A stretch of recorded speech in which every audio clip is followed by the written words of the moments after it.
the home of our space heroes and Isro.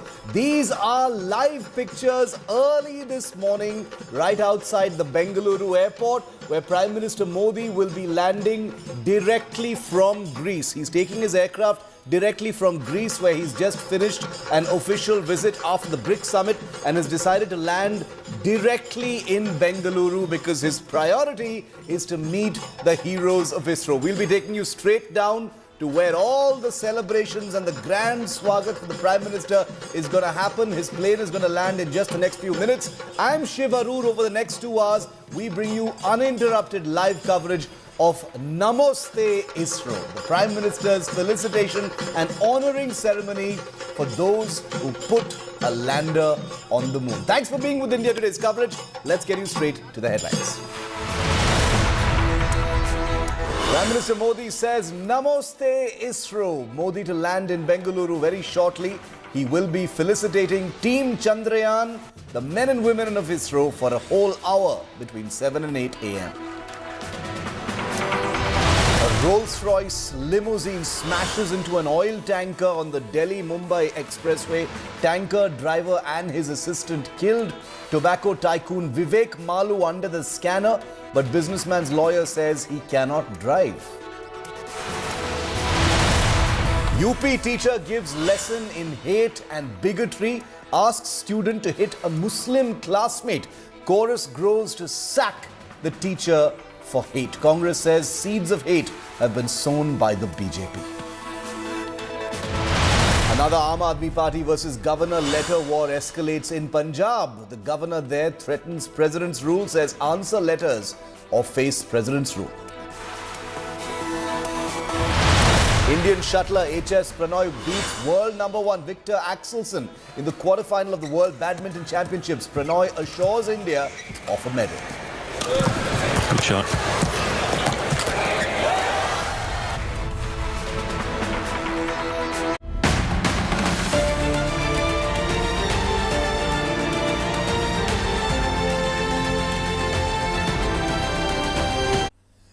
Prime Minister Narendra Modi is all set to land in Bengaluru any moment now. His aircraft is not far from Bengaluru and will be landing any minute now. He is, as you know, all set to meet the heroes of Isro and Team Chandrayaan in Bengaluru. These are live pictures from right outside the Bengaluru HAL airport, where the Prime Minister will be landing in his official aircraft directly from Greece. The Prime Minister was in Greece yesterday after his BRICS summit in South Africa. He flies directly to Bengaluru so that the first thing he does on returning to India is meeting with Team Chandrayaan and the Isro heroes. Remember, we've got a confirmation that the Prime Minister's aircraft has just touched down in Bengaluru. So he will be coming out in a few minutes from now to this grand welcome right outside the airport in Bengaluru. The HAL airport is where the Prime Minister has landed. That's the VIP terminal where the Prime Minister has landed. He'll be out. A large gathering of BJP and other folks in Bengaluru, all up really, really early, which is totally normal in Karnataka, mind you, to welcome the Prime Minister to Bengaluru for an honouring and felicitation ceremony for the heroes. Remember, the Prime Minister was in South Africa at the BRICS summit when the Vikram lander successfully touched down on the lunar surface. He had connected with the Isro heroes via a video conference call. He also spoke on the phone with Isro chief Somnath. But now the Prime Minister is giving his personal touch. Listening to some voices coming in. Let's listen to some of that sound. Directly coming from foreign country.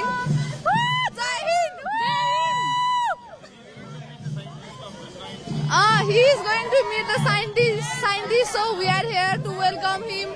We are looking for more forward spacecraft like this.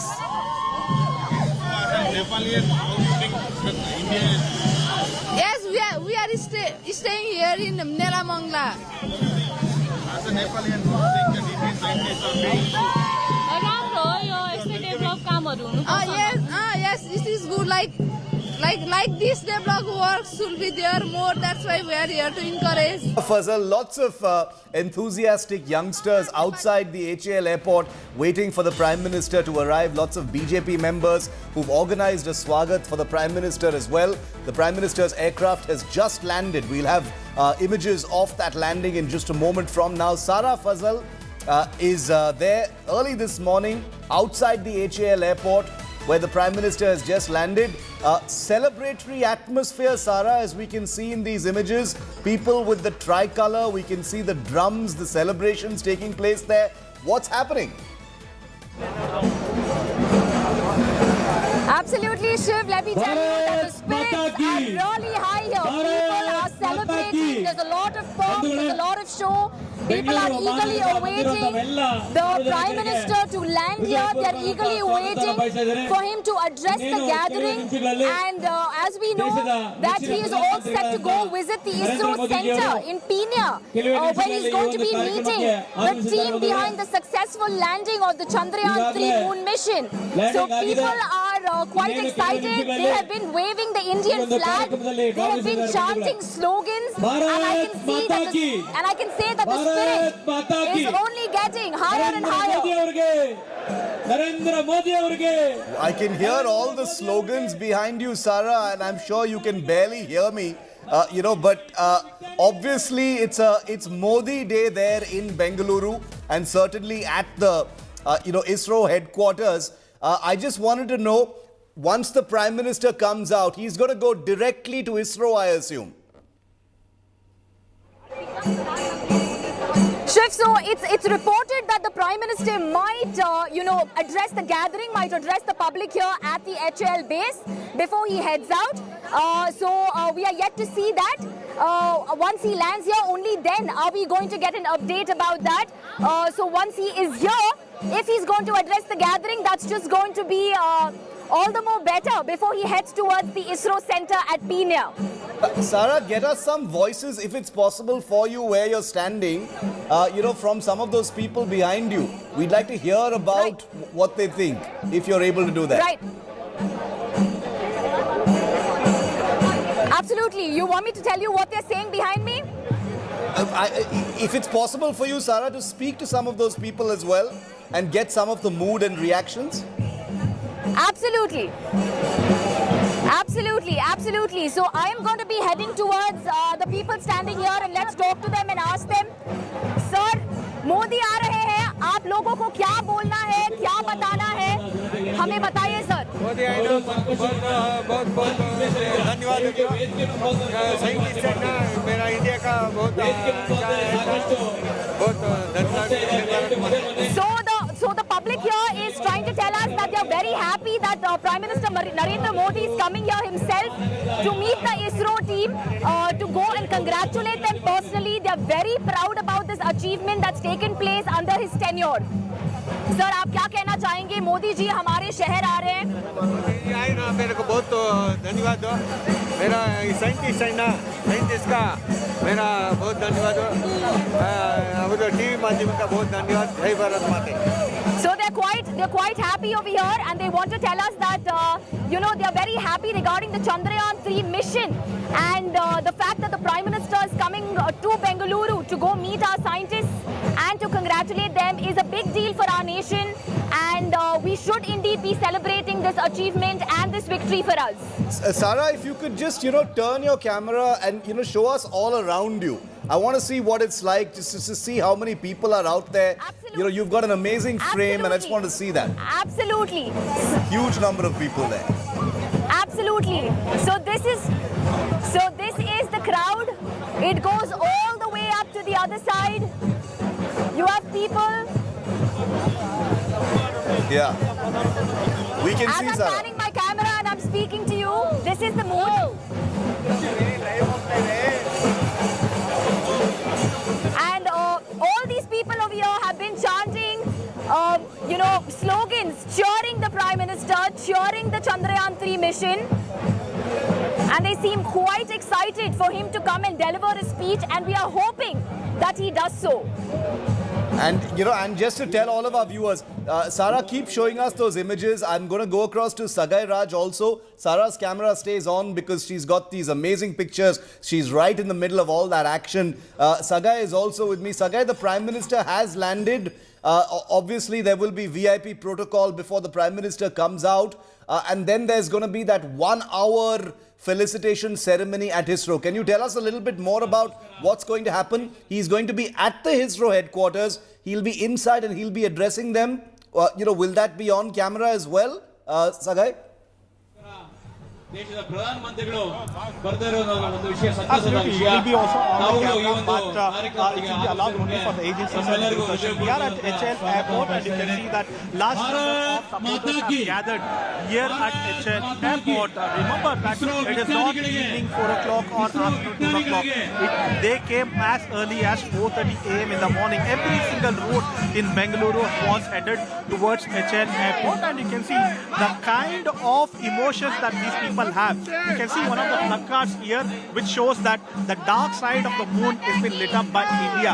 That is the kind of emotions every single person have here who have gathered here to get a glimpse of their favorite leader, Prime Minister Narendra Modi. How excited you are? What made you to come as early as 5 o'clock in the morning to the airport? 4:30 a.m. I woke up at 4:30 a.m. and by the time we reached here it was 5. And really very excited to hear Modi's speech and how he encourages everyone. So a proud moment for all our Indians. And I'm waiting forward to see what he speaks and how he congratulates the scientists.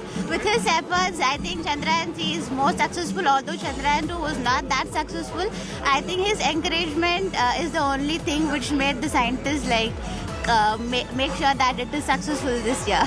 Shiv, not only them, I also saw kids from age between 12 and 14 who are also excited holding placards. Probably they are not here near the barricade, but they are on the other side because from kids to senior citizens, everybody is gathered here to welcome their favorite leader and to get a glimpse of them. Even if they don't get much time to see them or if he doesn't even address, that's more than enough. But if they get a glimpse of him, that is more than enough for all these people. Remember, they came as early as 4:30 in the morning here at HL Airport and you can see everybody is holding tricolor flag. Prime Minister Narendra Modi probably addressed the gathering here. They have set up a stage and after that he'll be heading towards Isro on Jalali Cross where he'll be meeting the Isro chairman and the team of Chandrayaan and probably he might felicitate them as well as address the team of Chandrayaan at Isro. And and Sagai, the ceremony itself, the interaction between the Prime Minister and the Isro scientists and team Chandrayaan is going to be only for 1 hour. I just want to read out the Prime Minister's tweet before I come back to you, Sagai. The Prime Minister, who's just landed a few minutes ago, has tweeted, and I want to read out what the Prime Minister has said. He said, landed in Bengaluru, looking forward to interacting with our exceptional Isro scientists who've made India proud with the success of Chandrayaan-3. Their dedication and passion are truly the driving forces behind our nation's achievements in the space sector. That's the Prime Minister's first tweet immediately after landing in Bengaluru directly from Greece. Sagai, the felicitation ceremony by the Prime Minister for Team Chandrayaan and Isro will only be for about 1 hour. Obviously, keeping in mind that the scientists themselves are extremely busy with the Chandrayaan mission, and that's why it's not going to be a long affair, only about 1 hour. Absolutely, they have only 14 days left from the day of landing and probably they will do everything minute of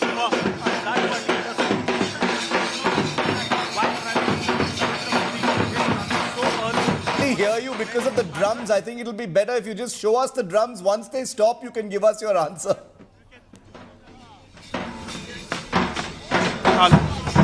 What is it?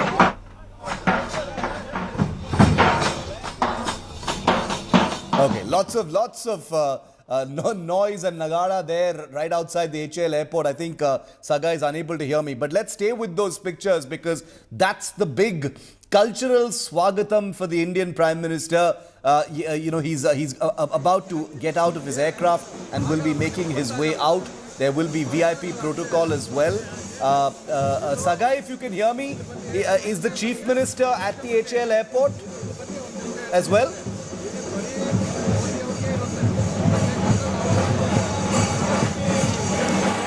Sagai, is Siddaramaiah ji also at the airport, the Chief Minister? No, as of now, we couldn't see anything here because people are full jam-packed in front of us, and even the media closure is quite away from that particular place. As a part of protocol, Chief Minister Narendra Modi Chief Minister Siddaramaiah should be at the airport, but we don't have any information as of now because we are quite away from the protocol area. There is a media closure because of Prime Minister Narendra Modi's arrival. There are a lot of security which has been deployed, and we are quite far from that particular place, Shiv. It's a VIP protocol, so it's only to be expected that the Chief Minister will also be there. Remember, Siddaramaiah and DK Shivakumar, the Deputy Chief Minister, had felicitated Isro yesterday and the day before as well. This Swagatam for the Prime Minister is going to continue until he comes out.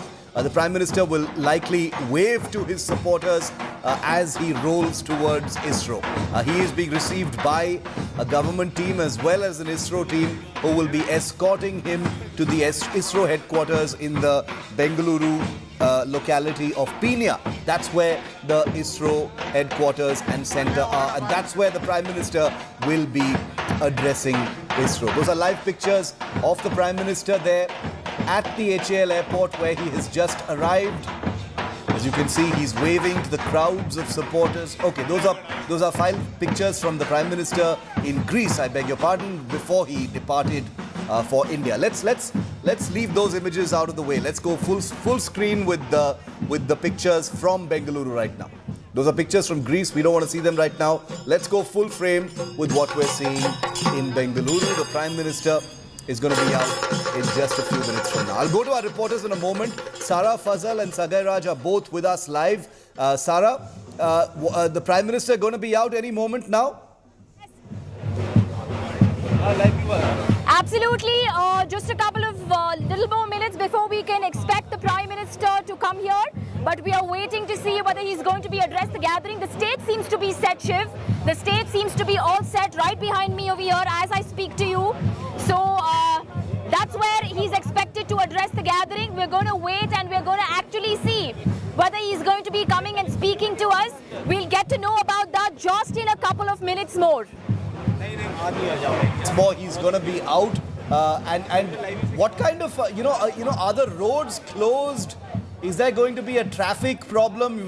We all know how Bangalore is as far as traffic is concerned, Sara. Has that entire area around the HAL airport been closed? Absolutely. Absolutely, Shiv. So there are a lot of traffic restrictions that have been put around several areas surrounding in and around HAL airport. These restrictions were put into place about 24 hours before the Prime Minister was headed to the city, and they have ensured that till 9:30 they have requested the public in the city of Bengaluru to stay off these areas and take alternative routes in case of travel. Probably a good idea therefore, Sara, and I'm sure you agree that this entire event is happening early in the morning. So that, by the time the Prime Minister leaves from Bengaluru at about 8:35 a.m., people are just about starting their Saturday, and hopefully there won't be any inconvenience. I'm probably thinking that may have been one of the reasons why it's happening so early in the morning. But you and I are live, and so our viewers won't be missing anything, that's for sure. We're going to continue to get them these amazing images. We're not going to be taking any breaks right now before the felicitation ceremony, because the Prime Minister is about to emerge from inside the airport. We can see many BJP leaders, including Bangalore MP Tejasvi Surya, who's there. I imagine that a large number of senior BJP leaders from the Karnataka BJP MPs, MLAs are also there to receive the Prime Minister. I'm sure Basvaraj Bommai is also there somewhere in that crowd or in the VIP area. Once the Prime Minister arrives, he's probably inside the airport. airport at this point of time. So all that protocol, of course, is going to happen. But the real heroes of the day, Sagai, bringing you back in now. The real heroes of the day today are the men and women of Isro. They're the ones who are going to be waiting for this. The Prime Minister has always had a personal touch as far as Isro is concerned. He's made it a point to be there in 2019 during Chandrayaan-3. He, took time out from the BRICS summit to be with the Isro scientists during the landing in Chandrayaan-3. And that's why today's meeting with those scientists, it sends out a very strong message to Isro and the scientific community that the Prime Minister is fully behind them, Sagai. Absolutely. Even in the 2019, when it was a failure, he said that you need not worry, you can be successful next time. He has encouraged them, and he has also consoled Case even the video which went viral. And even now, he coming to Bengaluru all the way directly from Greece clearly shows the kind of support that he is extending towards Isro and the scientists. And remember, on the day when the lander landed on the surface of the moon, immediately after addressing the country, he called Chairman Somnath and spoke to him, and he has also congratulated the entire family of Isro. For him, the entire Isro is a family, and he says that they will make them proud. And we have also seen that how proud he was when he was trying to explain to the leaders of other country about the achievement of India and how it has been landed in the south polar region of moon. And you can see from morning walkers to college students, everybody gathered here, and they are excited to get the glimpse. Speak to some of those young women. Let's get some of their voices. They look so excited. Why are you here? To support Narendra Modi on behalf of Chandrayaan-3 successful. Yeah. Okay. Yeah, that's it. Came to here to see the Prime Minister? Yeah. I didn't see him. I'm seeing him for the first time. So, yeah.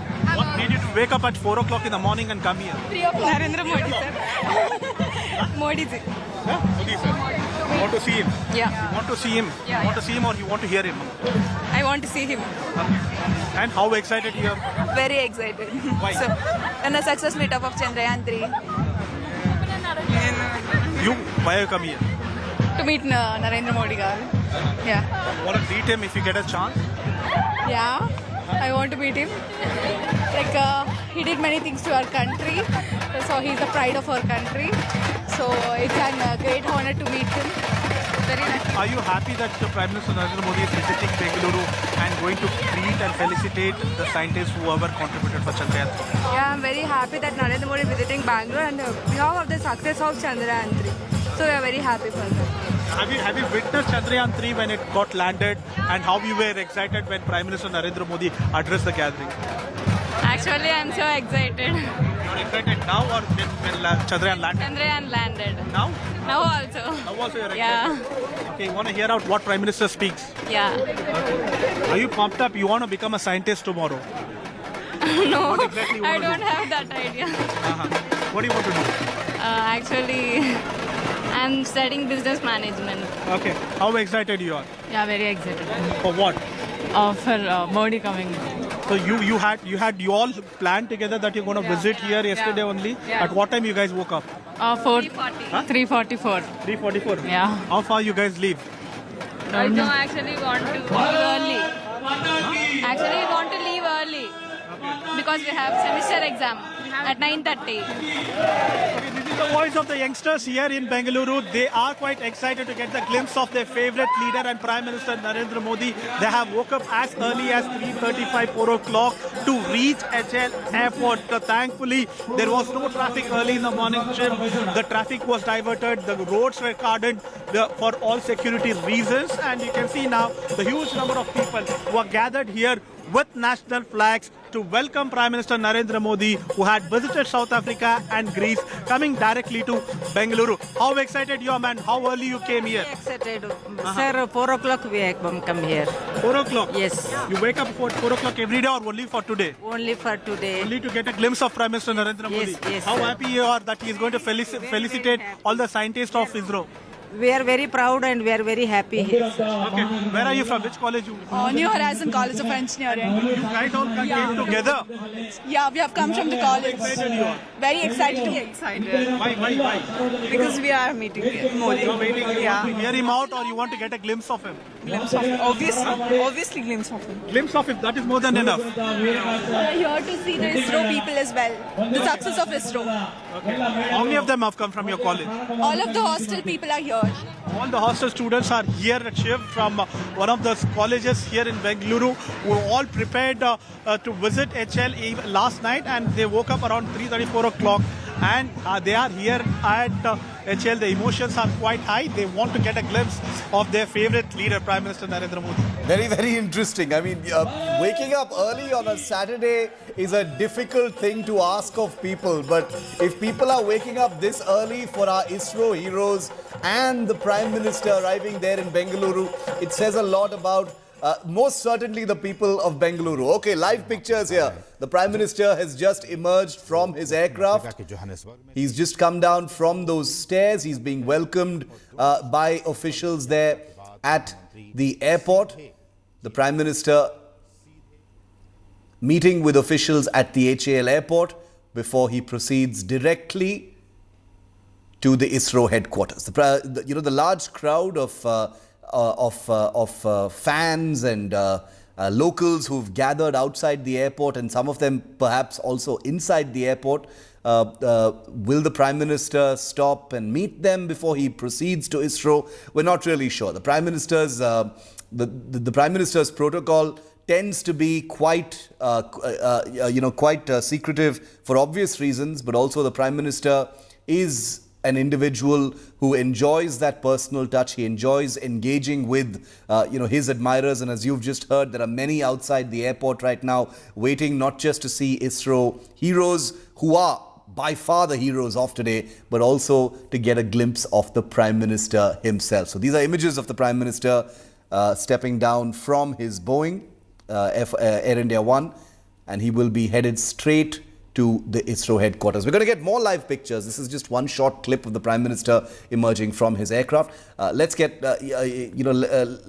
also show our viewers what's happening outside the airport. The Prime Minister has just completed these formalities.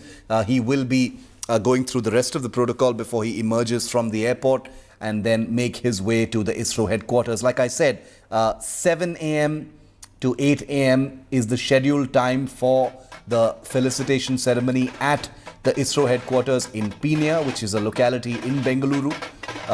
The Prime Minister has decided to keep his interaction as brief as possible for obvious reasons. The Isro scientists are not free at all. They're busy people. The men and women of the Chandrayaan team are extremely busy with their experiment on the moon, having landed the Vikram. They have a very short time window of just a fortnight, 14 days, of which 2 are already over, in which to complete all their stated objectives and experiments with the Vikram and the Pragyan rover. And therefore, the team has very little time for anything else right now. That's also one of the reasons why you haven't seen any interviews of the mission director, the project director of Chandrayaan, because they are completely steeped in this experiment. India Today, of course, will be the first to interview them once the Chandrayaan-3 mission is completed at the end of 14 days. Dr. Somnath, the Isro chief, has been extremely gracious in his interactions with the press so far. He undoubtedly a hero of the day. He will be honored personally by the Prime Minister along with his colleagues in the Isro. So many men, so many women in Isro, which has been a completely different story all unto its own. It has surprised many, but for those of us who've tracked Isro for many years, not a surprise at all. The fact that so many women are part of every rung of Isro has never been a surprise, because India's women scientists have been an incredible leading edge part of the Chandrayaan mission all through the many years. The Prime Minister will be honoring all Isro officials, Isro members today, from the leadership to the Chandrayaan team, to the engineers, to the mechanics, to suppliers, to all people associated with Team Chandrayaan. They will be on the Prime Minister's honor list who knows what the government plans? Will the government be planning a bigger celebration? Will the Prime Minister be planning, awards and decorations for Dr. Somnath and his team? It's quite likely. We don't know what those are yet. We don't want to jump the gun on that. But clearly, this is something that the Prime Minister takes a great deal of pride in.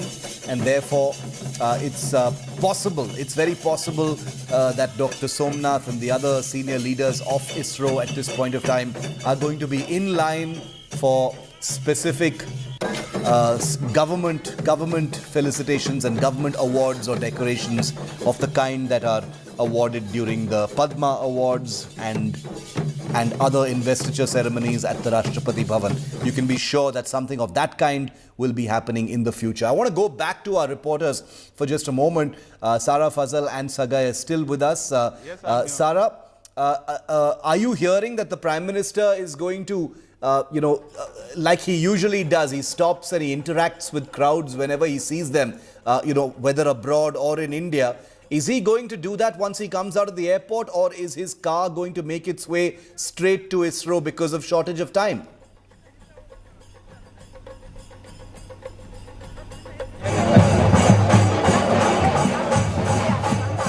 I've lost you there.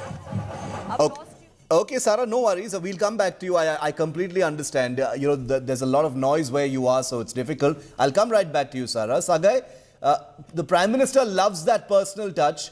He'll probably wave to the crowds outside the Bengaluru airport. But are you hearing that he might stop and interact with the crowds, or is he going to head straight to Isro because there's not much time? It's already 6:31. 7 a.m. is that function.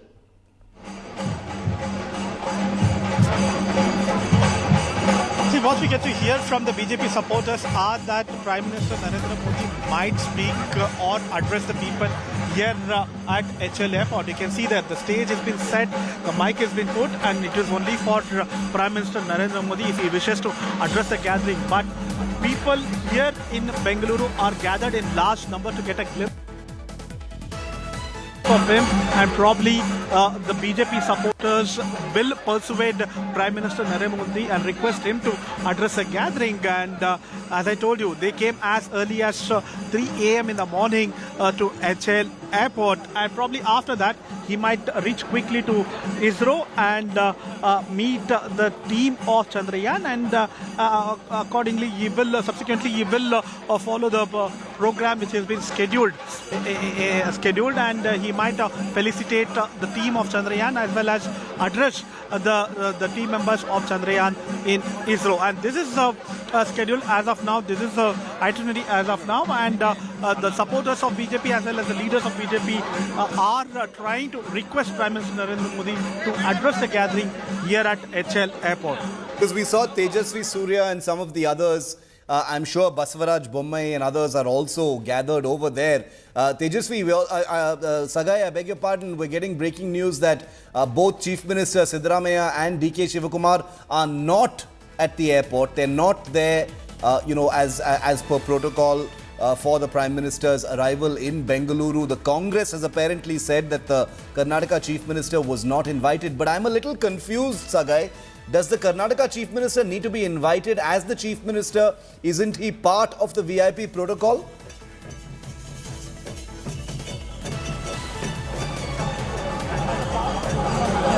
See, as a part of protocol, whenever the Prime Minister or President visit the state, the Chief Minister have to visit them and receive them at the airport, and it is a part of protocol. So far, we have not got any kind of information why the Chief Minister has skipped for this particular program.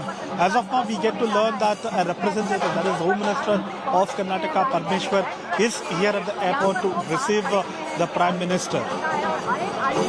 Okay, they're not there to receive the Prime Minister, which strikes me as a little odd, given that this is an event that is that should be bipartisan, even though we've seen quite a bit of politics and a credit war that has broken out over ISRO's amazing achievements. And let's be clear, these achievements are by ISRO's scientists, ISRO's men and women, and nobody else. Governments over the years have all, sought to try and paint themselves in a larger-than-life character as far as these achievements are concerned. But leaving that all aside right now, is there any place for politics and the usual BJP Congress hostilities that we see play out on a daily basis in something as simple as VIP protocol? The Chief Minister of a state is usually always there to receive the Prime Minister. The Deputy Chief Minister also not there. Is this thanks to the Congress BJP animosity, or is it something else? No clarity on that, but doesn't leave a very good taste in the mouth. Let's hope there's an explanation for it, and we'll get you some clarity on that in just a moment from now. Because remember, the Prime Minister and Siddaramaiah actually share a fairly good personal equation. Otherwise, it would be a pity if it was politics that has resulted in protocol being disrupted for this kind of thing. Sara Fazal continues to be with me. Sara, I hope you can hear me. The Prime Minister should be out any moment now. Crowd definitely in anticipation now. They want to get that one glimpse before he disappears towards Isro.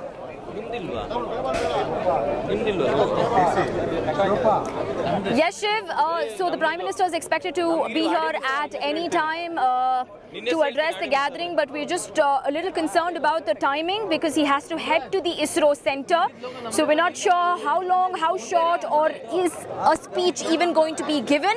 But we are waiting here and with anticipated breaths to see if he's going to address the gathering, what is he going to tell us, what is he going to talk to the public about, and the public is still waiting here to catch one glimpse of the Prime Minister before he heads out to the Isro Center at Pune. Okay, he's going to be out very, very shortly. I'm guessing that the Prime Minister must be meeting senior leaders inside the airport before he emerges. He's probably being briefed as well by senior officials of the either of the state government or of the Karnataka BJP before he makes his way to Isro.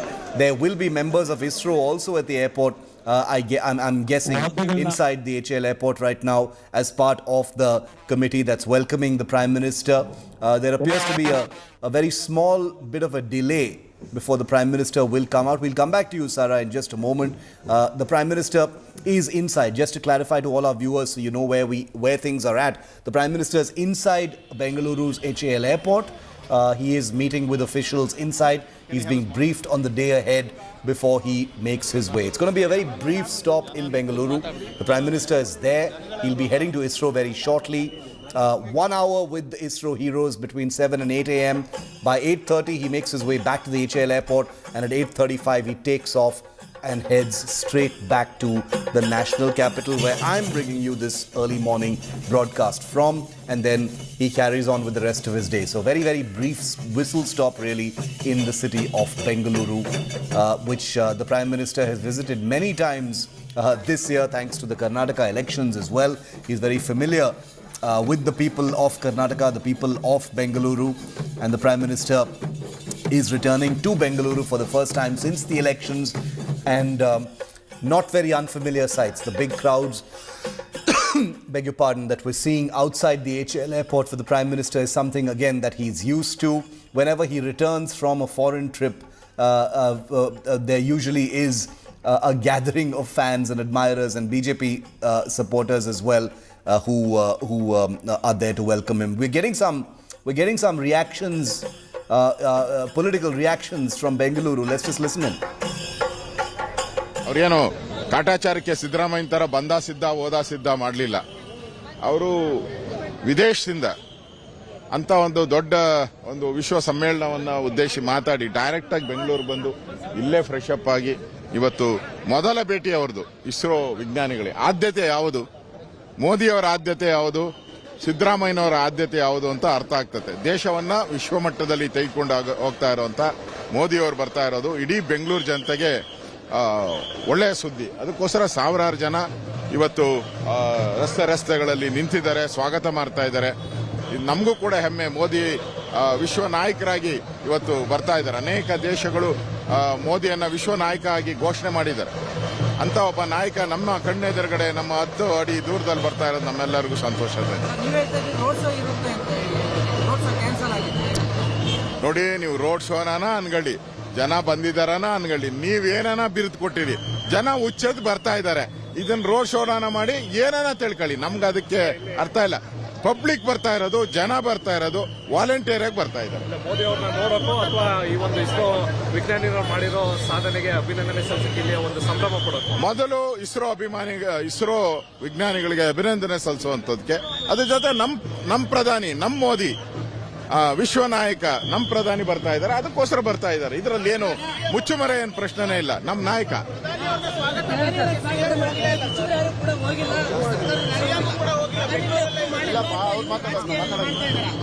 ನೋಡಿ, ಅವ್ರಿಗೆ ವಿಜ್ಞಾನಿಗಳು ಕಂಡ್ರೆ ಮೊದಲಿಂದ ಆಗಲ್ಲ. 2013ರಲ್ಲಿ Chandrayaan 2 stop ಮಾಡಿದವರು ಯಾರು? ಕಾಂಗ್ರೆಸ್ ಅವರು. Ashok, he's a BJP MLA from the Padmanabhanagar Assembly constituency in Karnataka. A senior leader. He's also been a deputy chief minister and a senior minister in the Baswaraj Bommai government. R. Ashoka there talking about the Prime Minister arriving to felicitate the heroes of Isro. He says that the heroes today are the scientists, the men and women of Isro, and the Prime Minister is only there to shine a national spotlight on those who deserve the country's attention. He says the Prime Minister is himself a people's hero, beloved of the masses, and therefore the crowds who are there to see the Prime Minister are also there to be part of this entire ceremony of felicitation of India's true space heroes. So R. Ashoka there speaking to the press. We'll get some more reactions from the politicians on the ground. Tejasvi Surya and others continue to be there as we wait on the Prime Minister emerging from the HAL airport. We're trying to get some clarity on what the hold-up is, because by now the Prime Minister should perhaps have been out. But as you know, that protocol takes time. The Prime Minister is likely being briefed, like I said, by senior officials, not just about what's happening in Bengaluru, but what's happening over the rest of his day. Okay, the Prime Minister's cavalcade has just emerged from the VIP gate. Let's just listen into its life.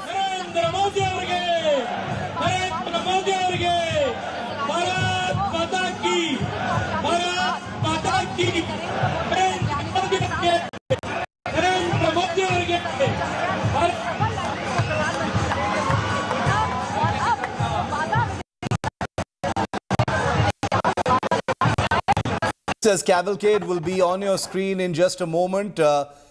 Excitement levels among that crowd at fever pitch are always a familiar sight whenever the Prime Minister is arriving from anywhere. The Prime Minister has his own huge fan following, something he counts on very, very closely.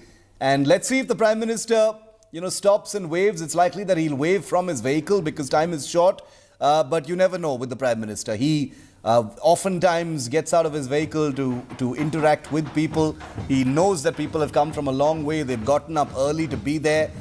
But like I said, the Prime Minister's schedule is not oftentimes something that is strictly in his hands. There are security details, there are ISRO scientists as well, so it can't all be up to him.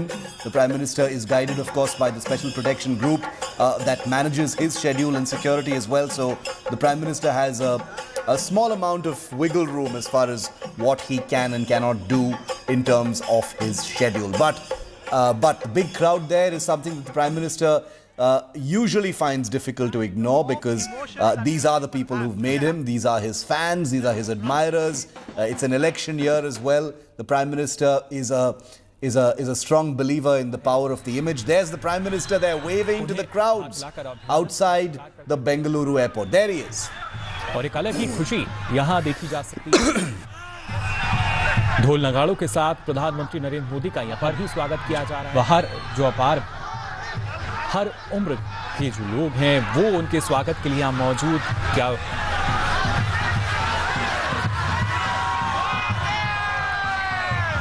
we don't really know, but he is taking the time to be there. A nice photo op for all the people in that crowd there with their mobile phones snapping the Prime Minister. This is the Prime Minister really in his element, with the people, among the people, waving to them, sort of awash in their adulation, the tirangas, the dhol nagada, the chanting, the slogans. This is very much part of the Modi persona. This is what he's engendered. This is what he enjoys. This is his strength. This is what fuels him. This is what keeps him on his feet all the time. The Prime Minister, a big smile on his face after a long flight from Greece there, waving to that big crowd that's out there to welcome him.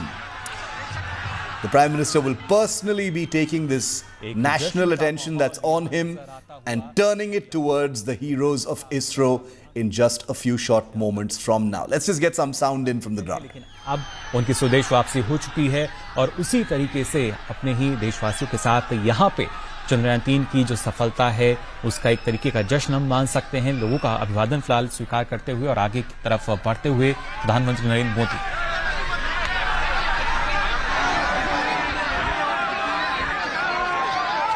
Will be addressing the gathering. Let's listen in. The Prime Minister is at the microphone and it looks like he is going to be making a short speech. Bharat माता की, भारत माता की।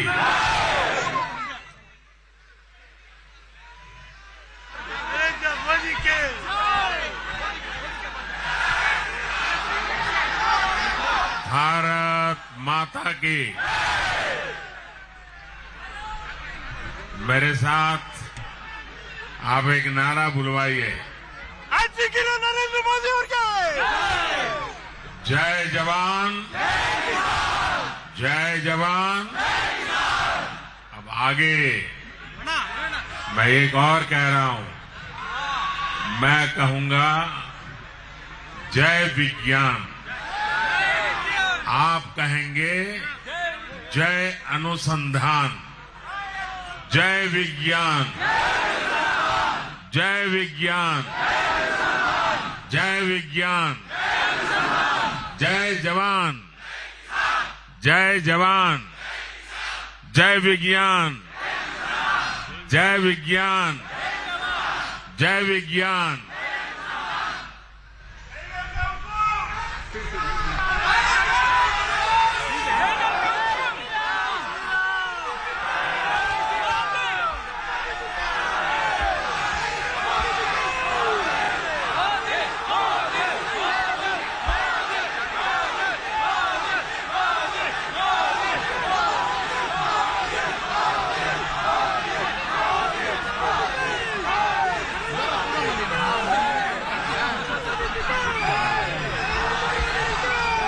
सूर्योदय की बेला हो और बेंगलुरु का ये नजारा हो,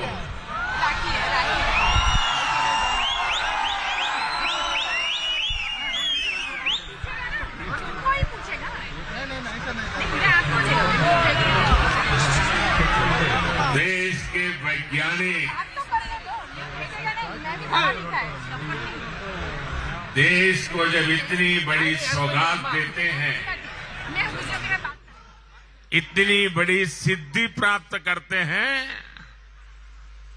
तो जो दृश्य मुझे आज बेंगलुरु में दिख रहा है, वही मुझे ग्रीस में भी दिखाई दिया, जोहान्सबर्ग में भी दिखाई दिया। दुनिया के हर कोने में न सिर्फ भारतीय विज्ञान में विश्वास करने वाले, भविष्य को देखने वाले, मानवता को समर्पित सब लोग इतने ही उमंग और उत्साह से भरे हुए हैं। आप सुबह सुबह इतना जल्दी आए, मेरा तो मैं अपने आप को रोक नहीं पा रहा था, क्योंकि मैं यहां से दूर विदेश में था। तो मैंने तय किया कि भारत जाऊंगा तो पहले बेंगलुरु जाऊंगा।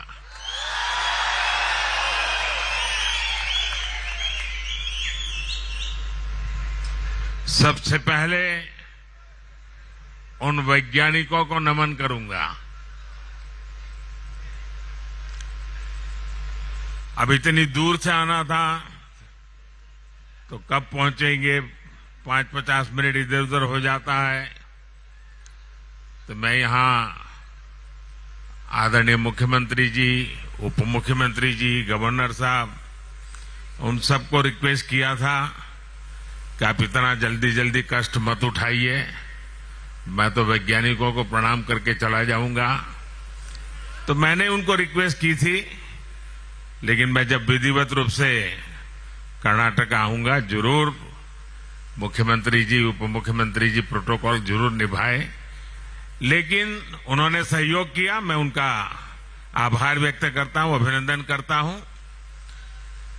साथियों, ये समय मुझे यहां उद्बोधन का नहीं है, क्योंकि मेरा मन उन वैज्ञानिकों के पास पहुंचने के लिए बहुत उत्सुक है। लेकिन मैं आपका धन्यवाद करता हूं कि बेंगलुरु के नागरिकों ने अभी भी उस पल को उमंग और उत्साह से जी करके दिखा रहे हैं। इतने सुबह तो मैं देखता हूं छोटे छोटे बच्चे भी मुझे नजर आ रहे हैं।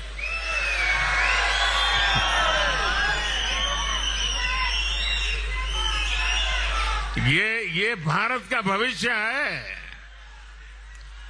मेरे साथ फिर से बोलिए, भारत माता की, भारत माता की, भारत माता की जय जवान, जय जवान, जय जवान। अब जय विज्ञान, जय विज्ञान, जय विज्ञान, जय विज्ञान, जय विज्ञान। बहुत बहुत धन्यवाद साथियों।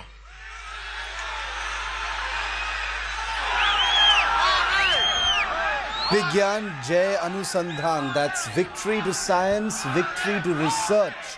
A new war cry by the Prime Minister, taking forward the famous Lal Bahadur Shastri battle cry of Jai Jawan, Jai Kisan, Jai Vigyan. So the Prime Minister there making it very clear that the focus today is on the heroes of Isro, the heroes of science and the heroes of research and development. The Prime Minister waving to the crowd for one last time before he departs directly for the Isro headquarters. The Prime Minister will be in a VIP cavalcade, obviously, so he gets to cut right through Bengaluru's notorious traffic and will reach the Isro headquarters in a very short time.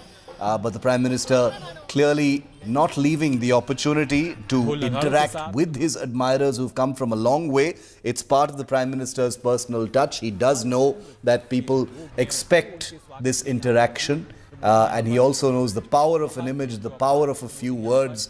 And that's what the Prime Minister has given the many people who are there. Yes, the BJP has come out in large numbers, but there are also lots of college students, lots of locals who've also come out there. So if you think that this is all, just a staged crowd, you'd be wrong, because there are people who wake up early to try and get a glimpse of the Prime Minister wherever he goes, and many of those people are visible on your screen right now outside the HAL airport.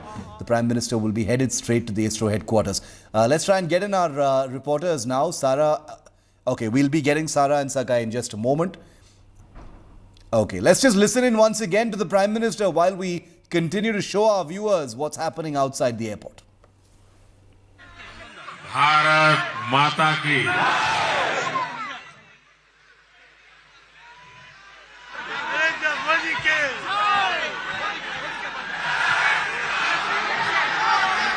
Bharat माता की। मेरे साथ आप एक नारा बुलवाइए, नरेंद्र मोदी और जय जवान, जय जवान, आगे मैं एक और कह रहा हूं, मैं कहूंगा जय विज्ञान, आप कहेंगे जय अनुसंधान। जय विज्ञान, जय विज्ञान, जय विज्ञान, जय जवान, जय जवान, जय विज्ञान, जय विज्ञान, जय विज्ञान।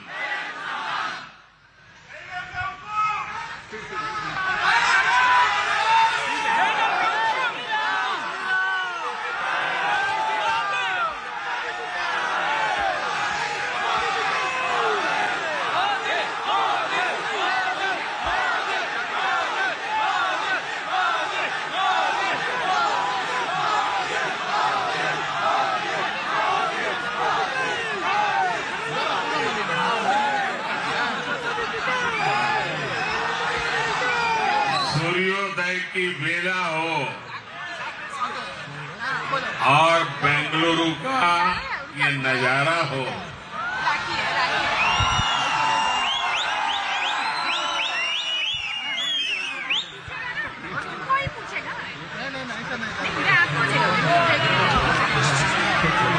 देश के वैज्ञानिक देश को जब इतनी बड़ी सौगात देते हैं, इतनी बड़ी सिद्धि प्राप्त करते हैं, तो जो दृश्य मुझे आज बेंगलुरु में दिख रहा है, वही मुझे ग्रीस में भी दिखाई दिया, जोहान्सबर्ग में भी दिखाई दिया। दुनिया के हर कोने में न सिर्फ भारतीय विज्ञान में विश्वास करने वाले, भविष्य को देखने वाले, मानवता को समर्पित सब लोग इतने ही उमंग और उत्साह से भरे हुए हैं। आप सुबह सुबह इतना जल्दी आए, मेरा तो मैं अपने आप को रोक नहीं पा रहा था, क्योंकि मैं यहां से दूर विदेश में था। तो मैंने तय किया कि भारत जाऊंगा तो पहले बेंगलुरु जाऊंगा।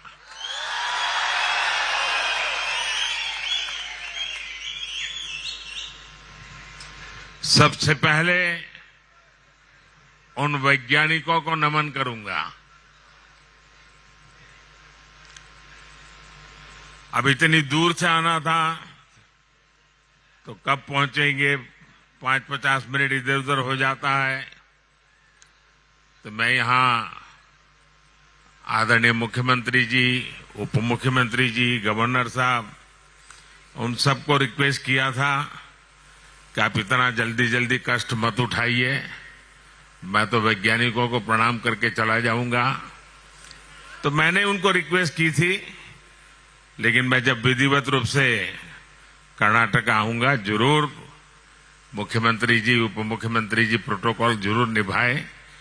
लेकिन उन्होंने सहयोग किया, मैं उनका आभार व्यक्त करता हूं, अभिनंदन करता हूं। साथियों, ये समय मुझे यहां उद्बोधन का नहीं है, क्योंकि मेरा मन उन वैज्ञानिकों के पास पहुंचने के लिए बहुत उत्सुक है। लेकिन मैं आपका धन्यवाद करता हूं कि बेंगलुरु के नागरिकों ने अभी भी उस पल को उमंग और उत्साह से जी करके दिखा रहे हैं। इतने सुबह तो मैं देखता हूं छोटे छोटे बच्चे भी मुझे नजर आ रहे हैं।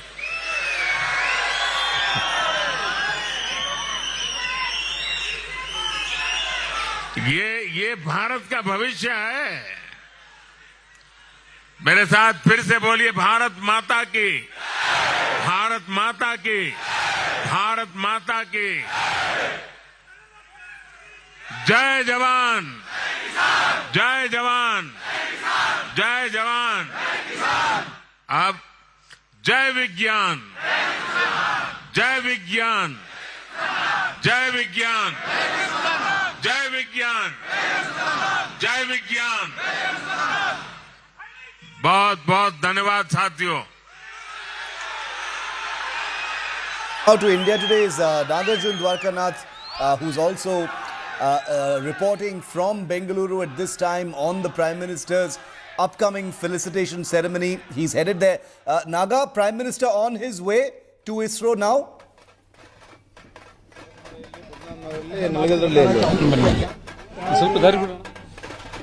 Absolutely right. He's left the HAL terminal as of now. He'll be on his way to the Isro command center. He's reaching in another 15 minutes.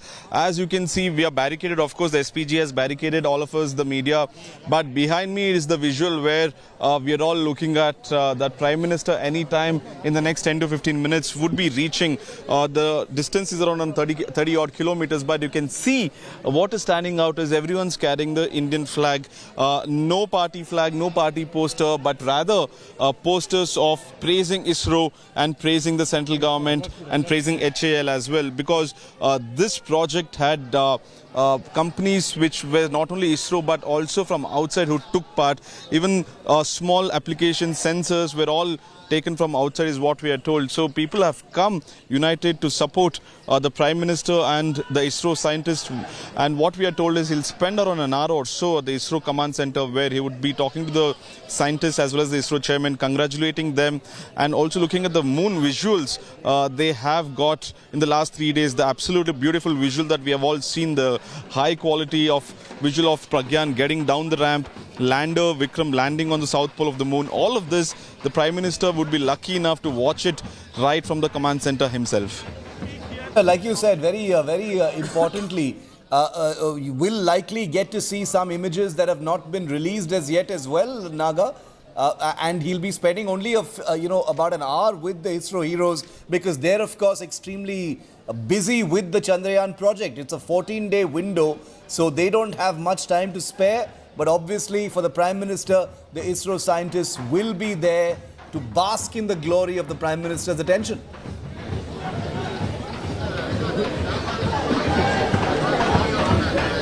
That's absolutely true. We have a very short period of 14 days as of now. So every second matters most for the Isro scientists so that they get as much as possible data from Chandrayaan-3. We have already been told from Chandrayaan-2 we have got 65 TB data already, terabytes of data as of now. Chandrayaan-3 will be giving us 20 odd TB data is what we are told. So they have to monitor every frame, they have to listen to every frequency, every wave, radio wave that comes out of our own payloads. The experiments have begun, the payloads have been turned on as what we are told. Pragyan, the rover, has travelled at least 26 feet away from the lander as of now. It will be still in the observational area of the lander. It will not go past away from the lander where the lander cannot see, the cameras cannot see the rover. So it will still be in the vicinity of the camera of the lander Vikram.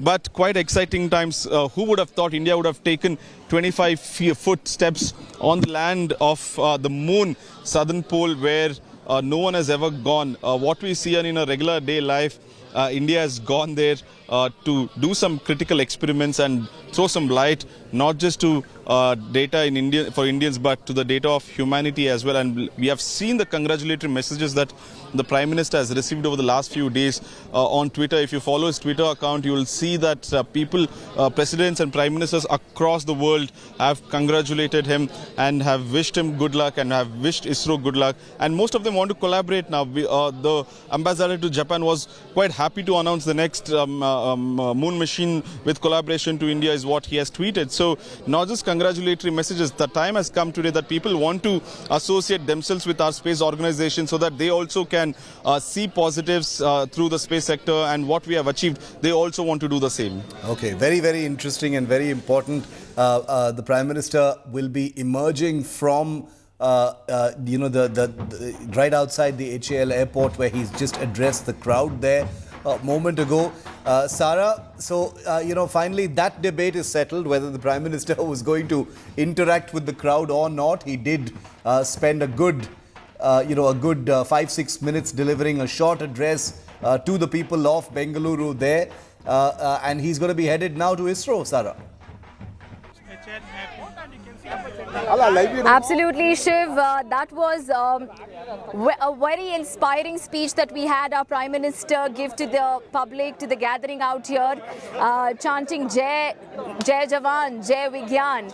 And he seemed to be very thrilled about this achievement of ours that the country has earned. That is the Chandrayaan-3's landing. He called it a new dawn, in fact. We're quite happy for the fact that he came here. He addressed the gathering. He's going to be personally going and meeting this ISRO people at the moment, and the entire public just had chance to continue till the Prime Minister left the HAL base.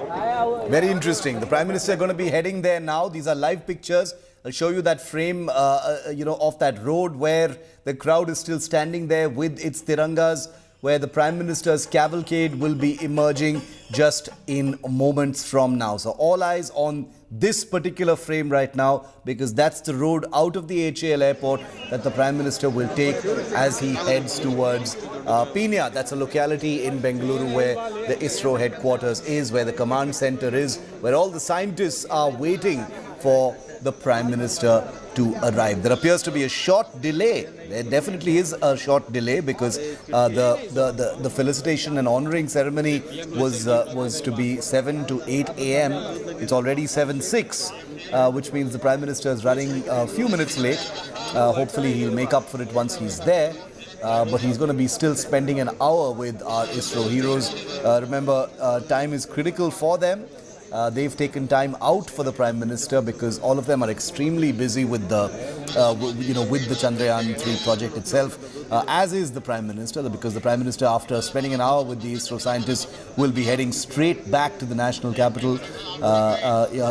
He departs from Bengaluru at about 8:35, so in just about less than an hour and a half from now, the Prime Minister will be headed back to the national capital to continue with the rest of his engagements. But the important thing from the Prime Minister's message today is about the ISRO heroes. Today is about science. Today is about research. There are a plethora of expectations from the Prime Minister now. With this huge success, there will be those in the scientific community who will be hoping that this gives ISRO greater leverage for perhaps a larger budget. There's the Prime Minister leaving from the airport in his cavalcade and headed towards ISRO. Live pictures of the Prime Minister in his car.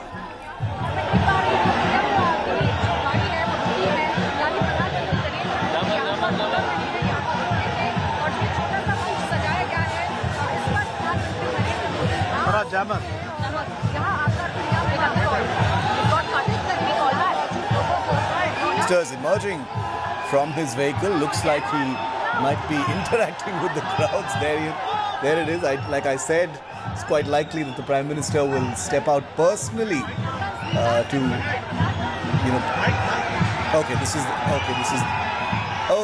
I beg your pardon. These are the earlier images before the Prime Minister actually addressed the press, not while he was leaving. This is when he made his little speech a little earlier.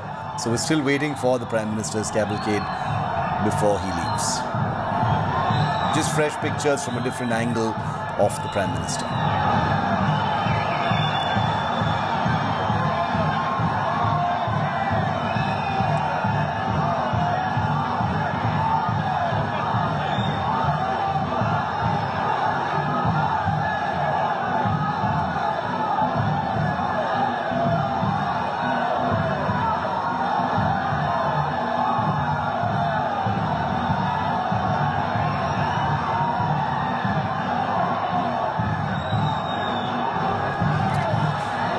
And remember, there's already a lot of talk over the kinds of government honors and decorations that will be coming ISRO's way, particularly to the leadership team of ISRO, the project directors, the mission directors of Chandrayaan-3 and others, the men and women of ISRO.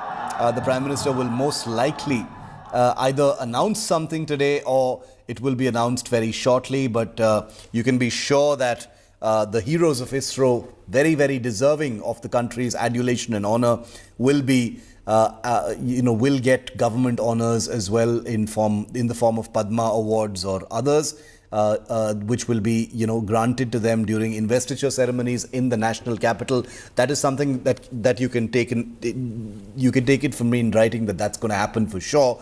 But apart from that, because ISRO, remember, is an organization that has demonstrated the ability to conduct and execute space programs with incredible cost effectiveness. It's the admiration and in some ways envy of the world and other space agencies that cannot even dream of launching rockets, satellites, spacecraft with the kind of economies that ISRO has managed to do.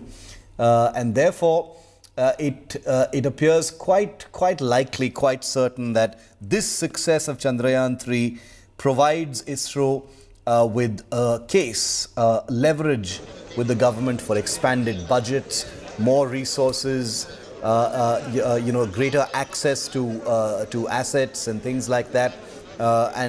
It's very likely, given that the Prime Minister accords special attention to Vigyan Anusandhan, as he just said from that stage, that ISRO is going to see a new dawn in many ways. A new dawn in many ways after the landing of Vikram on the south pole of the moon. It's not only created history for India, it's created history for the world. And that is something that the country, certainly the Prime Minister, take very, very seriously. And therefore, there's no question of shifting the spotlight away from the heroes of ISRO. This week, this month, this year belongs to the Indian Space Research Organization. It started in 1969, and by 2023, they've put a spacecraft on the moon. It's an incredible achievement and is the talk of the scientific community everywhere in the world. And they are waiting for the big findings and the experiments that are going to be conducted by Vikram and Pragyan, which are currently on the moon.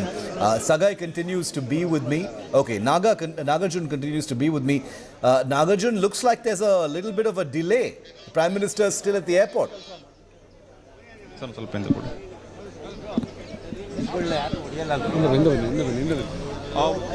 Up from the police department is that there's a delay of 30 odd minutes. The Prime Minister has to freshen up also and maybe have a chai and then depart is what we are told. But earlier it was told that he would be reaching around 6:30 to 7 a.m. window. That's the time that was given. But right now there's a half an hour delay is what we are told. The police are completely getting minute to minute details. But as we speak, what we are hearing is the convoy is en route ISRO command center, and I'm just standing 300 meters away from ISRO command center. Just few blocks away is the place where Chandrayaan-3 rover and the lander is being controlled as we speak, and all of them are at the ISRO main gate is what we are told. The chairman has arrived to receive the Prime Minister. Like the Prime Minister mentioned, he doesn't want to meet anyone early in the morning because he has come to meet the scientists themselves and congratulate them and not for any other official program. And hence he told the Chief Minister and the Deputy Chief Minister and the Governor also that don't come to receive me. The protocol can be for the next time when I come officially. But this time I was so eager to meet the scientists. My heart was so full after the landing was done. I could not wait that I said, let me go to Bengaluru first from Greece and then go back to Delhi for my further work. So ISRO chairman is also at the gate is what we are told to receive him at the ISRO command center. This was quite an odd time also, Shiv, when we were told from official sources that the Prime Minister was coming to Bangalore at 5 a.m. All of us were shocked that it's quite early in the morning. Would the scientists be there present at 5 a.m.? Seems like there's action behind me, Shiv. If I can ask my camera person to just zoom in and show you what is happening right here. One of the cops' car has reached the DCP North has reached here.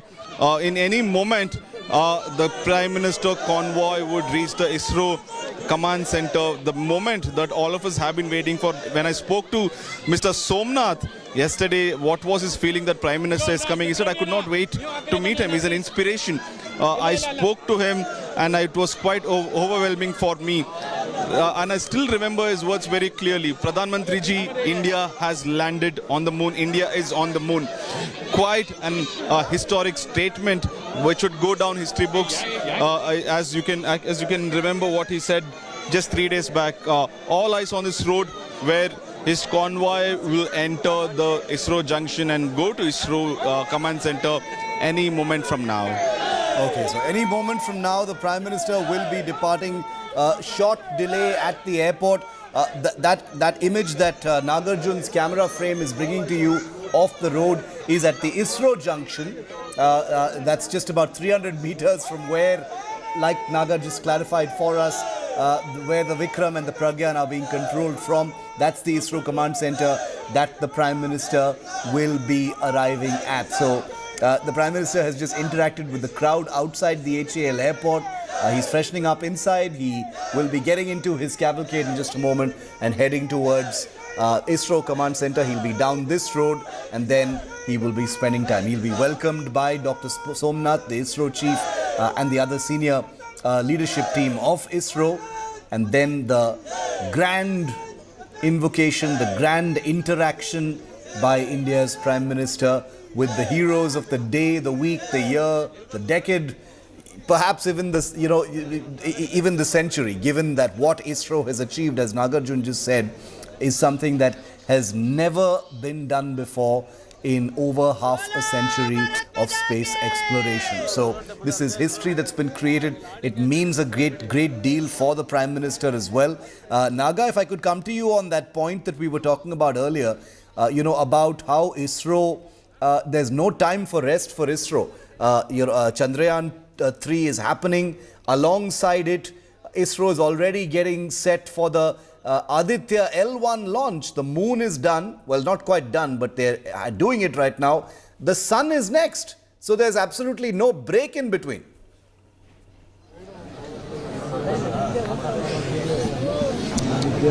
That's absolutely true, Shiv. In fact, the Prime Minister announced when he watched the landing from South Africa as well that next is Aditya L1, where we would be exploring the atmosphere which is close to sun as well. 1.5 million kilometers away from the sun, where our own project would be there, Aditya L1, where we would also looking at what are the sun rays, how is it the atmosphere around the sun. And Shiv, remember, this is the farthest that ISRO put a machine or a project apart from going to the moon. So this, in the history of ISRO, this would be the farthest placed object, a man-made object for us. So quite another proud moment, because we have not gone that far as of now yet. All of our satellites are around the Earth or either now to the moon. The convoys entering the ISRO road, Shiv.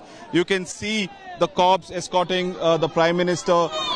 This is the moment that ISRO was waiting for, that to receive the Prime Minister themselves and talk to him. And Pradhan Mantri also, like he said, he was so eager that he could not wait to go back to Delhi and then come. Rather, he took the trip directly from Greece to Bengaluru to meet the ISRO scientists early in the morning.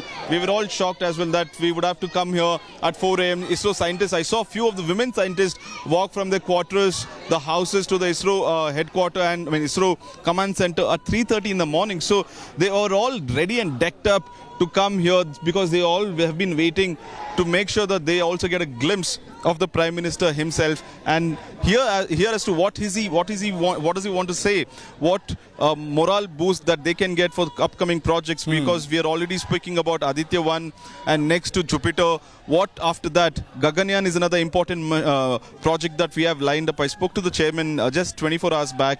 He was talking about that in the near future we'll see our own men and women going to the space and maybe go to International Space Center someday as well. But that machine that takes them to space is being worked upon, is being checked as of now. So a lot of projects in hand for the ISRO scientists as well. So there's no time to gloat, to boast, to celebrate. They go project to project. When I spoke to Mr. Somnath, I asked him, did you shake a leg? Did you get a good time at home? What was your emotions when you went back home after the landing? He said, I have no time. We only have 14 days left. I just went back and slept. I could not do anything. I could not talk to anyone. I had to get some sleep. I got the sleep and back to work at 6 a.m. in the morning. So that's the dedication level that we are talking about, that ISRO scientists are doing. Naga, we've got live pictures on our screen now of the Prime Minister's cavalcade that's headed to your location. Apologies for interrupting you, Naga. We'll come back to you in just a moment. Just wanted to talk over these pictures. The Prime Minister in his cavalcade is about to arrive at the ISRO junction. A big cavalcade. You see the SPG getting out of the car now. Prime Minister still inside the car, waving at the crowds, the cameras that are all situated there, tracking every moment of the Prime Minister's movement towards the ISRO junction. Okay, the Prime Minister is emerging from his vehicle now, once again to wave at the crowds. It looks like everywhere where the crowds have assembled to catch a glimpse of the Prime Minister, he is making it a point to stop and wave to them. Personal touch, the Modi mantra always, never lose an opportunity to give the people what they want. And here's the Prime Minister waving once again to the crowds. Right in the middle of the road, early morning in Bengaluru, obviously VIP movement in place. And the Prime Minister in a moving car standing outside now and waving to that crowd.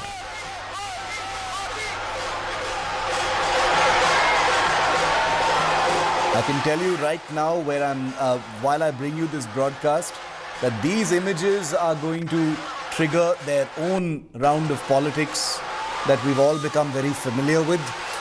The opposition will raise questions on the Prime Minister, taking up the limelight as it were. But the Prime Minister is headed towards ISRO, where the limelight will be on the ISRO heroes in just moments from now. The politics will play out, that's only to be expected. But this is the Modi machine in motion, viewer. The Prime Minister with his people correct, the personal touch, always giving the crowds what they want. They expect, a short interaction or at least a brief sight of Modi. Well, he's giving them more than that. He stepped out of his vehicle as the cavalcade slows down, so they can get more than just a short glimpse of the Indian Prime Minister, who's made it a point to return from Greece directly to Bengaluru. He labored that point in his speech as well to the crowd outside the HAL airport. And now that cavalcade is getting close to the ISRO junction. You can hear the drums, the traditional drums. The tirangas are all there. Good to see no party flags of any kind. It's only about India, not about the BJP or the Congress. And all the airs of a credit war, legacy war, etc., drowned out by this sound.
Big celebrations there on the roads of Bengaluru as the Prime Minister approaches the ISRO headquarters, where the entire leadership team of ISRO is waiting to welcome the Indian Prime Minister.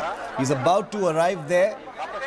A lot of security detail and SPG protocol before the Prime Minister arrives. Remember, this is an unfolding story. There are crowds there. The city is waking up, and the Prime Minister is about to be at the ISRO headquarters. He will be welcomed by Dr. Somnath. There you have it. This is the ISRO junction. This is from India Today's cameras, where India Today's Nagarjun Dwarkanath is located, as the first elements of the Prime Minister's cavalcade begin to turn in towards ISRO junction. The function is all set to begin. Viewer, stand by for the big felicitation function by the Prime Minister for India's heroes of ISRO.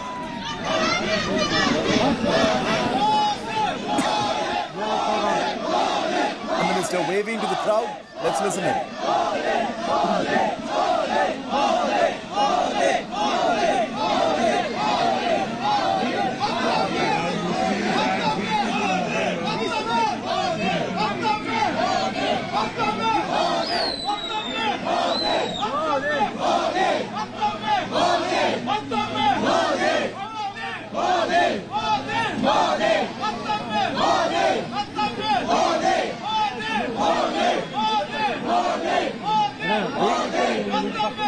So there's the Prime Minister arriving at the ISRO junction. The cavalcade slowed down so he could give that crowd there a glimpse of him. The Prime Minister taking his time. The interaction with ISRO already running about a half hour late, but I'm sure the Prime Minister is going to be making up for that.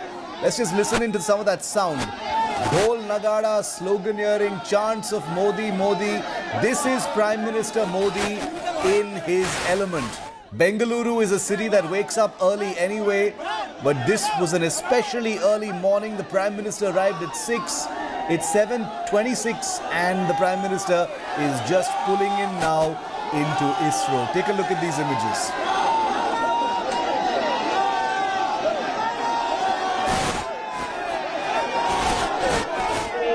मौजूद हैं और प्रधान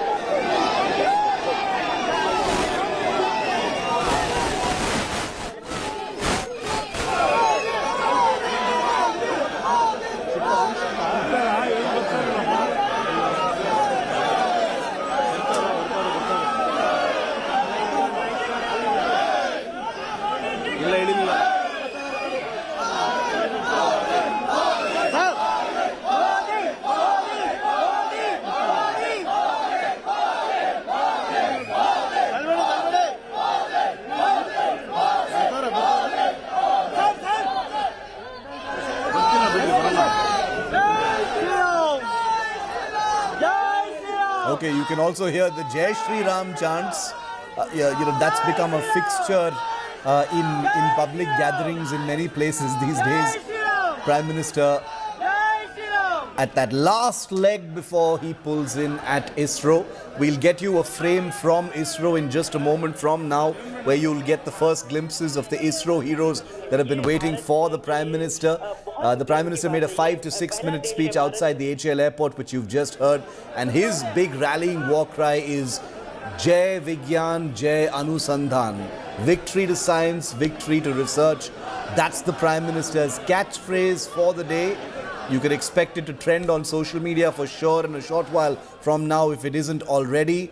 And it sends out a message to ISRO and to the scientific community that Modi is on your side. That's the message that he's trying to send out.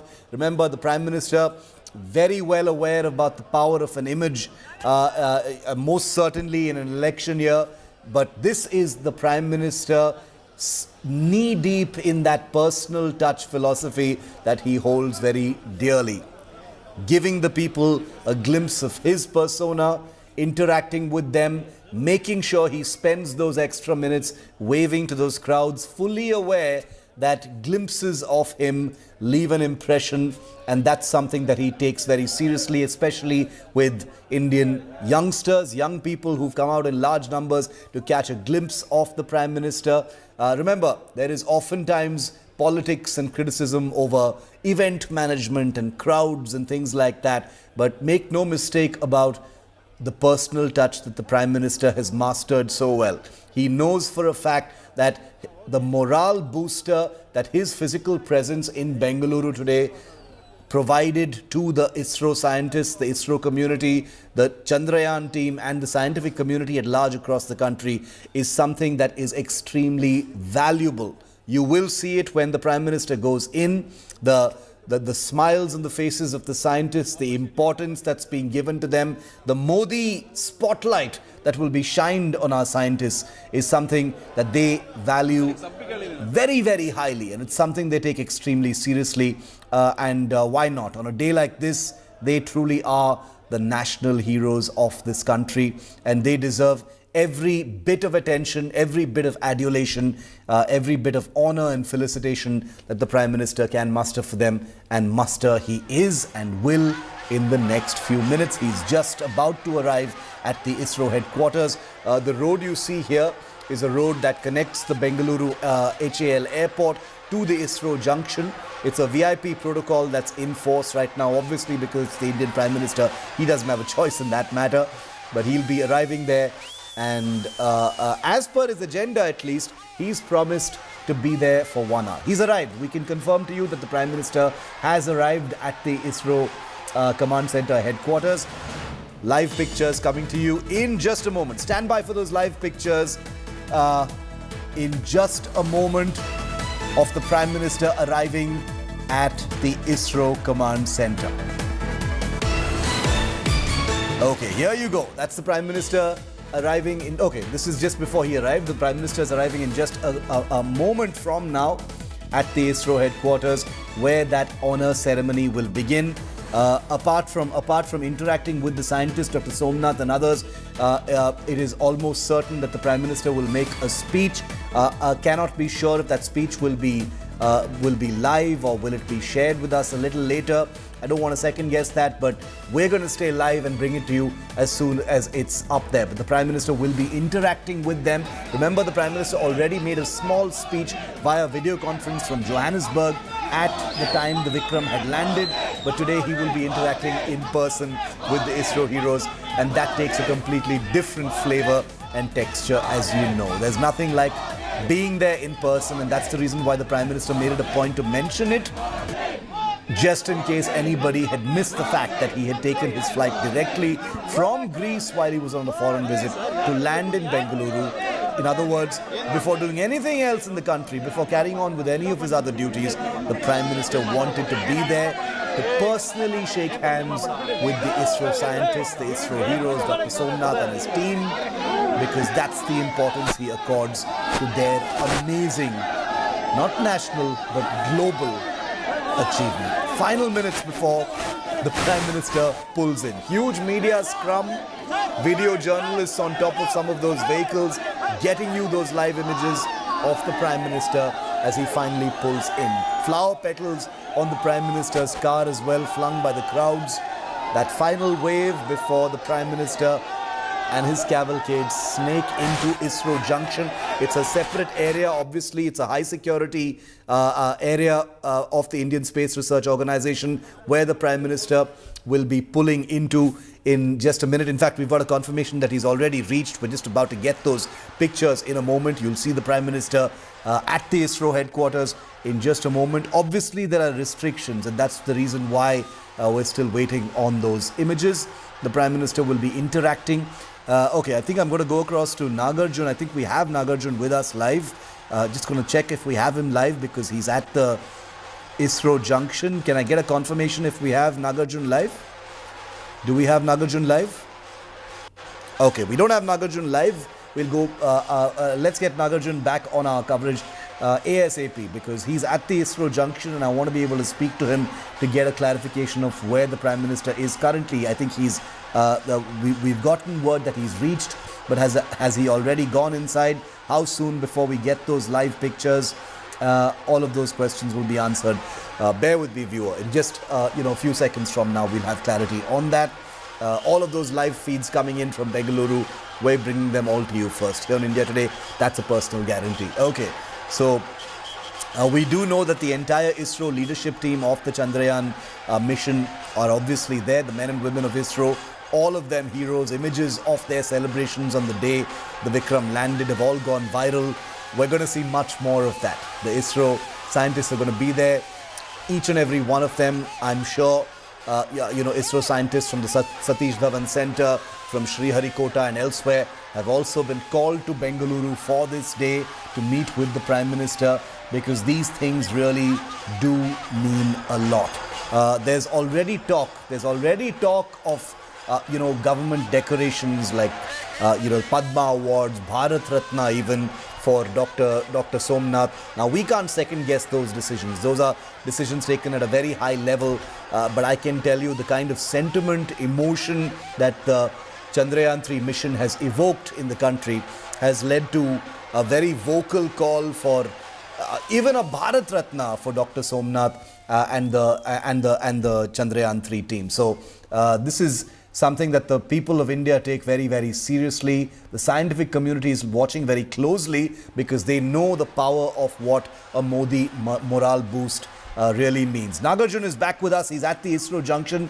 Naga, the Prime Minister has reached. We hear.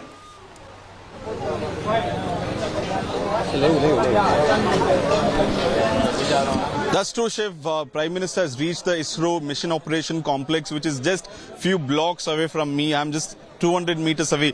I can visually confirm that his cavalcade had entered the ISRO command center, or what we call the mission operational complex, where Chandrayaan-3 project is being handled, where the rover, the lander, all of the data is pouring in on the day of the landing. What we saw of the computer section and the big screen, all of it is here. And the ISRO chairman is also sitting out of this complex right now as we speak to receive the Prime Minister.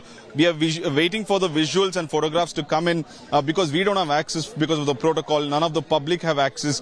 We'll have to wait a bit longer, if not few minutes more, before the Prime Minister office themselves release the photo or ISRO themselves release the photo. But I can visually confirm that right behind me is when Prime Minister left, and just 200 meters away from me is the ISRO complex, the command center, and he has entered. And by now, most likely that the chairman himself has received the Prime Minister. The chairman himself has received the Prime Minister, waiting on those images. That's what India is waiting for right now. All of our viewers, and we're getting a lot of comments on. Okay, here you have it. The first image is coming in from the inside. Dr. Somnath, the Prime Minister, the senior leadership team of ISRO in this beautiful, beautiful photo op inside ISRO. Here's the welcome. सिर्फ और सिर्फ उन वैज्ञानिकों के बीच जाना है, उनसे मुलाकात करने का है, तो वो घड़ी आ गई है जब प्रधानमंत्री उन तमाम वैज्ञानिकों के बीच मौजूद हैं और फूलों का गुलदस्ता देकर ISRO के जो प्रमुख हैं doctor meeting with the senior leadership team of ISRO, the men and women who've made the amazing Chandrayaan-3 mission possible, the men and women of ISRO who've made India so proud, not just nationally, but internationally in front of the entire world. These are the men and women, viewer, who've made space history.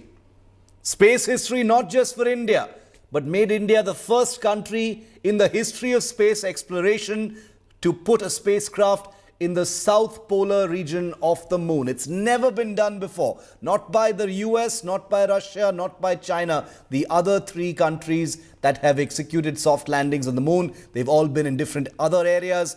India has done it, and these people have done it on the south pole of the moon, and that's the reason why the Prime Minister is there. There's no audio in these pictures, in case you're wondering, so I just wanted to clarify that I will be talking over these pictures until we get some sound in of the scientists talking. These are pictures that don't have sound in. Once we do, I'll of course go silent so you can hear the scientists, because that's what is very important for you. The Prime Minister is expected to make an address to the ISRO scientists as well.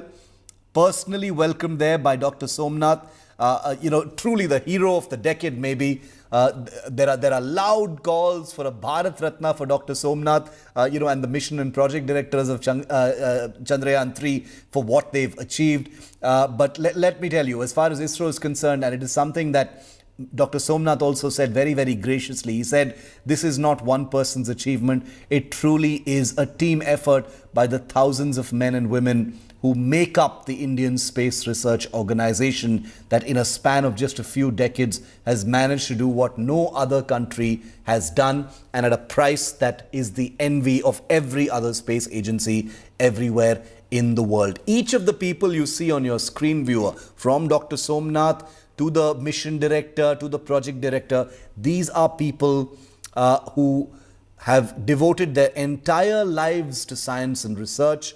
And that's the reason why a morale boost of the kind that is being given to them by the Prime Minister today, with a personal slap on the back, a handshake, a hug, is something that goes a very long way in keeping their morale up. Remember that these are also extremely busy people, so the Prime Minister will not be taking much of their time. They've got work to do. The Chandrayaan mission is only 14 days long, and therefore every minute counts. Vikram has landed successfully. The Pragyan rover is rolling beautifully on the surface of the moon. And therefore, there's a very short window of time in which to conduct all the objectives and the experiments that Chandrayaan-3 is hoping to achieve. Because remember, it isn't just Isro that's waiting on those findings. It's the global space community, scientific community, that is hoping to learn more about the South Pole of the moon, courtesy Vikram, Pragyan, and the people of Isro. First pictures coming in from the inside now of Isro. I'm just going to check with our producers if there's any audio in these. Is there any audio? Can we go up with the audio? Okay, there's no audio. Like I said, I promise you, we'll go to the audio once the audio is in. So this particular feed coming in from Isro has no audio, so we can't. Okay, let's listen in. विज्ञान जो है इस ramp से नीचे उतरता है और फिर चांद की सतह की सैर कर रहा है। देखिए, रोवर जो है इस समय चांद पर करीब 1 सेंटीमीटर प्रति सेकंड की रफ्तार से रेंगते हुए चल रहा है। ये मानकर ये कह सकते हैं कि उसकी जो धीमी चाल है वो करीब 500 मीटर तक चलेगा लैंडर के साथ संपर्क बना के रखते हुए। Okay, so these are very, very compelling images, viewer. What Dr. Somnath is now showing the Prime Minister is a replica of the Vikram lander itself. This is, these are lovely pictures. The Prime Minister getting a first-hand view of both the Vikram lander as well as the materials and components that go into the making of the Vikram lander, the orbiter, the ramp from which the Pragyan rover rolls out from the spacecraft, and there, right there on the floor, as you can see, is an image of is a replica of the Pragyan rover itself. How I wish we could hear what Dr. Somnath and the Prime Minister were discussing as they interact with each other. Dr. Somnath is accompanied by senior members of the Isro team who are with him as well, in case the Prime Minister has more detailed questions and clarifications. But these are lovely images. The Prime Minister getting a full brief on on the equipment. This is the hardware that is the visible component of what the Chandrayaan-3 mission is really all about. The Prime Minister is there to say thank you, but also to learn, to show that he is part of whatever the Isro is striving to achieve next. That's the Vikram lander there. You can see its solar panels, that replica, very true to life of what the Vikram looks like on the moon. I'm sure it's covered in a little bit of moon dust, but pretty much what you're seeing right there with those solar panels. So the Prime Minister getting a full brief from Dr. Somnath before what we're expecting to see is an interaction in probably an auditorium of some kind with the entire Isro community. And that live interaction will, of course, be beamed to all Isro centers, so every member of the Isro community can be part of this very, very momentous day where the Prime Minister is there in person to honor and felicitate them. The interaction is expected to last, maybe about an hour. It's already begun, of course. The Prime Minister has to make his way back to Delhi in an hour from now to carry on with the rest of his day. And the Isro team is even busier, in fact, because they've got to go back to the Chandrayaan-3 mission. The command center, viewer, you remember the chairs and the panels and the computers which you saw on the landing day. That center is just about 200 meters from this location where the Prime Minister is. Will the Prime Minister be taken there? We don't know. The Prime Minister was there last time during Chandrayaan-2. He was that's where he interacted with the scientists. We don't know if this interaction will take place in that command center this time as well, or will it be in an auditorium? That, of course, we'll know in just a few minutes from now. But the Prime Minister is going to spend less than an hour from now with Isro before he makes his way back to Delhi. Remember that there's already a large, very vocal section on social media, especially many in Karnataka, Kerala, Tamil Nadu, who are calling for a Bharat Ratna for people like Dr. Somnath, or at the very least big government decorations for the team, which, like I said, is almost beyond doubt that something of that kind will happen.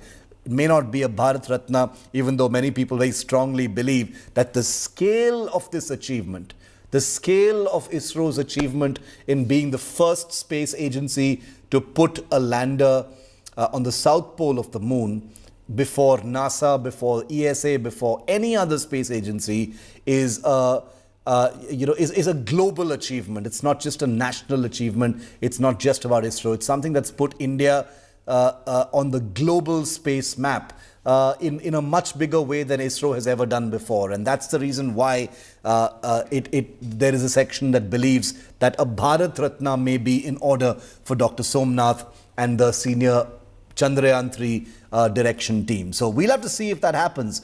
The men and women of ISRO are the heroes of the day. They're the ones who've made this possible, and today is their day to shine. The Prime Minister, using the enormous attention and spotlight that hovers over him at all times, to shine that light on the heroes of ISRO, the men and women of ISRO who've made this country proud. You saw the crowds that were waiting for the Prime Minister.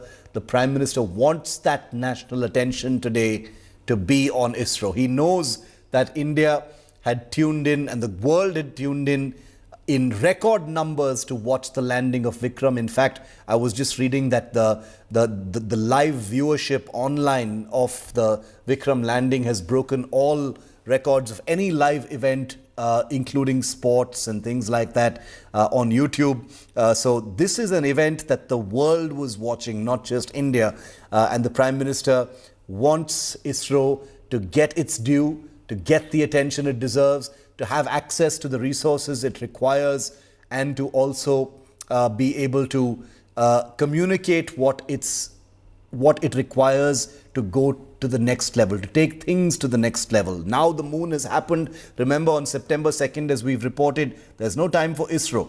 They've landed a Vikram lander on the moon on August 23rd, and just 9 days after that, on the 2nd of September, another rocket blasts off from ISRO, carrying the Aditya L1 spacecraft, which is the first Indian spacecraft that will be conducting studies around the sun. Obviously, it's not going to be going very near the sun, but it is there to conduct those experiments. Live pictures now of the Prime Minister entering the command center, like I said, to meet with those scientists. Let's just try and listen into some of that commentary coming in.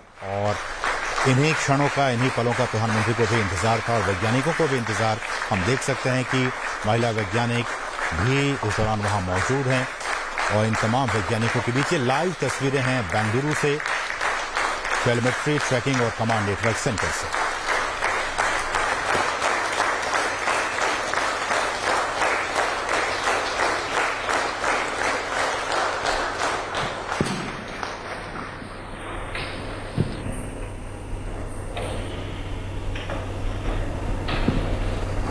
आदरणीय प्रधानमंत्री जी, आपको सुस्वागतम। On 23rd of this month, August, we made history by landing on the moon. Chandrayaan-3 landed softly on the moon. We were very fortunate to have our Honorable Prime Minister, though away, he joined us live to greet us, to congratulate us, to be with us. And thank you so much for your presence during such a historic day.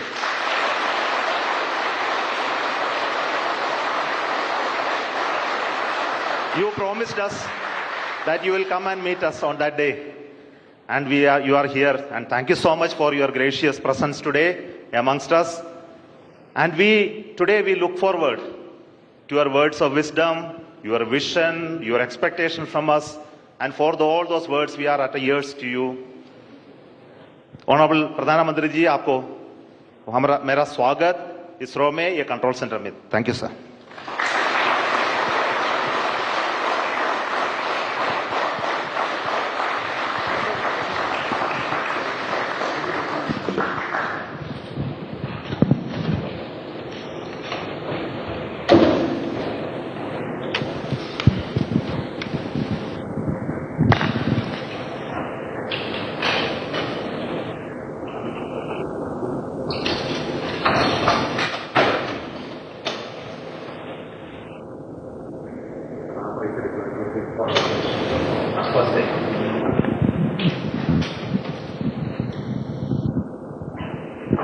So we are seeing the ramp being deployed now.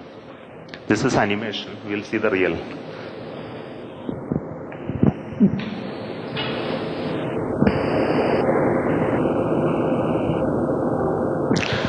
Next solar panel of the ramp of the rover Pragyan opens. Then it establishes communication with the lander. Yeah.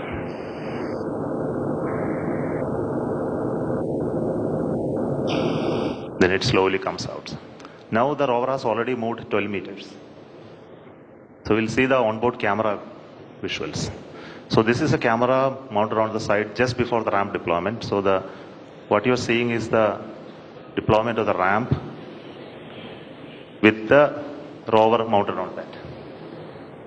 The solar panel of the rover is deployed already and it is getting released and moving towards moon, sir.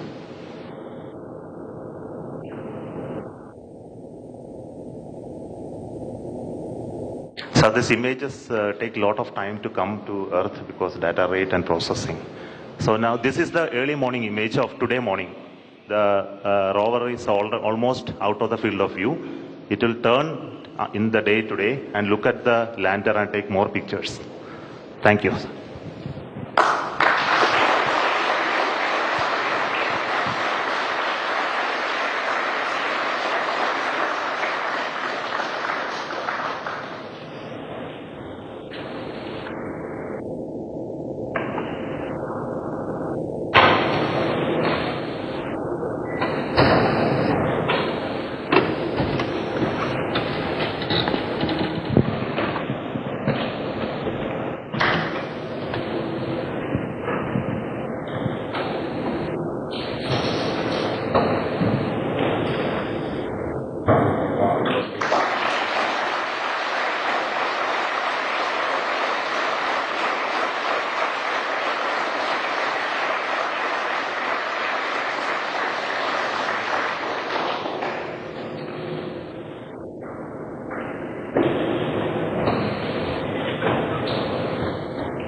Mementos being exchanged and provided to the Prime Minister by Dr. Somnath. Lovely historic pictures of the rollout of Pragyan from the Vikram lander onto the surface of the moon. Priceless, priceless images of India's history on the moon, that handshake. And now the Prime Minister will address the heroes of Isro. Namaskar, friends.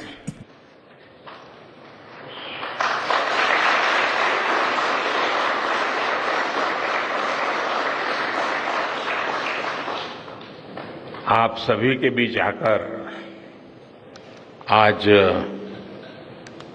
एक अलग ही खुशी महसूस कर रहा हूं। शायद ऐसी खुशी बहुत रेयर ओकेजन होते हैं जब तन मन खुशियों से भर गया हो। और व्यक्ति के जीवन में कई बार ऐसी घटनाएं घटती हैं कि वो बेसब्री हावी हो जाती है। इस बार मेरे साथ भी ऐसा ही हुआ है। इतनी बेसब्री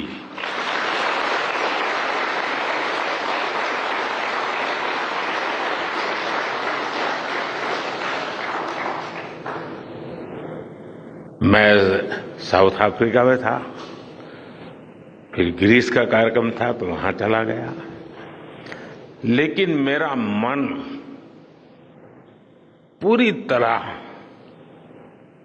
आपके साथ ही लगा हुआ था।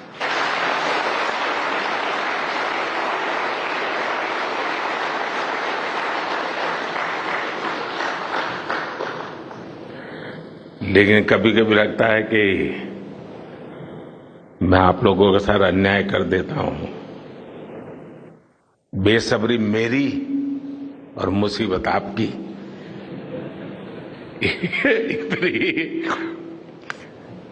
सवेरे सवेरे आप सभी को और इतना और टाइम, लेकिन बस मन कर रहा था जाऊं आपको नमन करूं। आपको दिक्कत हुई होगी, लेकिन मैं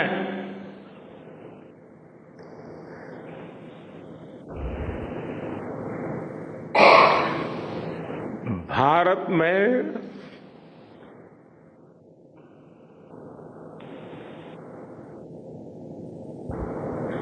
आते ही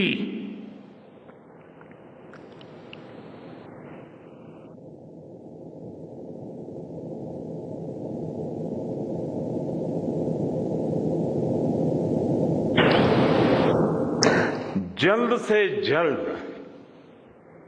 आपके दर्शन करना चाहता था।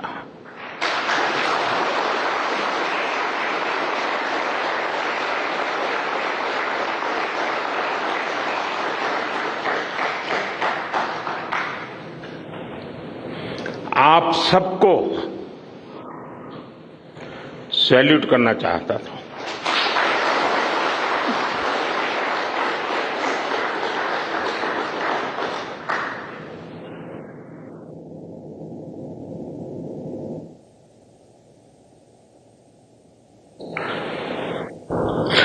Salute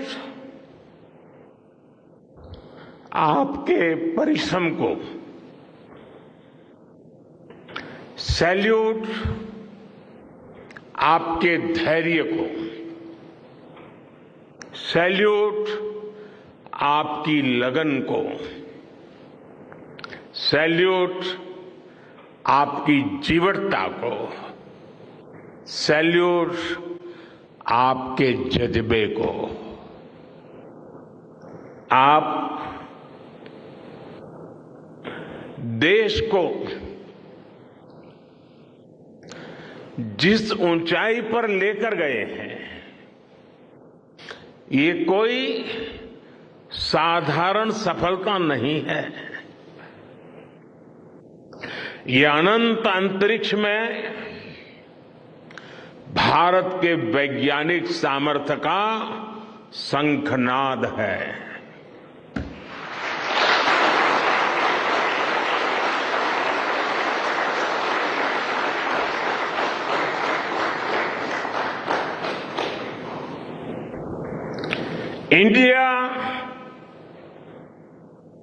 India is on the moon.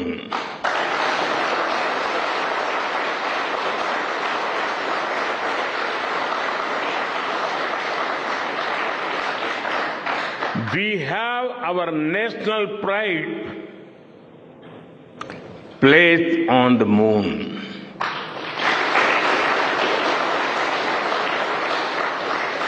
हम वहां पहुंचे जहां कोई नहीं पहुंचा था। हमने वो किया जो पहले कभी किसी ने नहीं किया था। ये आज का भारत है,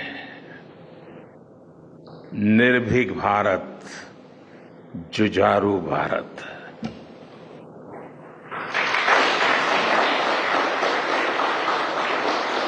ये वो भारत है जो नया सोचता है, नए तरीके से सोचता है, जो डार्क जोन में जाकर भी दुनिया में रोशनी की किरण फैला देता है।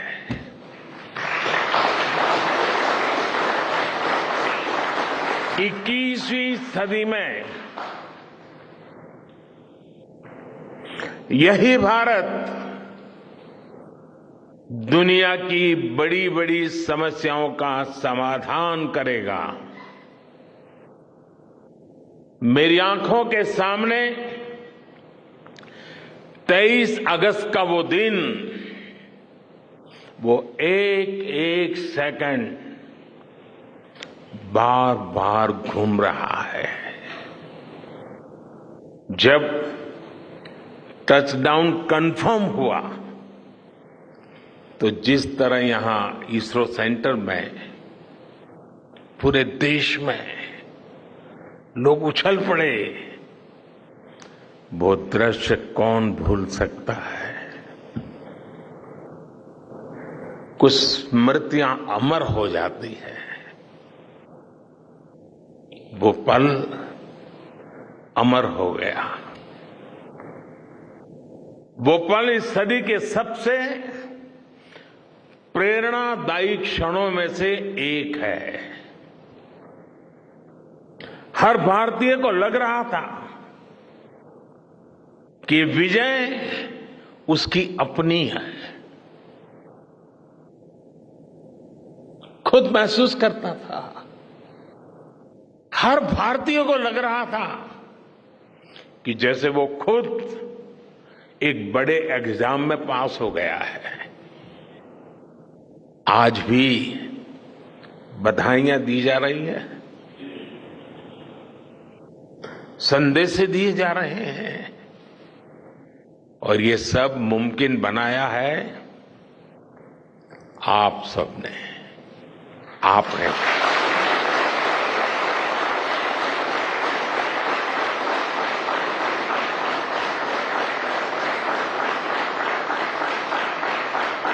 देश के मेरे वैज्ञानिकों ने ये मुमकिन बनाया है। मैं आप सबका जितना गुणगान करूं वो कम है। मैं आपकी जितनी सराहना करूं वो कम है। साथियों, मैंने वो फोटो देखी जिसमें हमारे मून लैंडर ने अंगद की तरह चंद्रमा पर मजबूती से अपना पैर जमाया हुआ है।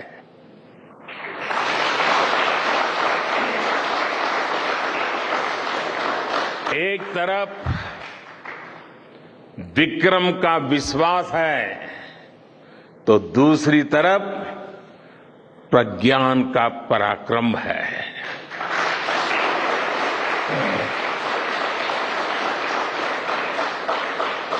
हमारा प्रज्ञान लगातार चंद्रमा पर अपने पद चिन्ह छोड़ रहा है।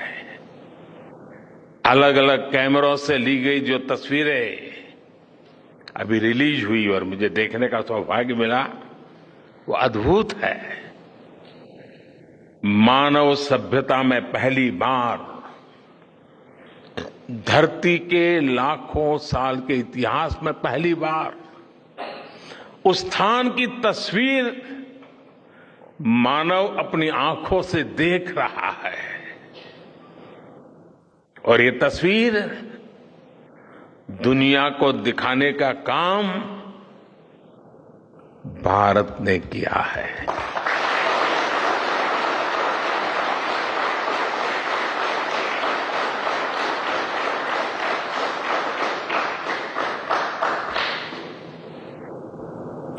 आप सभी वैज्ञानिकों ने किया है। आज पूरी दुनिया भारत की साइंटिफिक स्पिरिट का, हमारी टेक्नोलॉजी का और हमारे साइंटिफिक टेम्परामेंट का लोहा मान चुकी है।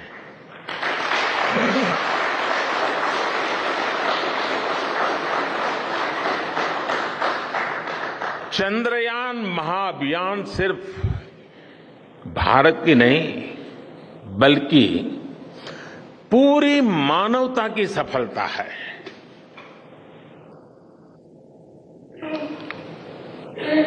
हमारा मिशन जिस क्षेत्र को एक्सप्लोर करेगा उससे सभी देशों के लिए मून मिशंस के नए रास्ते खुलेंगे। ये चांद के रहस्य को तो खोलेगा ही, साथ ही धरती की चुनौतियों के समाधान में भी मदद करेगा। आपकी इस सफलता के लिए मैं एक बार फिर सभी वैज्ञानिकों को,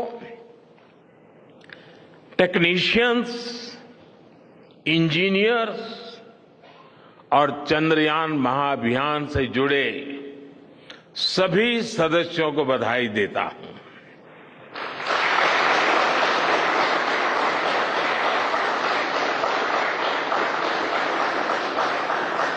मेरे परिवारजनों, आप जानते हैं कि स्पेस मिशंस के टच डाउन पॉइंट को एक नाम दिए जाने की वैज्ञानिक परंपरा है।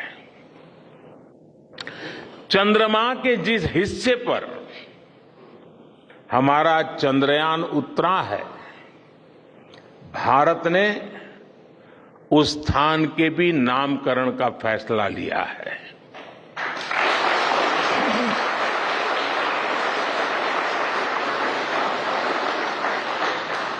जिस स्थान पर चंद्रयान-3 का मून लैंडर उतरा है, अब उस पॉइंट को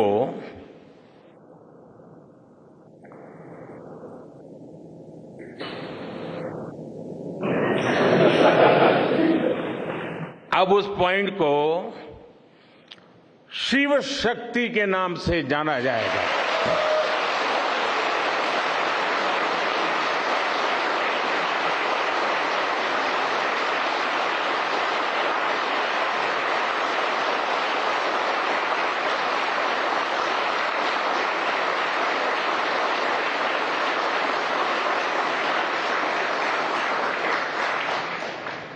शिव में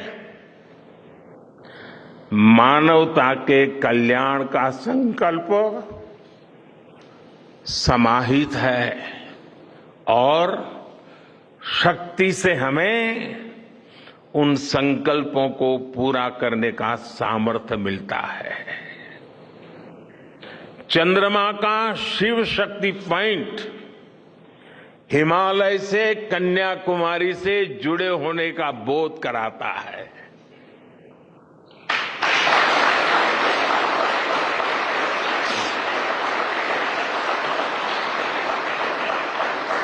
हमारे ऋषियों ने कहा है, येन कर्माण्य पशो मनीषिणो यज्ञे कुण्वन्ति वित्तेषु धीरः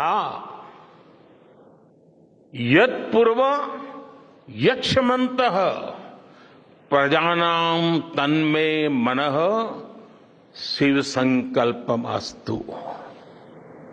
अर्थात जिस मन से हम कर्तव्य कर्म करते हैं, विचार और विज्ञान को गति देते हैं और जो सबके भीतर मौजूद है, वो मन शुभ और कल्याणकारी संकल्पों से जुड़े।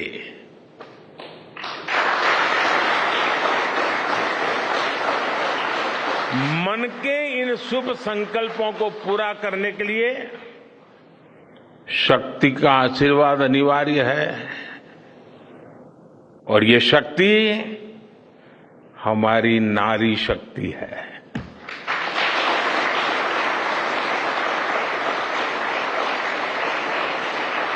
हमारी माताएं बहनें हैं।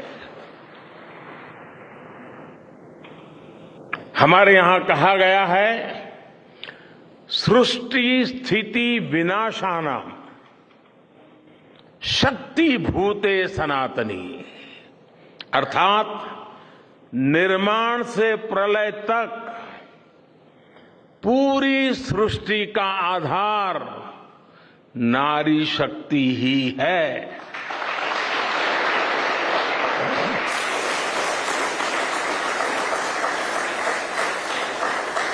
आप सबने देखा है, चंद्रयान-3 में देश ने, हमारी महिला वैज्ञानिकों ने, देश की नारी शक्ति ने कितनी बड़ी भूमिका निभाई है। चंद्रमा का शिव शक्ति पॉइंट सदियों तक भारत के इस वैज्ञानिक और दार्शनिक चिंतन का साक्षी बनेगा।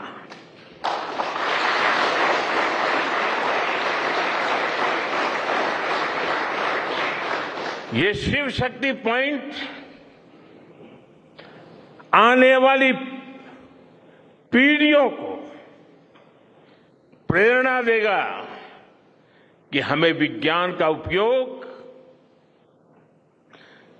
मानवता के कल्याण के लिए ही करना है। मानवता का कल्याण, यही हमारा सुप्रीम कमिटमेंट है। साथियों, एक और नामकरण काफी समय से लंबित है। 4 साल पहले जब चंद्रयान-2 चंद्रमा के पास तक पहुंचा था, जहां उसके पदचिन्ह पड़े थे, तब ये प्रस्ताव था कि उस स्थान का नाम तय किया जाए। लेकिन उन परिस्थितियों में निर्णय लेने के स्थान पर हमने प्रण लिया कि जब चंद्रयान-3 सफलतापूर्वक चांद पर पहुंचेगा, तब हम दोनों पॉइंट का नाम एक साथ रखेंगे।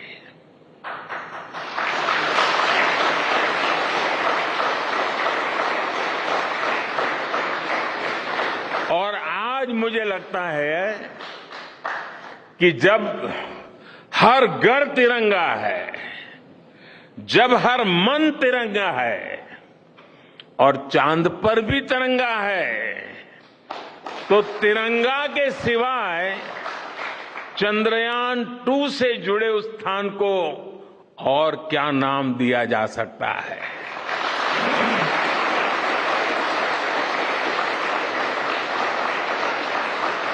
इसलिए चंद्रमा के जिस स्थान पर चंद्रयान-2 ने अपने पदचिन्ह छोड़े हैं, वो पॉइंट अब तिरंगा कहलाएगा।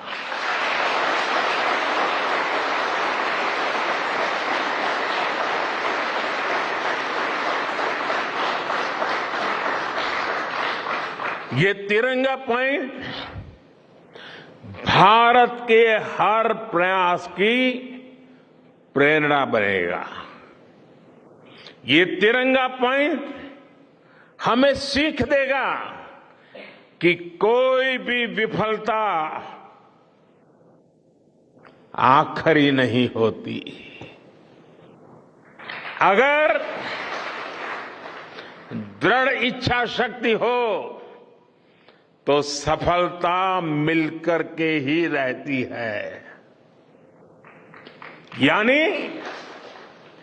मैं फिर दोहरा रहा हूं, चंद्रयान-2 के पद चिन्ह जहां है वो स्थान आज से तिरंगा पॉइंट कहलाएगा।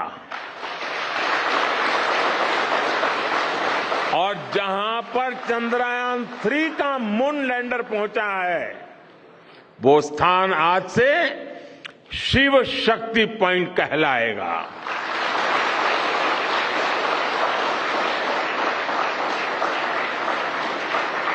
साथियों,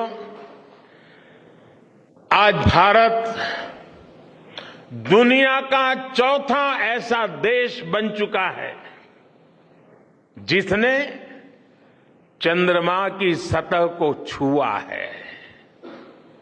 ये सफलता तब और अधिक बड़ी हो जाती है जब हम ये देखते हैं कि भारत ने अपनी यात्रा कहां से शुरू की थी।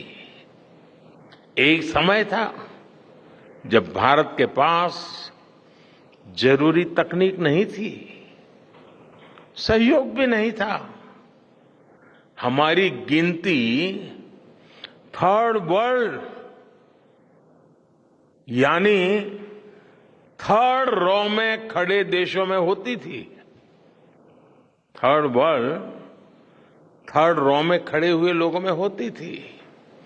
वहां से निकलकर आज भारत दुनिया की 5वीं सबसे बड़ी अर्थव्यवस्था बना है।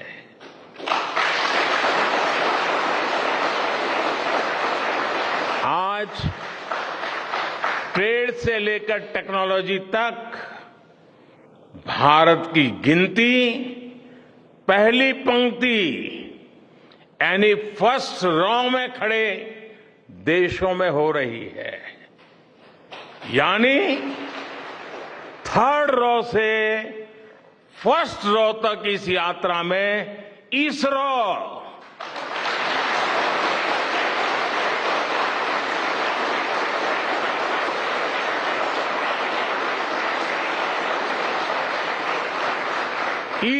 जैसी संस्थानों की बहुत बड़ी भूमिका रही है। आपने आज मेक इन इंडिया को चांद तक पहुंचा दिया है।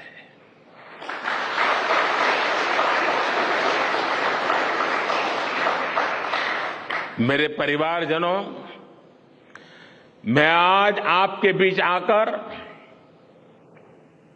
विशेष तौर पर देशवासियों को आपकी मेहनत के बारे में बताना चाहता हूं। जो मैं बातें बता रहा हूं वो आपके लिए नई नहीं है, लेकिन आपने जो किया है, जो साधना की है, वो देशवासियों को भी पता होना चाहिए। भारत के दक्षिण हिस्से से चंद्रमा के दक्षिणी ध्रुव तक चंद्रयान की ये यात्रा आसान नहीं थी। मून लैंडर की सॉफ्ट लैंडिंग सुनिश्चित करने के लिए हमारे वैज्ञानिकों ने इसरो की रिसर्च फैसिलिटी में आर्टिफिशियल मून तक बना डाला। इस आर्टिफिशियल मून पर विक्रम लैंडर को अलग अलग तरीके से सरफेस पर उतारकर उसका टेस्ट किया गया था। अब इतने सारे एग्जाम देकर हमारा मून लैंडर वहां गया है तो उसे सक्सेस मिलनी ही मिलनी थी।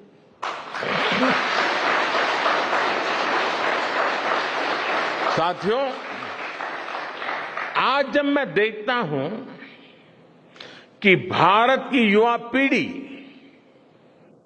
साइंस को लेकर, स्पेस को लेकर, इनोवेशन को लेकर इतनी एनर्जी से भरी हुई है, तो उसके पीछे हमारे ऐसे ही स्पेस मिशंस की सफलता है। मंगलयान की सफलता ने, चंद्रयान की सफलता ने, गगनयान की तैयारी ने देश की युवा पीढ़ी को एक नया मिजाज दे दिया है। आज भारत के छोटे छोटे बच्चों की जुबान पर चंद्रयान का नाम है। आज भारत का हर बच्चा आप वैज्ञानिकों में अपना भविष्य देख रहा है। इसलिए आपकी उपलब्धि सिर्फ ये नहीं है कि आपने चांद पर तिरंगा लहराया, लेकिन आपने एक और बड़ी उपलब्धि हासिल की है, और वो उपलब्धि है भारत की पूरी पीढ़ी को जागृत करने की, उसे नई ऊर्जा देने की।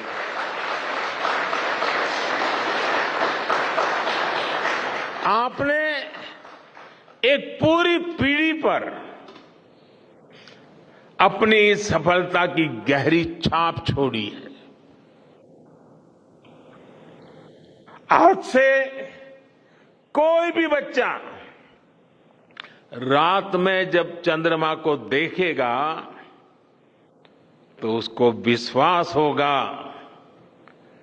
कि जिस हौसले से मेरा देश चांद पर पहुंचा है, वही हौसला, वही जज्बा उस बच्चे के भीतर भी है, उस युवा के भीतर भी है। आज आपने भारत के बच्चों में आकांक्षाओं के जो बीज बोए हैं, कल वो वट वृक्ष बनेंगे और विकसित भारत की नींव बनेंगे।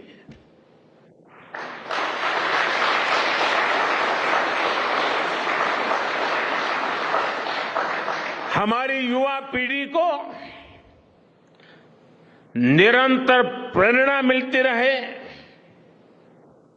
इसके लिए एक और निर्णय लिया गया है। 23 अगस्त को जब भारत ने चंद्रमा पर तिरंगा फहराया, उस दिन को अब हिंदुस्तान नेशनल स्पेस डे के रूप में मनाया जाएगा।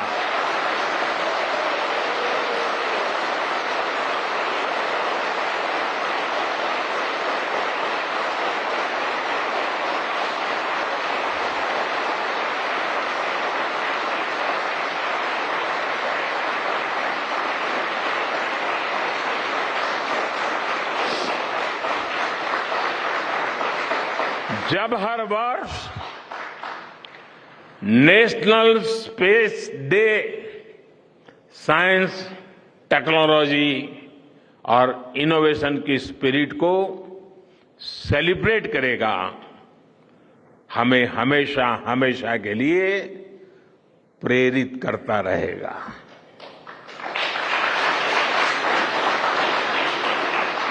मेरे परिवारजनों, आप भी जानते हैं कि स्पेस सेक्टर का जो सामर्थ्य है, वो सैटेलाइट लॉन्च करने या अंतरिक्ष की खोज से कहीं ज्यादा बड़ा है। स्पेस सेक्टर की एक बहुत बड़ी ताकत है जो मैं देखता हूं, वो है ईज ऑफ लिविंग और ईज ऑफ गवर्नेंस।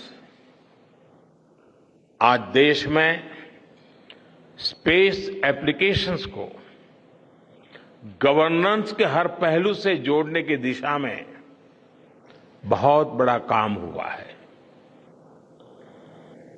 आप लोगों ने जब मुझे प्रधानमंत्री के रूप में काम का दायित्व दिया, तो प्रधानमंत्री बनने के बाद मैंने भारत सरकार के जॉइंट सेक्रेटरी लेवल के ऑफिसर्स की स्पेस साइंटिस्ट के साथ एक वर्कशॉप करवाई थी और इसका मकसद ये था कि गवर्नेंस में, शासन व्यवस्था में ट्रांसपेरेंसी लाने में स्पेस सेक्टर की ताकत का ज्यादा से ज्यादा इस्तेमाल कैसे करें। तब किरण जी शायद हम लोगों के साथ काम करते थे। इसी का नतीजा था जब देश ने स्वच्छ भारत अभियान शुरू किया, शौचालयों का निर्माण शुरू किया, करोड़ों घरों को बनाने का अभियान चलाया, तो इन सब के मॉनिटरिंग के लिए, उसकी प्रगति के लिए स्पेस साइंस ने बहुत मदद की। आज देश में दूर दराज के इलाके में एजुकेशन, कम्युनिकेशन और हेल्थ सर्विसेज पहुंचाने में स्पेस सेक्टर की बहुत बड़ी भूमिका है। इन दिनों आजादी के अमृत महोत्सव के निमित्त जो जिले जिले में अमृत सरोवर बन रहे हैं, उसका भी टैगिंग, उसकी भी मॉनिटरिंग स्पेस के द्वारा ही हो रही है। बिना स्पेस टेक्नोलॉजी के हम टेलीमेडिसिन और टेली एजुकेशन की कल्पना तक नहीं कर सकते। स्पेस साइंस ने देश के रिसोर्सेज के ऑप्टिमम यूटिलाइजेशन में भी बहुत मदद की है। हमारे देश के एग्रीकल्चर सेक्टर को ताकत देने में, मौसम का अनुमान लगाने में स्पेस सेक्टर जो मदद करता है, वो देश का हर किसान जानता है। आज वो देख लेता है अपने मोबाइल पर अगले सप्ताह मौसम का क्या हाल है। देश के करोड़ों मछुआरों को आज नाविक सिस्टम से जो सटीक जानकारी मिल रही है, वो भी आप ही की देन है। आज जब देश में बाढ़ आती है, कोई प्राकृतिक आपदा आती है, भूकंप आता है, तो हालात की गंभीरता का पता लगाने में आप सबसे पहले आगे आते हैं। जब साइक्लोन आता है तो हमारी सैटेलाइट्स उसका सारा रूट बताती हैं, सारी टाइमिंग बताती हैं और लोगों की जान भी बचती है, संपत्ति भी बचती है। और सिर्फ साइक्लोन के कारण जो संपत्ति बचती है ना, उसका अगर जोड़ लगा दें तो आज स्पेस का जो खर्चा है उससे वो ज्यादा हो जाता था।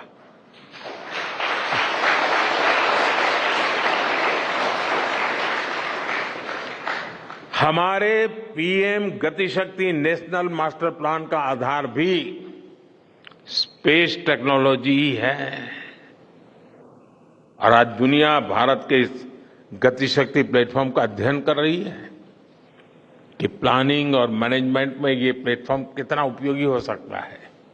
इससे प्रोजेक्ट्स की प्लानिंग, एजुकेशन और मॉनिटरिंग में काफी मदद मिल रही है। समय के साथ बढ़ता हुआ स्पेस एप्लीकेशन का ये दायरा हमारे युवाओं के लिए अपॉर्चुनिटीज भी बढ़ा रहा है, अवसर बढ़ा रहा है।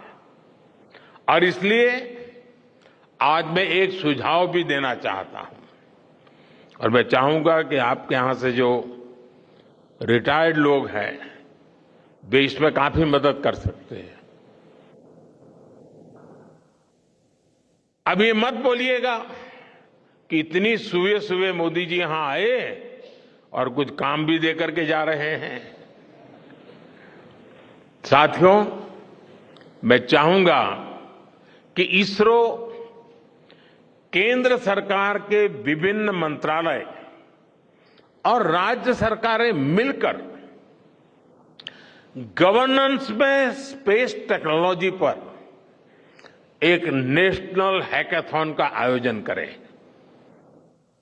इस हैकाथॉन में ज्यादा से ज्यादा युवा, ज्यादा से ज्यादा यूनिवर्सिटी, ज्यादा से ज्यादा नौजवान वो शामिल हो, जुड़े। मुझे विश्वास है ये नेशनल हैकाथॉन हमारी गवर्नेंस को और प्रभावी बनाएगा, देशवासियों को मॉडर्न सॉल्यूशंस देगा। और साथियों, आपके अलावा मैं अपनी युवा पीढ़ी को एक और टास्क अलग से देना चाहता हूं। और होमवर्क के दिए बिना बच्चों को काम करने का मजा नहीं आता है। आप सब जानते हैं कि भारत वो देश है जिसने हजारों वर्ष पूर्व ही धरती के बाहर अनंत अंतरिक्ष में देखना शुरू कर दिया था।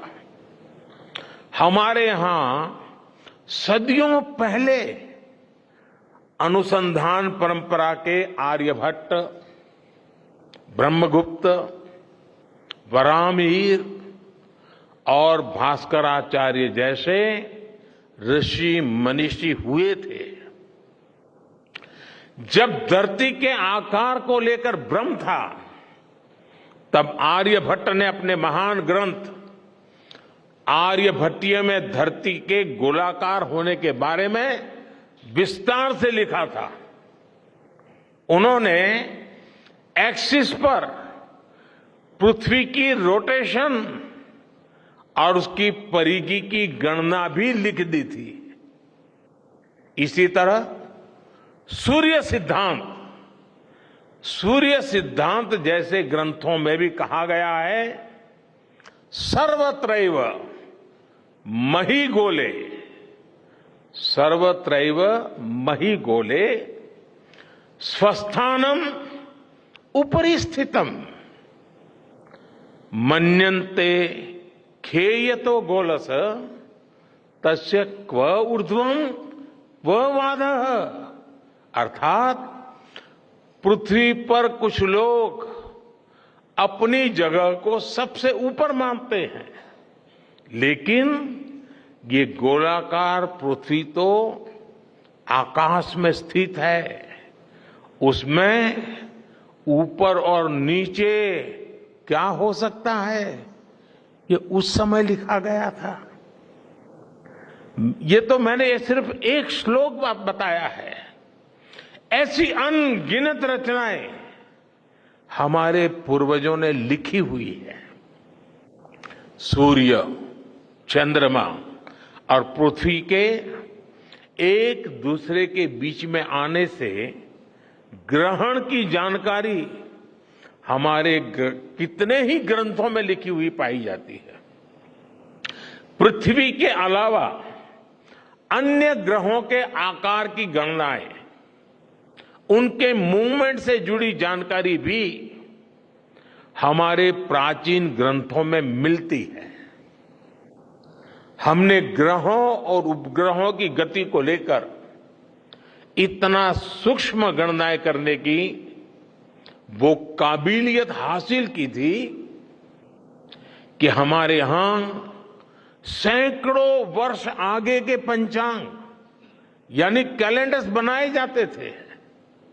इसलिए मैं इससे जुड़ा एक टास्क अपनी नई पीढ़ी को देना चाहता हूं, स्कूल कॉलेज के बच्चों को देना चाहता हूं। मैं चाहता हूं कि भारत के शास्त्रों में जो खगोलीय सूत्र है, उन्हें साइंटिफिकली प्रूव करने के लिए नए सिरे से उनके अध्ययन के लिए नई पीढ़ी आगे आए।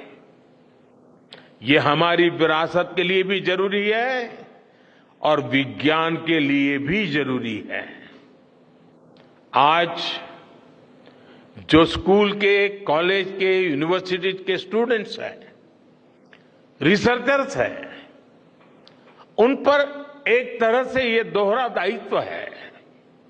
भारत के पास विज्ञान के ज्ञान का जो खजाना है वो गुलामी के लंबे कालखंड में दब गया है, छिप गया है। आजादी के इस अमृत काल में हमें इस खजाने को भी खंगालना है, उस पर रिसर्च करनी है और दुनिया को भी बताना है। दूसरा दायित्व ये कि हमारी युवा पीढ़ी को आज के आधुनिक विज्ञान, आधुनिक टेक्नोलॉजी को नए आयाम देने हैं। समंदर की गहराइयों से लेकर आसमान की ऊंचाई तक, आसमान की ऊंचाई से लेकर अंतरिक्ष की गहराई तक आपके लिए करने के लिए बहुत कुछ है। आप डीप अर्थ को भी देखिए और साथ ही डीप सी को भी एक्सप्लोर करिए। आप नेक्स्ट जनरेशन कंप्यूटर बनाइए और साथ ही जेनेटिक इंजीनियरिंग में भी अपना सिक्का जमाइए। भारत में आपके लिए नई संभावनाओं के द्वार लगातार खुल रहे हैं। 21वीं सदी के इस कालखंड में जो देश साइंस और टेक्नोलॉजी में बढ़त बना ले जाएगा, वो देश सबसे आगे बढ़ जाएगा। साथियों, आज बड़े बड़े एक्सपर्ट्स कह रहे हैं कि अगले कुछ वर्षों में भारत की स्पेस इंडस्ट्री $8 बिलियन से बढ़कर $16 बिलियन की हो जाएगी।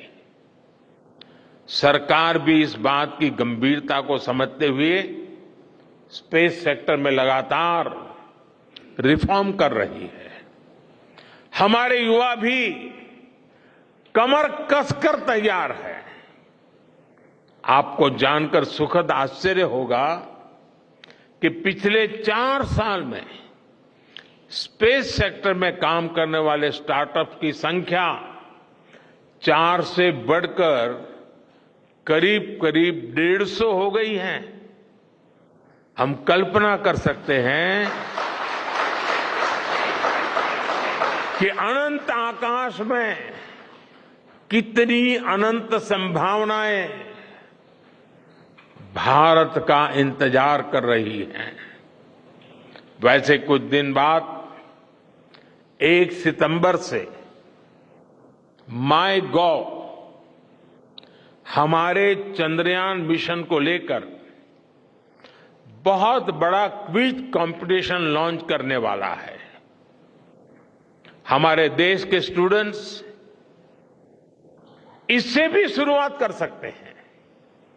मैं देश भर के स्टूडेंट से आग्रह करूंगा कि आप सभी बड़ी संख्या में इससे जुड़े। मेरे परिवारजनों, देश की भावी पीढ़ी को आपका मार्गदर्शन बहुत आवश्यक है।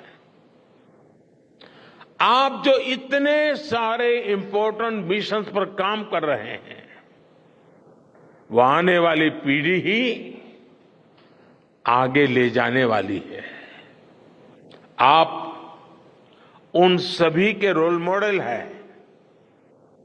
आपकी रिसर्च और आपकी वर्षों की तपस्या, मेहनत ने साबित किया है कि आप जो ठान लेते हैं वो आप करके दिखाते हैं।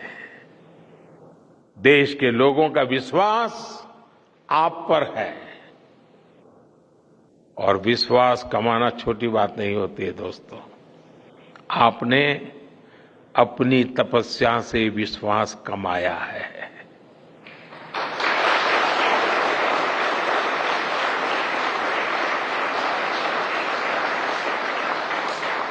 देश के लोगों का आशीर्वाद आप पर है।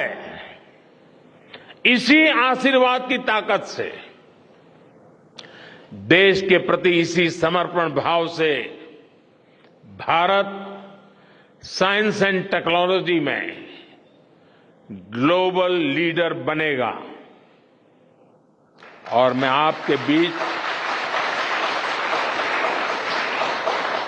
बड़े विश्वास के साथ बताता हूं, इनोवेशन की हमारी यही स्पिरिट ही 2047 में विकसित भारत के सपने को साकार करेगी।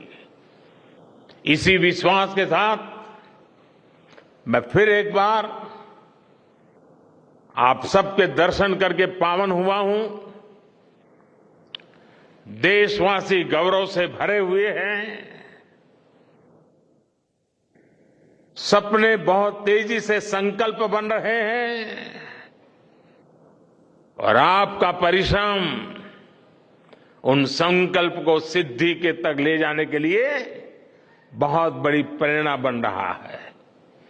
आपको जितनी बधाई दूं कम है, जितना अभिनंदन करूं कम है। मेरी तरफ से करोड़ों करोड़ों देशवासियों की तरफ से, दुनिया भर की साइंटिफिक कम्युनिटी की तरफ से अनेक अनेक धन्यवाद, बहुत बहुत शुभकामनाएं। भारत माता की, भारत माता की, भारत माता की। धन्यवाद।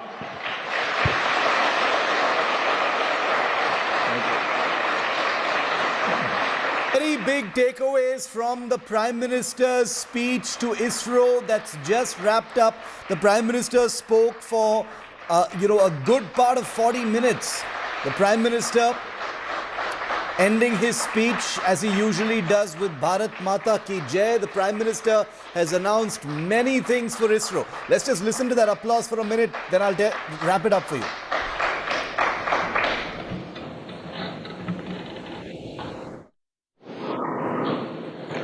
सैल्यूट करना चाहता था।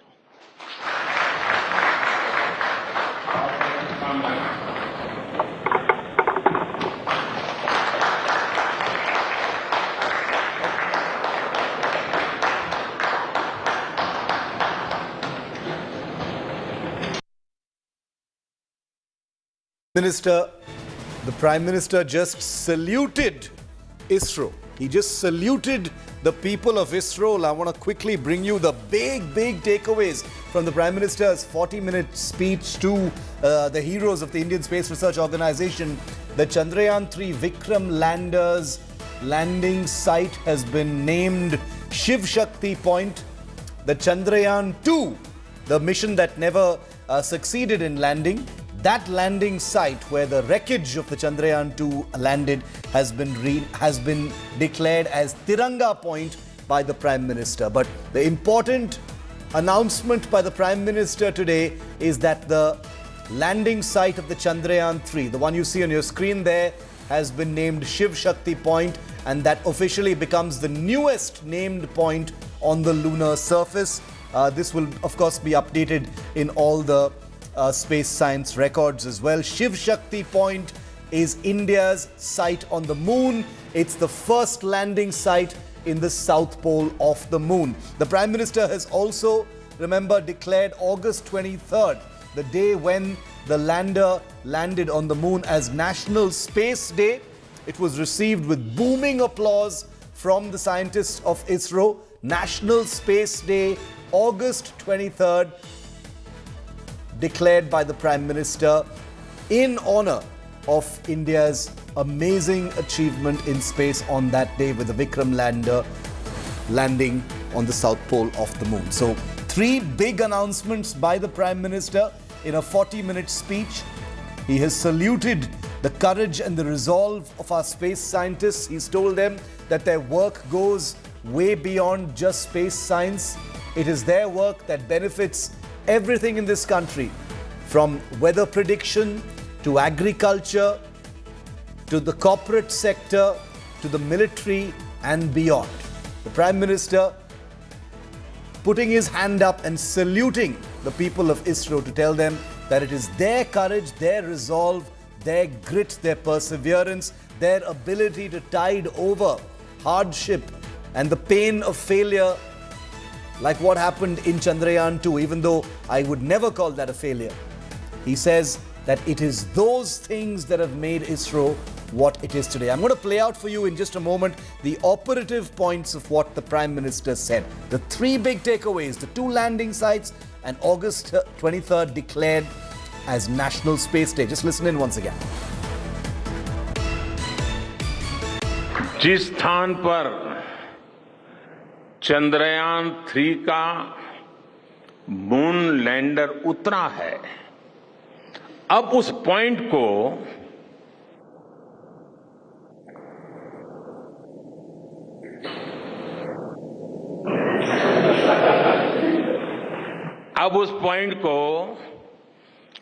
शिव शक्ति के नाम से जाना जाएगा। जब चंद्रयान-2 चंद्रमा के पास तक पहुंचा था, जहां उसके पदचिन्ह पड़े थे, तब ये प्रस्ताव था कि उस स्थान का नाम तय किया जाए।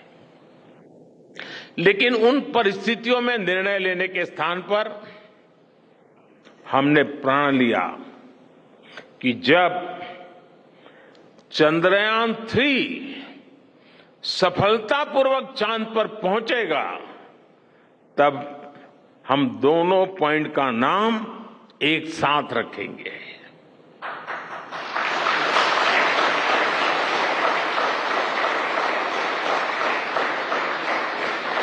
और आज मुझे लगता है कि जब हर घर तिरंगा है, जब हर मन तिरंगा है और चांद पर भी तिरंगा है, तो तिरंगा के सिवाय चंद्रयान-2 से जुड़े उस स्थान को और क्या नाम दिया जा सकता है।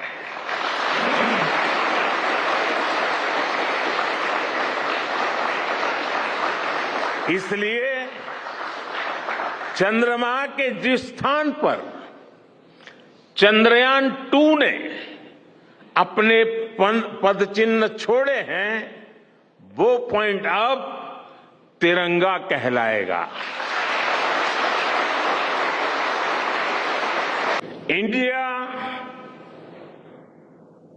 India is on the moon.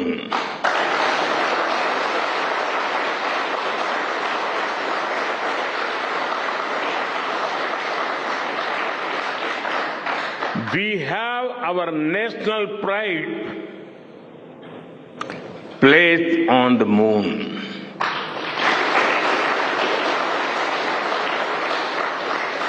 हम वहां पहुंचे जहां कोई नहीं पहुंचा था।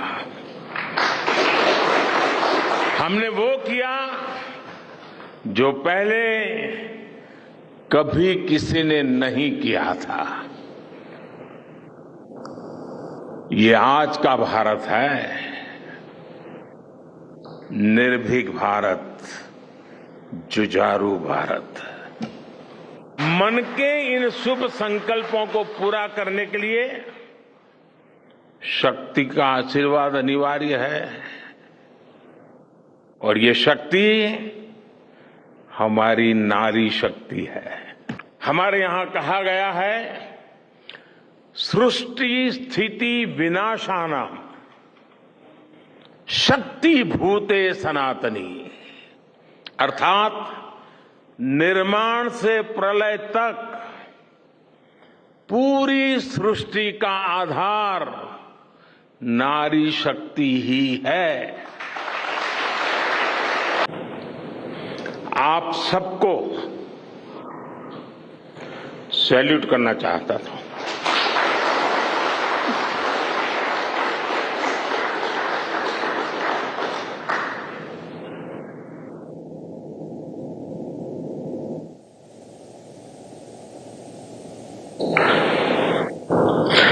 सैल्यूट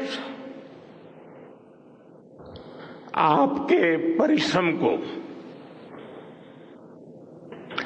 सैल्यूट आपके धैर्य को, सैल्यूट आपकी लगन को, सैल्यूट आपकी जीवटता को, सैल्यूट आपके जज्बे को।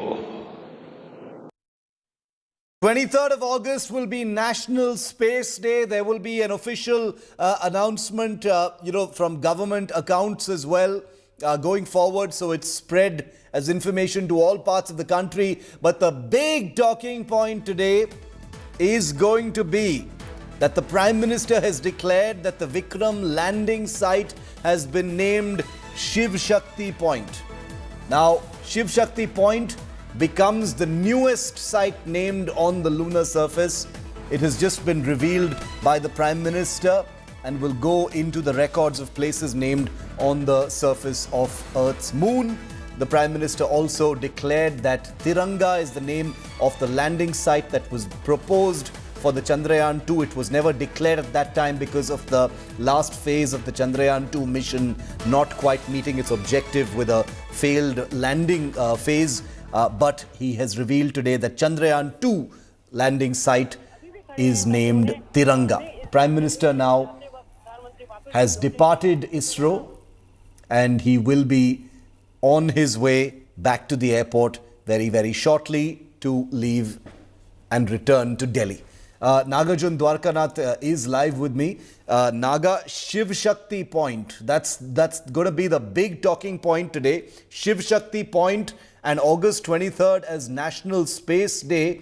One was expecting that there would be something to share by the Prime Minister, but these have been some, big heavy punches, big announcements by the Prime Minister, Naga.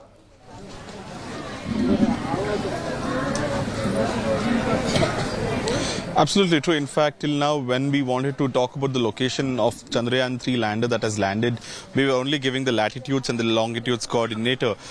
We didn't have any name as such. It was a surprise for all of us that Prime Minister would announce it at this point of time. We thought ISRO would tweet it later or so. But Shiv Shakti point being declared where Chandrayaan-3 Vikram lander landed, and Tiranga where Chandrayaan-2 lander crash landed. So big takeaways from today. And also it's about the morale boost as to what can ISRO achieve in the coming further days. Prime Minister spoke about how it has not just encouraged the scientific community in India but globally, and he's received appreciation on behalf of the scientists wherever he goes and whoever he talks to as well. And National Space Day on 23rd of August.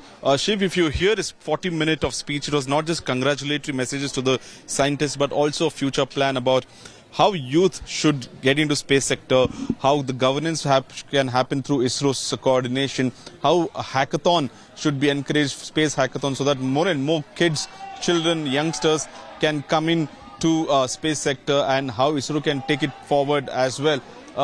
If I can show you the visuals, I think the Prime Minister convoy is coming out of the ISRO command center, and you can see all the Karyakartas of BJP still assembled here. They have not left the spot as of now. As we speak, you can see all of them behind the barricades. Like protocol, we have been cordoned off as well. Any moment, the Prime Minister who had entered ISRO command center around 7:30 is expected to leave. Yes, Shiv, I can see the visuals right here. The black car of the Prime Minister, that's the Prime Minister. There he is leaving in that car. You can see the Prime Minister sitting in the front seat, Shiv, waving at people, and he's left the ISRO center as we speak. ISRO command center. You can see the Prime Minister waving at people as well, trying to say bye to them, because all of them had come early in the morning from 5 o'clock. All of them have been stationed here because of SPG protocol. They could not come later as such. So officially we have got visual confirmation that the Prime Minister has left ISRO command center as well. We heard both ISRO chairman and ISRO chairman and Prime Minister talk about how there's a historic statement. India is on the moon, and that still gives me goosebumps whenever I hear that statement, because I was there when Mr. Somnath said it so immediately after the soft landing was done.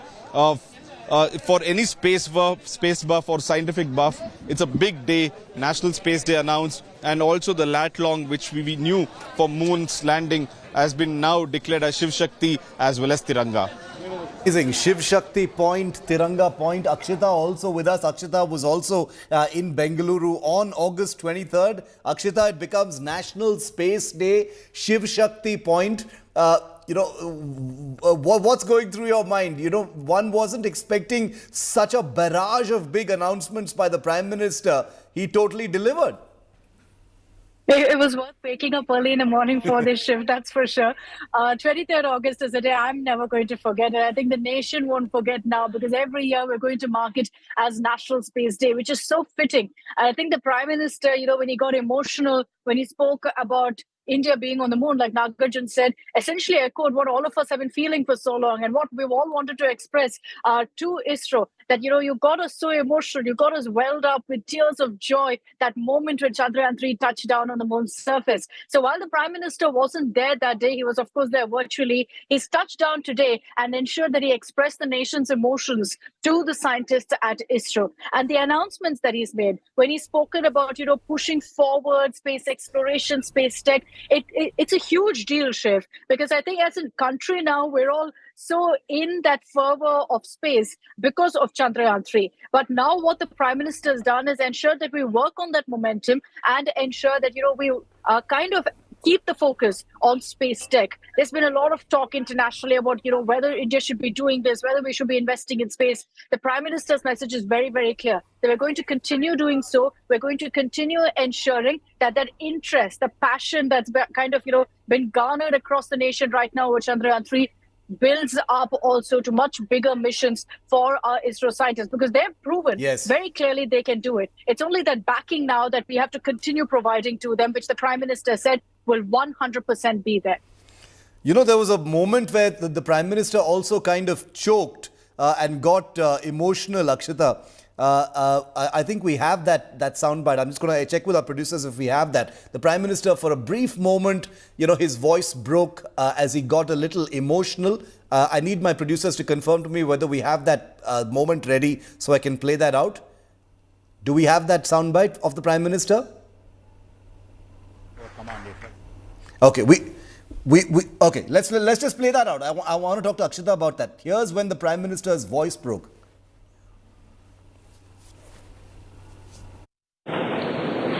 आप सबको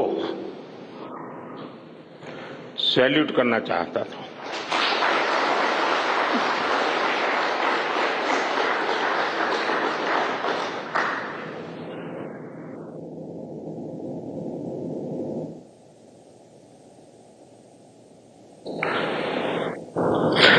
salute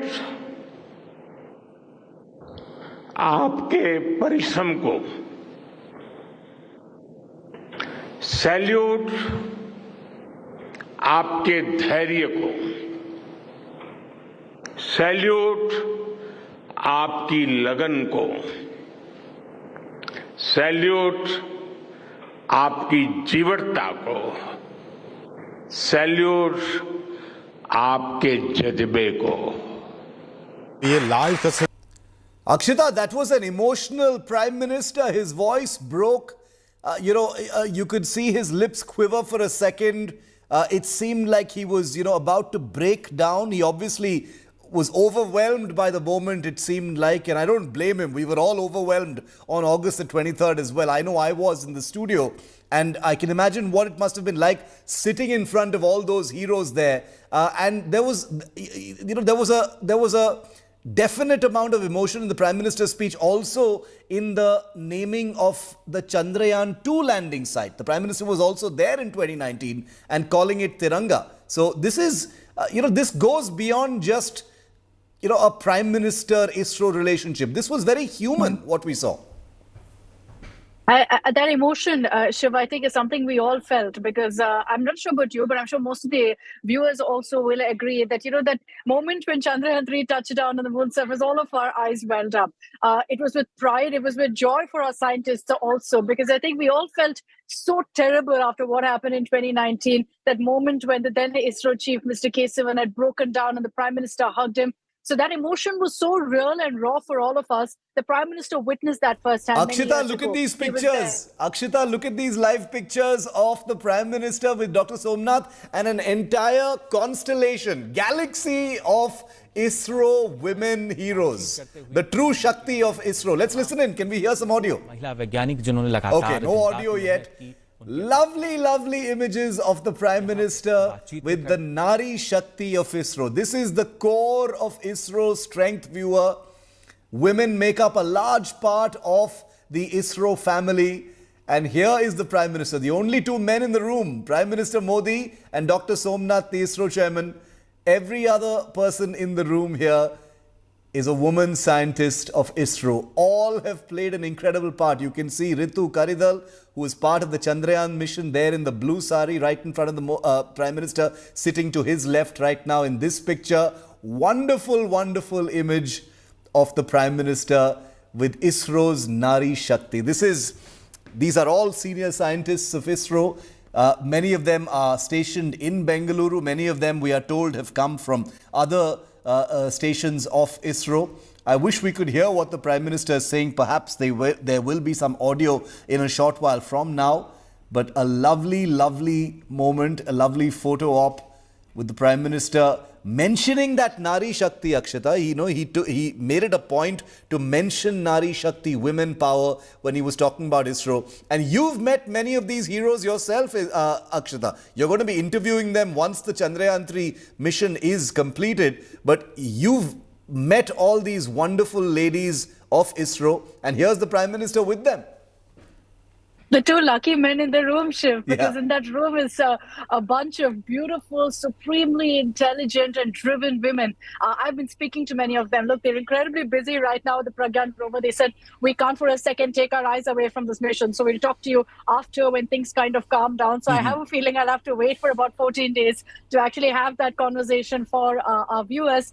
But these women, and I think so many of their pictures are going viral on social media because it's so incredibly inspiring, Shiv, to look at all of these women and to look at what they've achieved for the country. And that picture right there speaks volumes of how many women are a part of Isro and part of Team Chandrayaan. The associate project director is a woman herself. And I remember speaking to her, asking her, ma'am, do you know you're such an inspiration for so many women out there? She said, no, I'm just doing my job. You know, if that sends out a message, that's great. And that simplicity, that humility that comes from these women, I think that's what's inspired so many people. There are all these pictures of these women in their beautiful saris, you know, sitting in the mission control room, going about their work so nonchalantly. I think that itself is so beautiful in a way, because that picture is what's made the story of these women in Isro, these women scientists, so incredibly smart, achieved so much, and and you know, they don't really, I think it doesn't hit them as much as it hits us that they've achieved so much. And that's why they're so down to earth, they're so still grounded to their roots, that, you know, they go about their work with absolute simplicity and say, look, we just want to ensure at the end of the day, we do the nation proud and we do our bit for Isro, for the Indian Space Research Organization. The kind of feeling, Shiv, that you get when you speak to these scientists about the pride that they have, the joy that they have, that they work for Isro is unmatchable. You know, I remember I was speaking to Dr. Sivan, and he says the day Chandrayaan-2 failed, when it crash landed, we were all very emotional. But that very day, we started working on Chandrayaan-3. And he says that's the beauty of Isro. You know, that's our spirit. We don't let that kind of emotion bring us down. We immediately started working together again. And we know, of course, of how many women were also a part of that mission, whether it was Chandrayaan-1, Chandrayaan-2, or now Chandrayaan-3. And, you know, there's been so much social media buzz about this, you know, the sari swag and the superheroes in saris. It's so incredible to actually see this because, you know, these are amazing, amazing people, you know, who come from different parts of the country. I'm very proud to say that much of Isro is South Indian, like you and me, Akshita, though we may be blamed for being parochial in our coverage, so I apologize for that. But you know, the image is so clear. The image is, you know, one of unity, of diversity, of incredible families who've supported these incredible people, the men and women of Isro. And for the Prime Minister to especially want this kind of an interaction with the women of ISRO, most of them decked in their beautiful saris, is such a lovely cultural, a cultural message as well, because so much is said, about how driven these women are. But to actually sit there and experience it for yourself must be something else altogether. Very, very true, Shiv. I'm not going to go into whether they're from the south, because I've kind of burnt my fingers on that already. So I'm going to steer away from that conversation. Yeah. But I think what makes this so relatable, right? When you look at these pictures, or any of the pictures of the women seated out there, they look like our next door neighbors. They look like the woman you'd meet walking down a street. And that's what makes this so relatable. So often now, and I'm glad to see this, the last 1 or 2 weeks, there are so many youngsters out there who will say, my inspiration is these ISRO scientists. It's no longer celebrities. These ISRO scientists have become celebrity levels, and yet so relatable that's what makes this, so much more relatable for people out there who are able to say that, look, these women look just like, anyone I'll see in my apartment, in my society, and yet here they are achieving so much, ensuring that they make the nation proud, and so humble at the same time. It's a great example, and it's a great thing to aspire towards, and to inspire an entire nation, which is why this kind of messaging of the Prime Minister, speaking of Nari Shakti, of the Prime Minister taking the time out also, Shiv, to ensure that, he gets that photo up with all the women of ISRO. It's such an inspiring message for all the women out there to say that, look, you can do what these women have done. There's, always this talk, and every time they talk to women, particularly anyone who's accomplished, there's always a question,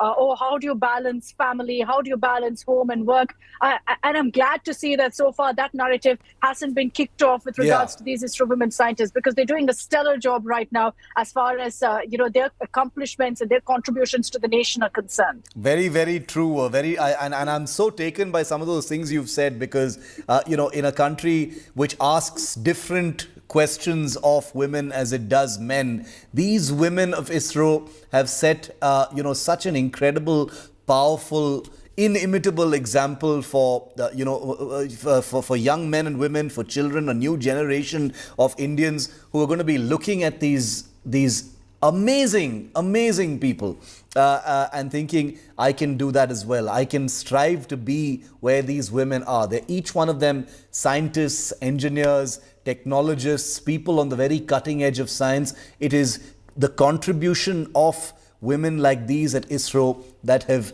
ensured that the Chandrayaan mission cost just over 600 crore rupees, $75 million, way less than many Hollywood and Bollywood blockbusters. There is a social media sensation over what ISRO has achieved. And let me just tell you that what these images capture for you on your screen right now is at least one half of ISRO's strength. These are people who are every bit as plugged into and contributing to ISRO's success as their male counterparts. They are not adjuncts. They are not assisting in any capacity. These are the people at the cutting edge. When you enter an institution or an organization like ISRO, whether you're male or female almost ceases to exist. And that is the message that is going out from this. That is how inspiring it is going to be for an entire generation of young Indians who will no doubt be inspired by Chandrayaan-3's landing, but will also be inspired by these amazing women, these amazing superheroes in saris who have not only given their entire lives to science. And that's the reason why the Prime Minister said, Jai Vigyan, Jai Anusandhan, victory to science and victory to research. But also that it sends out a cultural message about the status of women in India, that the country is changing and that the people you don't normally see every day on television or on social media, those are people who should also be visible as they are now. And, I have a feeling this is going to be on the front pages of every newspaper tomorrow, Akshita. The Prime Minister with the ISRO people is one thing, but this beautiful, colorful image with all these women, this is the photo op of today, Akshita. Agree with me? 100%. To me, most definitely, Shiv. I know many would say that, all the ISRO scientists were there. The Prime Minister's interacting with them. But I always love a photo of where it's all women and the Prime Minister is there ensuring he sends out that message of Nari Shakti because it means so much. And the Prime Minister has done this repeatedly. You look at ISRO right now, you pointed out a very important message there about how they don't really discriminate. It's a workplace. Everyone's doing their bit. Everyone's contributing. These are some of the smartest women in the country right now in that picture. And it's so important that, we highlight how the Prime Minister has taken the time out to ensure he sends out a message to these ISRO women scientists that we all as a nation appreciate everything that they do, that we all as a nation identify how they've reached the spot that they have with sheer intellect, with the kind of work that they've done. And they've let their work speak, essentially. All of these women, I can assure you, Shiv, are incredibly media shy, are incredibly, they like to stay away from the spotlight. And most of the scientists are like that. They're kind of like, let me do what I'm good at, which is working. And that's what you see with these women scientists as well. None of them want to get credit. None of them are saying, look, you know my story. None of that. They're at the backdrop. They're working constantly year-round. Last 2 weeks, we've been speaking about them. But from 2019, they've been working on Chandrayaan-3 alone shift. They're now getting the engine rolling on the next one as well. Yeah. So the amount of work that goes in, I'm glad that at least for 2 weeks, we're talking about that and putting the focus on these women scientists, because otherwise they hardly get their due.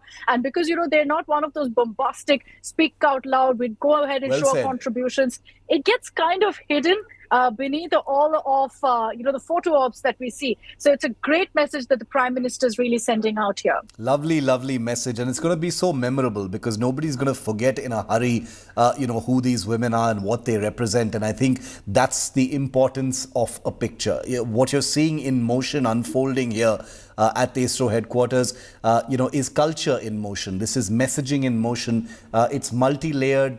It sends out all kinds of signals to people from all parts of the country and all parts of the world about what India is really all about. Akshita, I'm going to let you go for the moment, but I do know, and with this last question to you, is that all of the people we've seen in these images, they're probably back at the command center now, aren't they? The interaction with Modi is done.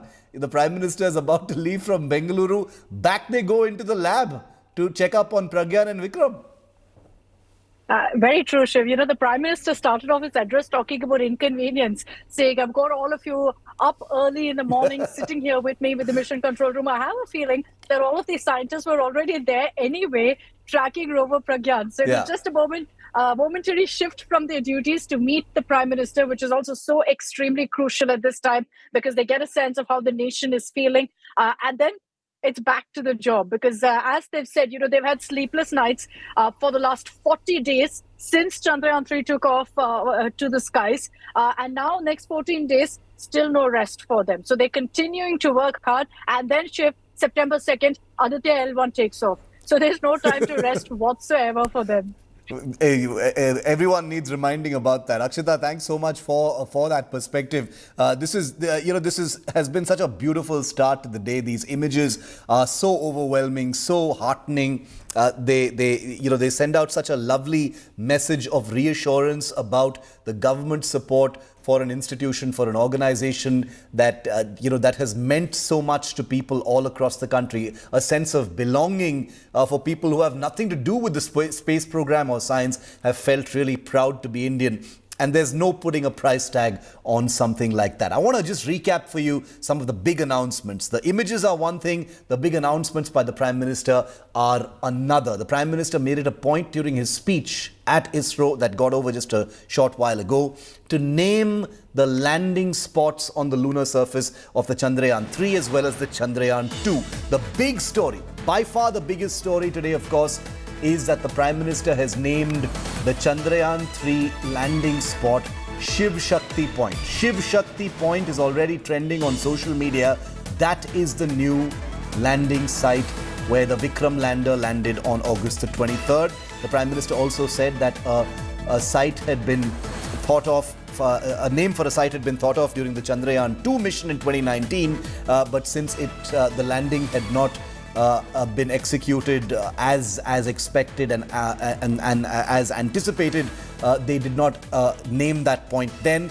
But given this week's success with Chandrayaan-3, it has been decided to declare that where the Chandrayaan-2's footprints were on the moon, that's being named the Tiranga Point. So very emotional, Shiv Shakti Point and Tiranga Point, the two big announcements made by the Prime Minister. Listen in once again in case you missed that announcement. जिस स्थान पर चंद्रयान-3 का moon lander उतरा है, अब उस point को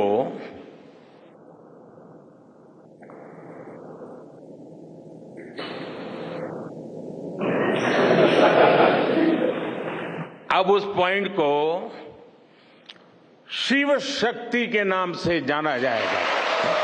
जब चंद्रयान-2 चंद्रमा के पास तक पहुंचा था, जहां उसके पदचिन्ह पड़े थे, तब ये प्रस्ताव था कि उस स्थान का नाम तय किया जाए।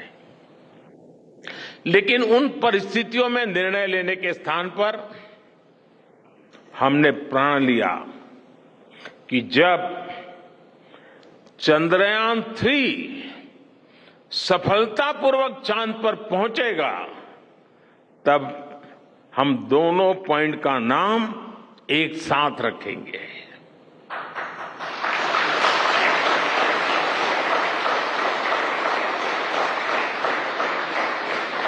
और आज मुझे लगता है कि जब हर घर तिरंगा है, जब हर मन तिरंगा है और चांद पर भी तिरंगा है, तो तिरंगा के सिवाय चंद्रयान-2 से जुड़े उस स्थान को और क्या नाम दिया जा सकता है।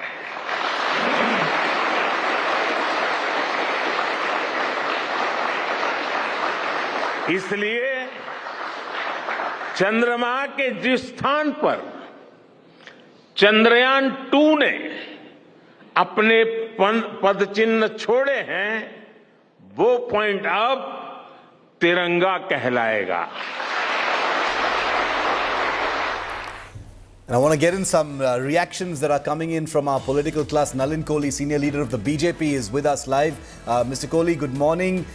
First of all, congratulations on the amazing work that Isro has done. A day of pride for all of us. The Prime Minister making many big announcements. Shiv Shakti Point, August 23rd, declared as National Space Day. Nalin.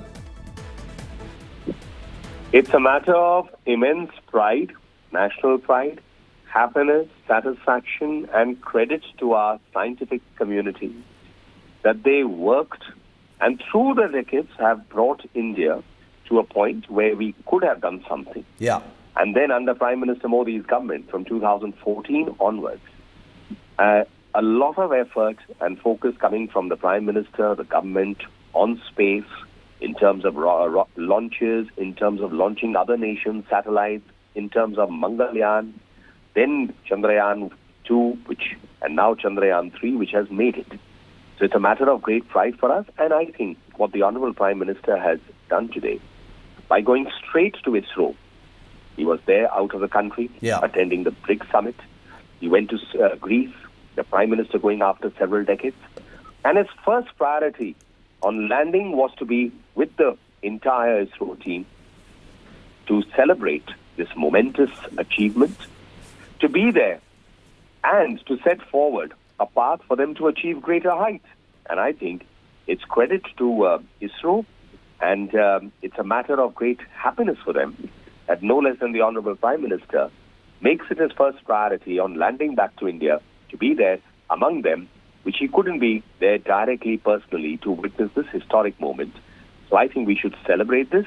And going ahead, I think better times exist for us in terms of space work, space technology, and further launches and such kind of scientific achievements. Nalin Kohli, thank you very much for speaking to India today.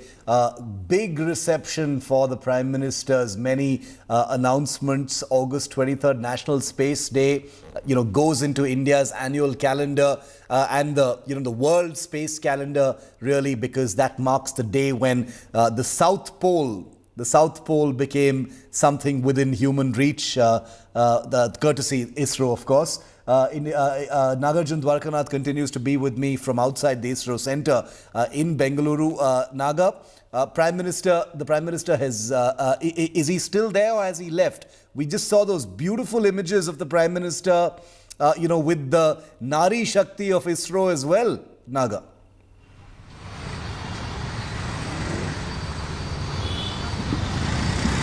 Well, that's true. I appreciated the women, especially in ISRO team, because they also lead the mission here. In fact, Assistant Project Director is Kalpana. She also is a part of the core team of Chandrayaan-3. And as we speak, the Prime Minister is just 3-4 minutes away from the HL airport to depart to Delhi.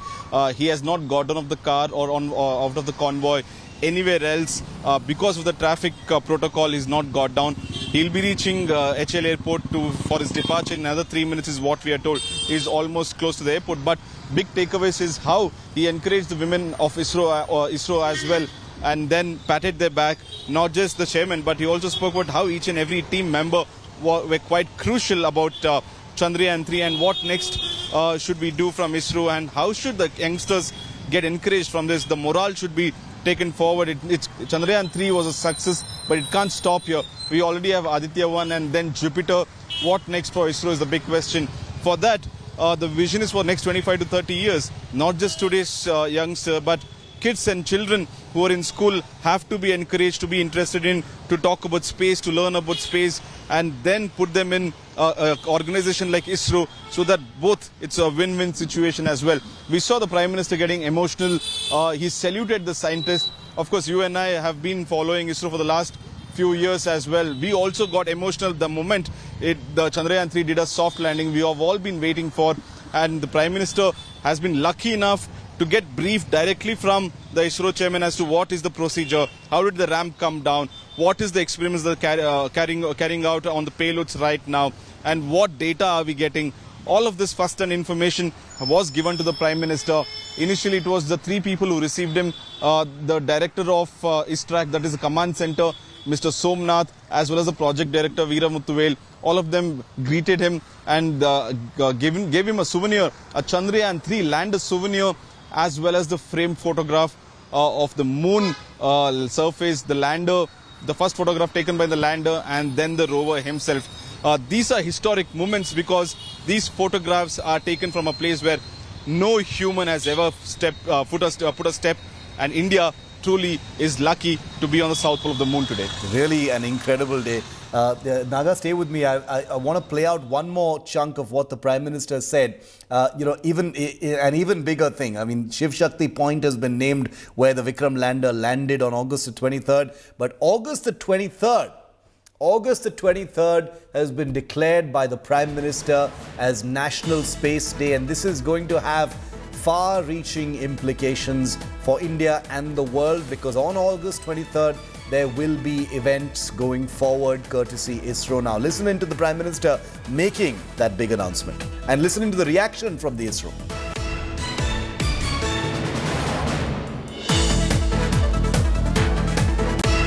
हमारी युवा पीढ़ी को निरंतर प्रेरणा मिलती रहे, इसके लिए एक और निर्णय लिया गया है। 23 अगस्त को जब भारत ने चंद्रमा पर तिरंगा फहराया, उस दिन को अब हिंदुस्तान नेशनल स्पेस डे के रूप में मनाया जाएगा।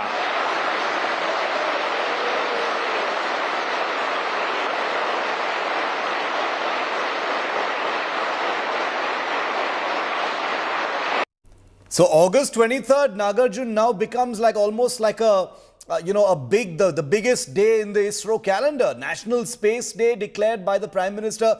Many were actually hoping that something like this would be announced. What better day to be declared as National Space Day than the day when India made history on the moon?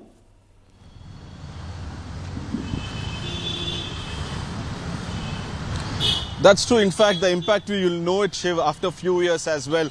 every school will be celebrating National Space Day. Yeah. Every one of us would be celebrating National Space Day. And imagine the amount of experiments people would come out and get together and do. The planetariums in India would be having heavy footfalls on such days. I'm just quite excited about what would happen because India being such a large nation, imagine the talent pool that we have and knowledge that we have, and especially after data comes out of the lunar surface, what exactly is the lunar rocks, lunar soil made up of, we'll have much more wider range of knowledge as to what could be done next. For all I know, in next few years, I'm sure there's something being planned that we'll again go back to lunar surface, and this time around we'll bring back the soil. Even that machine is not far away, is what I'm told. It's still on very preliminary basis in an ideation stage, but India is very keen on doing that as well because China has already done it. It has bought back 1.7 kilograms of lunar soil, and why not India? We have already done successful landing. The only thing is successful takeoff from the lunar surface. I'm sure in the coming years, with having National Space Day as such, these are such projects which gets encouraged because of such days. Very true. And remember, taking off from the lunar surface is going to be a prerequisite for the Gaganyaan mission, and that is something that Isro is now bursting with confidence. After executing Chandrayaan-3, they are bursting with confidence. They've got the momentum, they've got the tailwind, they've got the political support, they've got the Modi mantra behind them as well. And Isro couldn't be bristling with more confidence and energy right now to go ahead and achieve that next big step. Not just with Gaganyaan, but also with Aditya L1. Because on September the 2nd, mind you, Isro will be blasting off towards the sun. They obviously won't be going all the way to the sun, but about 150 million kilometers from the Earth is where this particular spacecraft called the Aditya L1 will be headed to conduct India's first space study of the sun, the star at the center of our solar system. I want to just quickly recap for you what today has looked like since early this morning when the Prime Minister arrived. He got to the Isro Center. He was welcomed there.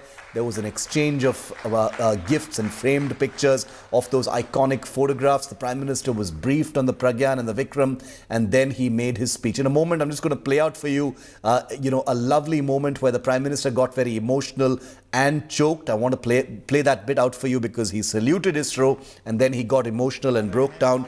That is one of those moments that has already gone viral and is being spoken about. This was the human side of the Prime Minister with the people of Isro. Take a look at this wonderful moment. Enjoy it. Here's Prime Minister face to face with Isro. आप सबको salute करना चाहता था।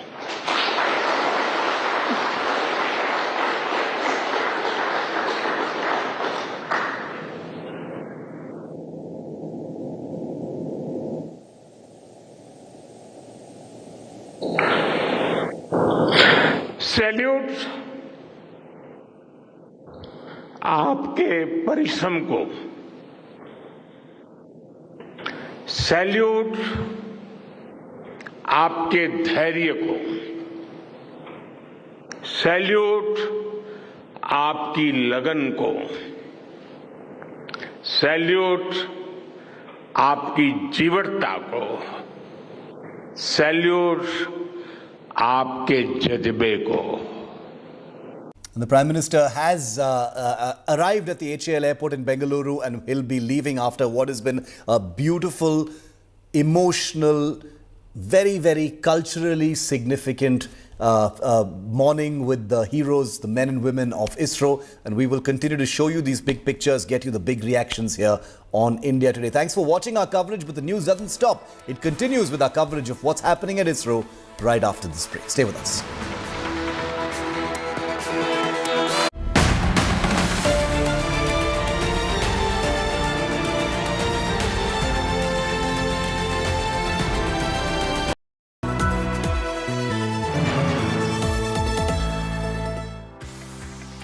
There's never been a G20 presidency like this. I have covered several G20 events, traveled for those, and we've kind of set a new bar with all the dhol and the tamasha and the serious work that we have done. The fact that we will have this event happen here also provides for an opportunity where people are able to talk freely and generate ideas, which is what precisely this entire event is going to be all about.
This week, we're giving you a lowdown on exactly how the world is fighting the battle of the bunch. Obesity and weight problems is driving an entire industry of weight loss pills and shaping our diets. We're having that conversation in this episode of Health 360. Watch the show at these times only on India Today television.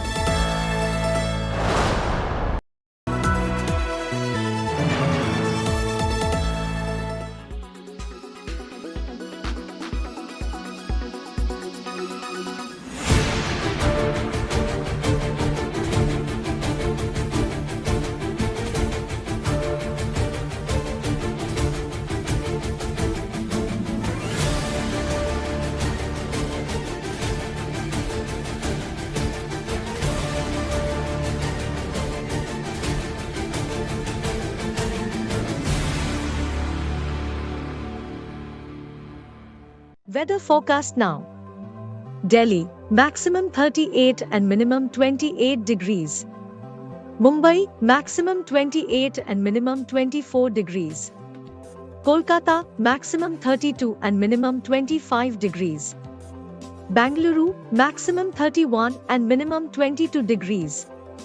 Chennai, maximum 32 and minimum 27 degrees. Hyderabad, maximum 30 and minimum 23 degrees.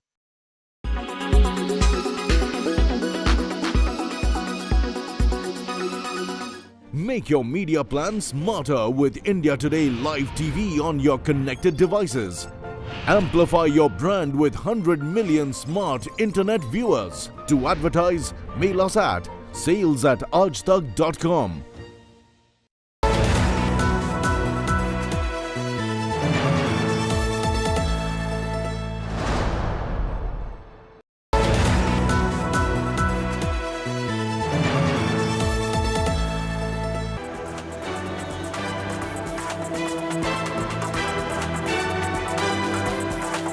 India prepares for the G20 summit.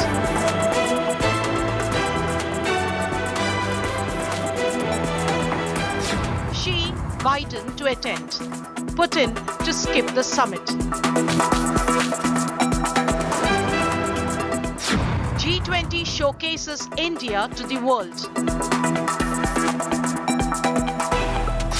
India, voice of the global south. Security beefed up at key installations. All this and more at these times in G20 powerhouse in India, the Vishwaguru. Only on India Today.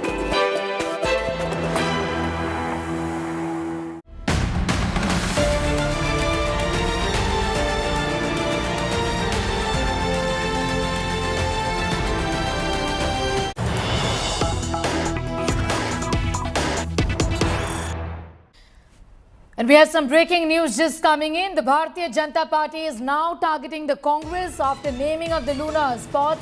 The BJP says the Prime Minister has put India first. UPA put family first. UPA would call spots Indira and Rajiv points as what the BJP has said in an attack, a renewed attack against the Congress party as far as politics over Chandrayaan-3 and the landing of the Vikram lander and the rolling out of the rover is concerned. Remember, Prime Minister has named the point where Vikram landed the Shiv Shakti point. The BJP says that had this been the Congress, they would have called it Indira or Rajiv points. That's the attack from the Bharatiya Janata Party. BJP Shehzad Poonawalla has in fact put out that tweet. Shehzad, you've spoken about the fact that the Prime Minister chose to call Chandrayaan-2 crash landing site as Tiranga and the Chandrayaan-3's landing or Vikram's landing site as the Shiv Shakti point. You say that the Congress would have done so otherwise, they would have named it after the Gandhis? Isn't it obvious, Neha, that the first time the moon orbiter landed via the Chandrayaan-1, the Congress party, which is so endowed to one family and its bhakti, named that point after Jawaharlal Nehru, and they called it Jawahar Point. And now contrast this with the Prime Minister when Chandrayaan-2 and Chandrayaan-3 have left their footmarks on the moon, and Chandrayaan-3 especially with the Vikram lander landing on the south side of the moon for the first time in the history of humankind. We have renamed it, or we have named those points as Tiranga Point and Shiv Shakti Point. Both those points are a tribute to the national resolve and the national pride of this country. Even the lander, by the way, Sneha, which touched down upon the south side of the moon, is called Vikram lander. It's not called Atal lander. It's not called Modi lander.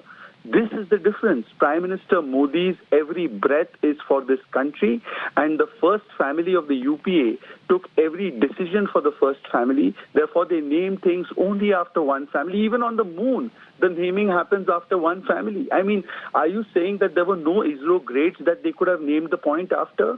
Are you telling me there was nobody else they could have named it after?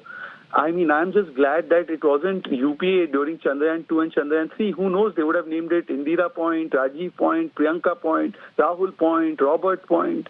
This is the mindset of the UPA, and this is the approach of Modi, that Modi ji renames or names it after Tiranga, names it after Shiv Shakti. Azad, I'm going to thank you for the moment for joining us. We'll of course also want to get a word from the Congress party on what you've really said, and you rightly have in fact pointed out about the naming of the point where Chandrayaan-1 landed as the Jawahar point. And would the Congress have done anything more different is the question that the BJP is asking. The Congress would not have, is what the BJP says. They would have named it after the Gandhis, after Rajiv Gandhi, or perhaps Indira Gandhi, is what BJP's Shehzad Poonawalla has said. We're getting you all the details, and that's the big story today, the Shiv Shakti Point, and that's the name where Vikram lander made a soft landing on the south pole, the dark side of the moon, rolling out the Pragyan rover. And that's a big development with Prime Minister Narendra Modi saying indeed that this is going to be the Shiv Shakti Point. Leader of the Congress party, Rashid Alvi, is also now joining us. Rashid Alvi, the BJP says that the Congress would have not done anything different. You named the point where Chandrayaan-1 landed as the Jawahar Point. Look at what Prime Minister has done. He's called it the Shiv Shakti Point. This speaks volumes of the fact that the Congress does worship of the Gandhi Parivar, is what the BJP has said. You know, it is laughable. How can, who has given this right to Narendra Modi ji to make any namikaran at the surface of a moon? It is laughable. The entire world will laugh. We have landed. It is very good. We are proud of it, no doubt in it. But it is. I don't think that we are not the owner of moon. We are not the owner of that point, because Bharatiya Janata Party is in habit to do all this. since they have come in power, they have been changing names of... Chronicle, Mr. Alvi, I'm going to ask you, because when the Congress was in power, they named the point where Chandrayaan-3 landed as the Jawahar point. That's the contention. They are saying that the Prime Minister has not named it after, say, like an Atal Bihari Vajpayee, or himself for that matter. Is what the BJP is saying. When you were in power, you also named the point as Jawahar point.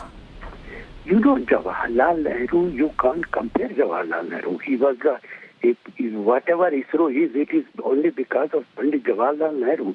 In 1962, it was only Vikram Sarabhai and Pandit Jawaharlal Nehru who has established this Isro. So, basically, you can say that Pandit Nehru was the founder of all this.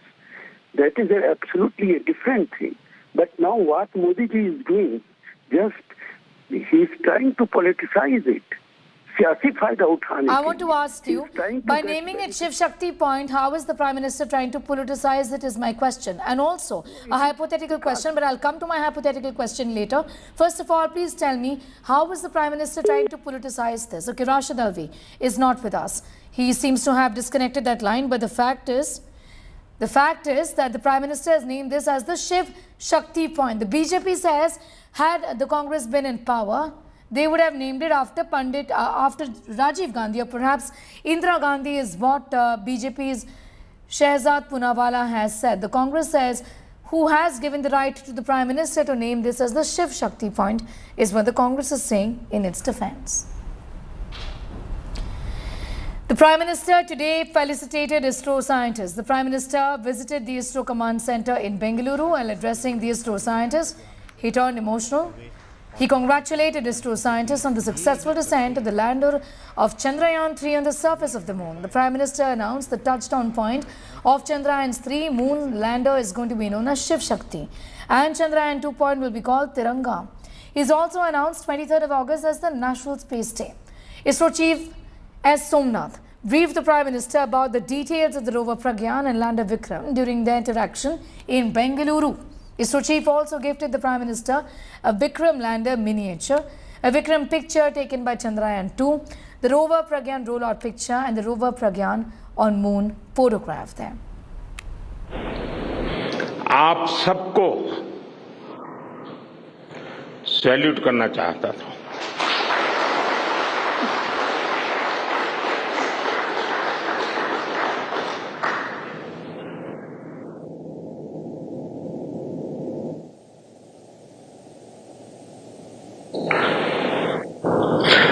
Salute आपके परिश्रम को, salute आपके धैर्य को, salute आपकी लगन को, salute आपकी जीवटता को, सैल्यूट आपके जज्बे को।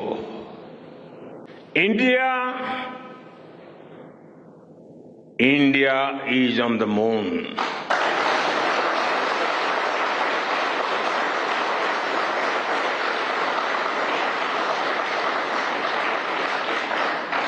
We have our national pride placed on the moon.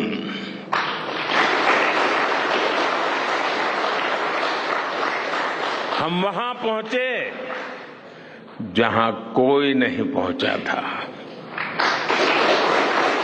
हमने वो किया जो पहले कभी किसी ने नहीं किया था। ये आज का भारत है, निर्भीक भारत, जुझारू भारत। चंद्रयान-3 में देश ने, हमारी महिला वैज्ञानिकों ने, देश की नारी शक्ति ने कितनी बड़ी भूमिका निभाई है।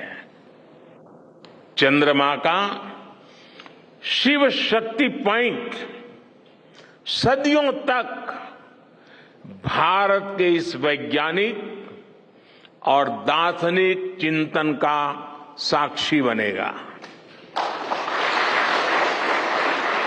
Prime Minister, though away, he joined us live to greet us, to congratulate us, to be with us. And thank you so much for your presence during such a historic day. You promised us that you will come and meet us on that day. And you are here. And thank you so much for your gracious presence today. Prime Minister Narendra Modi, who was in Bengaluru to meet and greet Isro scientists, announced new names for Chandrayaan landing spots. The spot where the moon lander of Chandrayaan-3 landed will be called the Shiv Shakti Point.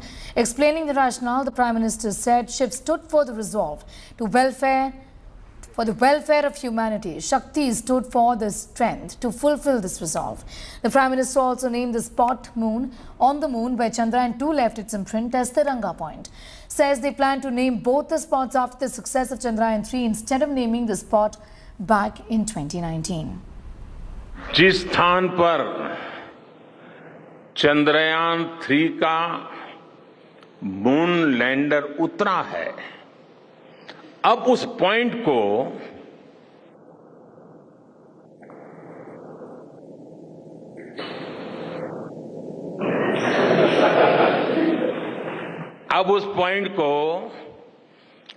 Shiv Shakti के नाम से जाना जाएगा।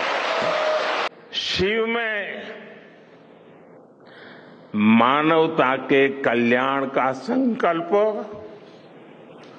समाहित है और शक्ति से हमें उन संकल्पों को पूरा करने का सामर्थ्य मिलता है। चंद्रमा का शिव शक्ति पॉइंट हिमालय से कन्याकुमारी से जुड़े होने का बोध कराता है। जब चंद्रयान-2 चंद्रमा के पास तक पहुंचा था, जहां उसके पदचिन्ह पड़े थे, तब ये प्रस्ताव था कि उस स्थान का नाम तय किया जाए। लेकिन उन परिस्थितियों में निर्णय लेने के स्थान पर हमने प्रण लिया कि जब चंद्रयान-3 सफलतापूर्वक चांद पर पहुंचेगा, तब हम दोनों पॉइंट का नाम एक साथ रखेंगे।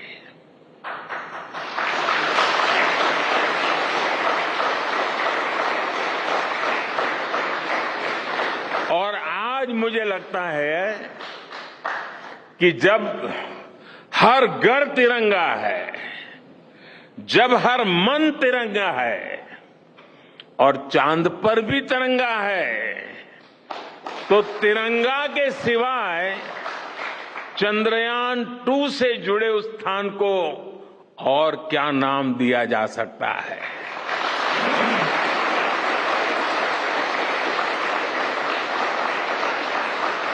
इसलिए चंद्रमा के जिस स्थान पर चंद्रयान-2 ने अपने पदचिन्ह छोड़े हैं, वो पॉइंट अब तिरंगा कहलाएगा।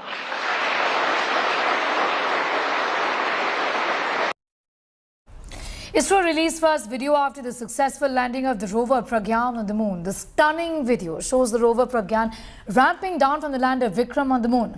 Pragyan rover is going to collect samples and data from the unexplored region. Here is a detailed report.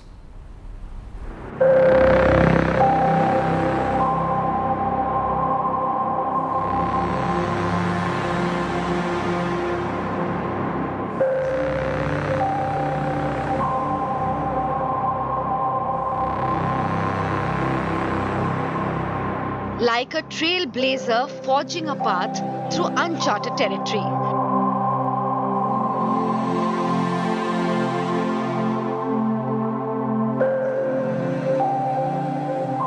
Pragyan rover emerges from the safety of its lunar nest.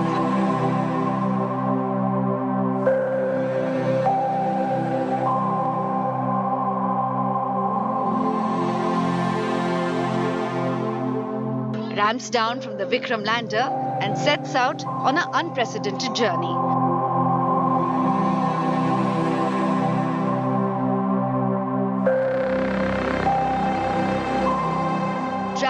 Uncovering the moon's ancient scars, Pragyan grabs the lunar data, pulse by pulse, the unexplored treasures buried in the south pole of our cosmic neighbor.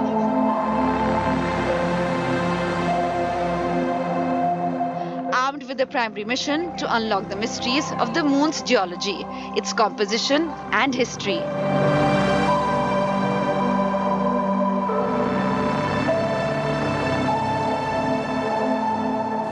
See, when such an event takes place, especially like a landing, it is like a rocket launch. Rocket launch also hundreds and thousands of events takes place, measurements and complex functionality do happen.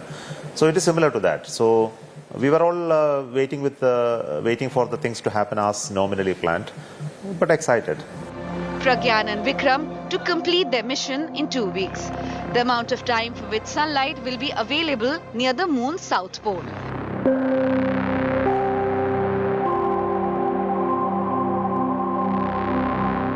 After 14 days, the lander and the rover likely to lose power.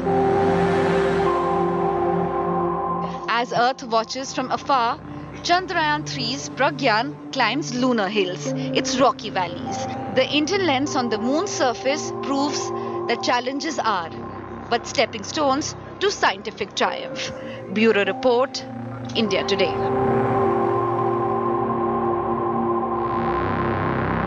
Well, after taking a walk on the moon, Isro is ready with its next mission. After conquering the moon, Isro's next goal is the sun. Aditya L1 mission is going to be launched on the 2nd day of September. It will be a lot more challenging than Chandrayaan-3. Aditya L1 will be the first space-based Indian mission to study the sun. Here's more. जी हाँ, अब हम fine breaking wave के एकदम करीब आ चुके हैं। आप तालियों के गड़गड़ाहट से सुन सकते हैं कि हम लोगों ने तीसरे चरण में, जी हाँ, आप अपने स्क्रीन पे देख सकते हैं कि हम lander module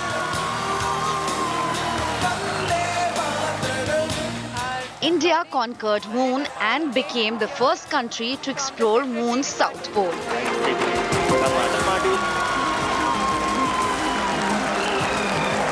Now, India is all set to make history one more time. After moon, Isro is heading towards the sun. Isro is gearing up for Aditya L1 mission. The solar mission launched is scheduled on September 2nd. Aditya L1 mission is more challenging than mission moon. It will cover a lot more distance than Chandrayaan-3. Spacecraft Aditya L1 will travel the distance of 1.5 million kilometers, which is about 4 times farther than the moon.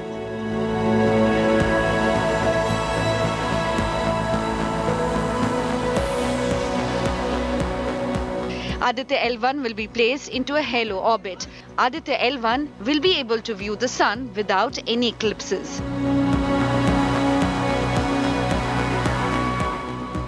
ये काफ़ी challenging mission है। Aditya Chandrayaan mission भी काफ़ी challenging mission था, क्योंकि उसका जो challenge था वो डिफरेंट था, लेकिन एट द एंड आपको मून पे लैंड कराना है। चंद्रयान-3 सरफेस मिल रहा था, यहाँ पर एक पॉइंट है, it's just an kind of its just a fix point in the space. The spacecraft will carry 7 payloads. 4 payloads will directly view the sun, and the remaining 3 payloads will carry out insight studies of particles and fields around the sun. Aditya L1 will be the first space-based Indian mission to study the sun. The countdown to Mission Sun has officially begun. Bureau Report, India Today. All right, we'll continue to keep a very close eye on all of those developments. For the moment, it's time for a quick commercial break here.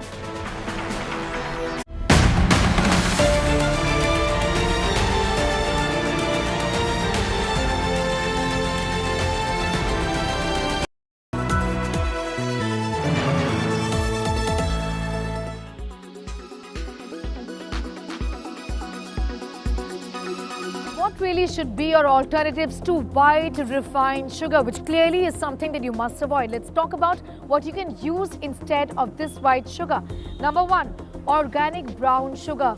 Organic, then all the very better, because this is extremely healthy. Now what it does essentially is that this is processed, but it is made in the most natural way to retain most of sugarcane's nutrition, and that's the reason why this should be an alternative. Coconut or palm sugar, again extremely healthy sources of sugar, which are alternatives as well, extracted from the flower buds of the coconut palm tree. The sugar has a mild caramel taste and can be used in a number of ways in your delicacies, also for daily consumption. Date sugar, extremely nutritious natural sweetener. Date sugar can be a great addition to your diet. This also is a good alternative. Jaggery or gur, as we know, it has got a world of benefits in terms of what it does to your body. Essentially, a lot of people have spoken about the fact that during pollution, you should be consuming a lot of gur. It's a great alternative to sugar. Also, the fact that it is rich in iron is really an added benefit and added advantage. Raw or unprocessed honey.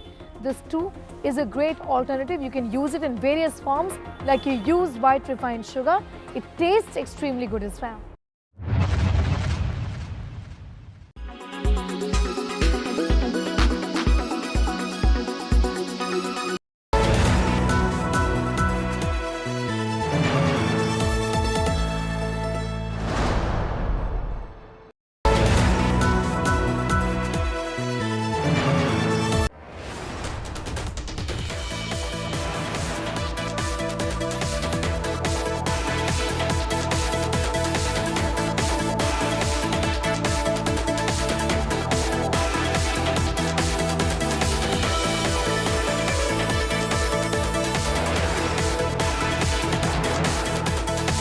This week, we're giving you a lowdown on exactly how the world is fighting the battle of the bunch.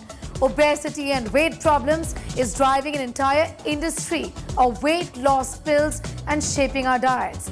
We're having that conversation in this episode of Health 360. Watch the show at these times only on India Today television.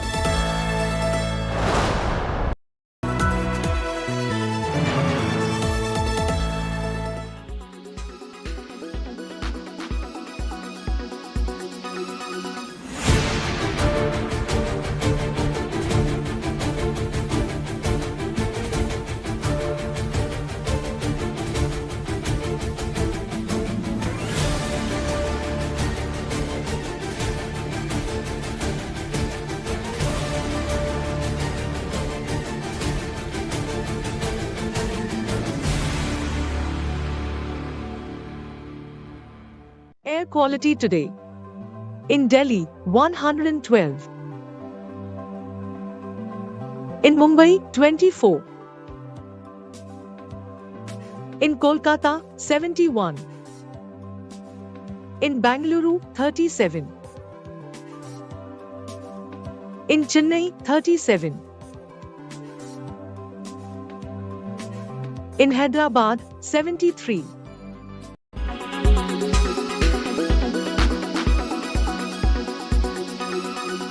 Make your media plan smarter with India Today Live TV on your connected devices.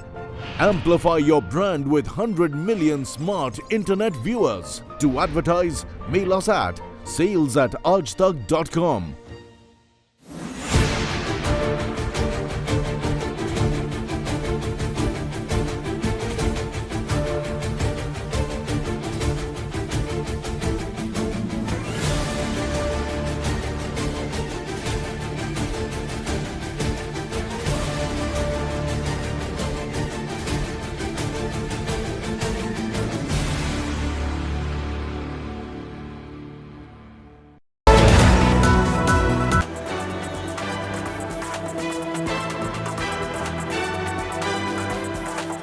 India prepares for the G20 summit.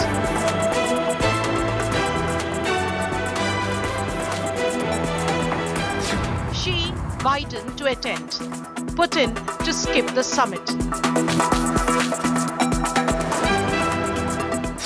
G20 showcases India to the world. India, voice of the global south. security beefed up at key installations. All this and more at these times in G20 powerhouse in India, the Vishwa Guru. Only on India Today.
Watching India Today.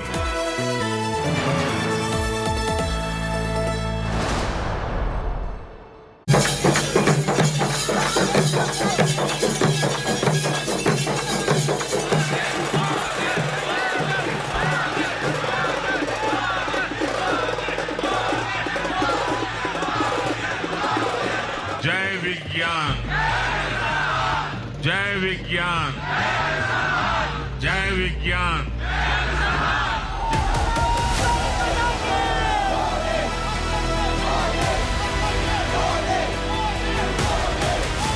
सबको salute करना चाहता हूं। Salute आपके परिश्रम को,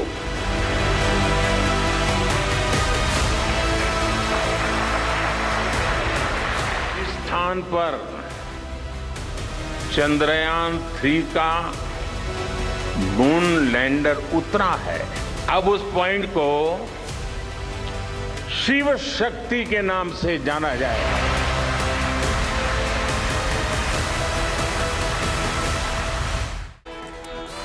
Big announcement from Prime Minister Narendra Modi today. Lander Vikram's landing spot on the moon is the Shiva Shakti point, says the Prime Minister. We're getting you all details on that big story up ahead on the show. A very good morning. I'm Sneha Mordani. The top stories first.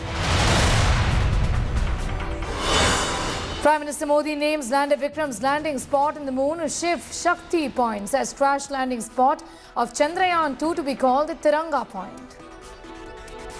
जिस स्थान पर चंद्रयान-3 का moon lander उतरा है, अब उस point को शिव शक्ति के नाम से जाना जाएगा।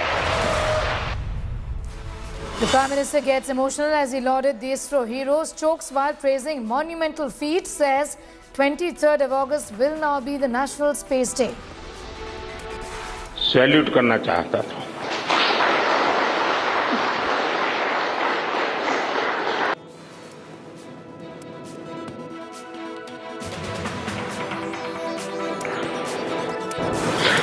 सैल्यूट आपके परिश्रम को, सैल्यूट आपके धैर्य को, सैल्यूट आपकी लगन को, सैल्यूट आपकी जीवटता को। Luxury car smashes into an oil tanker. Tanker driver and his assistant killed. Tobacco tycoon Vivek Malu under scanner, but businessman's lawyer says he can't even drive.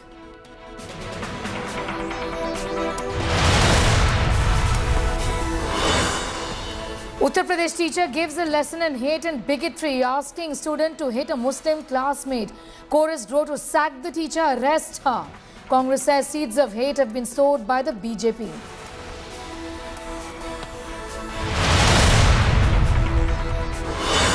Some sporting action. Indian shuttler HS Pranoy beats world number 1 Victor Alexson in the quarterfinal of the World Badminton Championships. Pranoy assures India of a medal. Oh, this has landed in.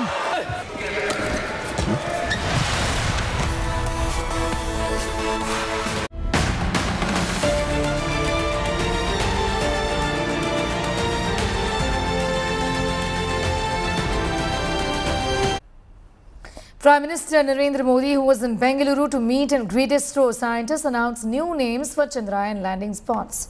The spot where the moon lander of Chandrayaan-3 landed will be called the Shiv Shakti point. Explaining the rationale, the Prime Minister said Shiv stood for resolve for the welfare of humanity and Shakti stood for the strengthening to fulfill that resolve. The Prime Minister also named the spot on the moon where Chandrayaan-2 left its imprints as the Tiranga spot. Says they plan to name both the spots after the success of Chandrayaan-3 instead of naming the spot back in 2019. जिस स्थान पर चंद्रयान-3 का moon lander उतरा है, अब उस point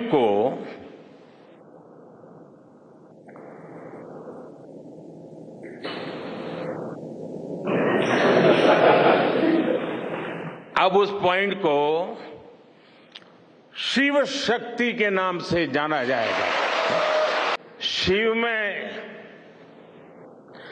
मानवता के कल्याण का संकल्प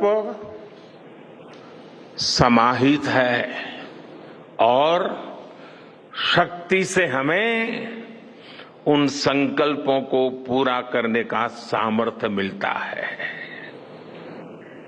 चंद्रमा का शिव शक्ति पॉइंट हिमालय से कन्याकुमारी से जुड़े होने का बोध कराता है। जब चंद्रयान-2 चंद्रमा के पास तक पहुंचा था, जहां उसके पदचिन्ह पड़े थे, तब ये प्रस्ताव था कि उस स्थान का नाम तय किया जाए। लेकिन उन परिस्थितियों में निर्णय लेने के स्थान पर हमने प्रण लिया कि जब चंद्रयान-3 सफलतापूर्वक चांद पर पहुंचेगा, तब हम दोनों पॉइंट का नाम एक साथ रखेंगे।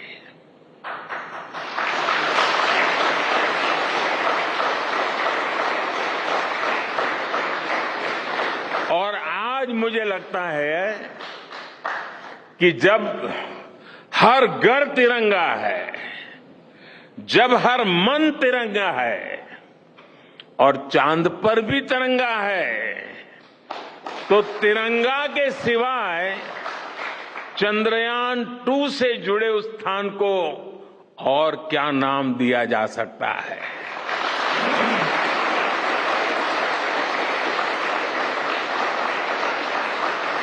इसलिए चंद्रमा के जिस स्थान पर चंद्रयान-2 ने अपने पदचिन्ह छोड़े हैं, वो पॉइंट अब तिरंगा कहलाएगा।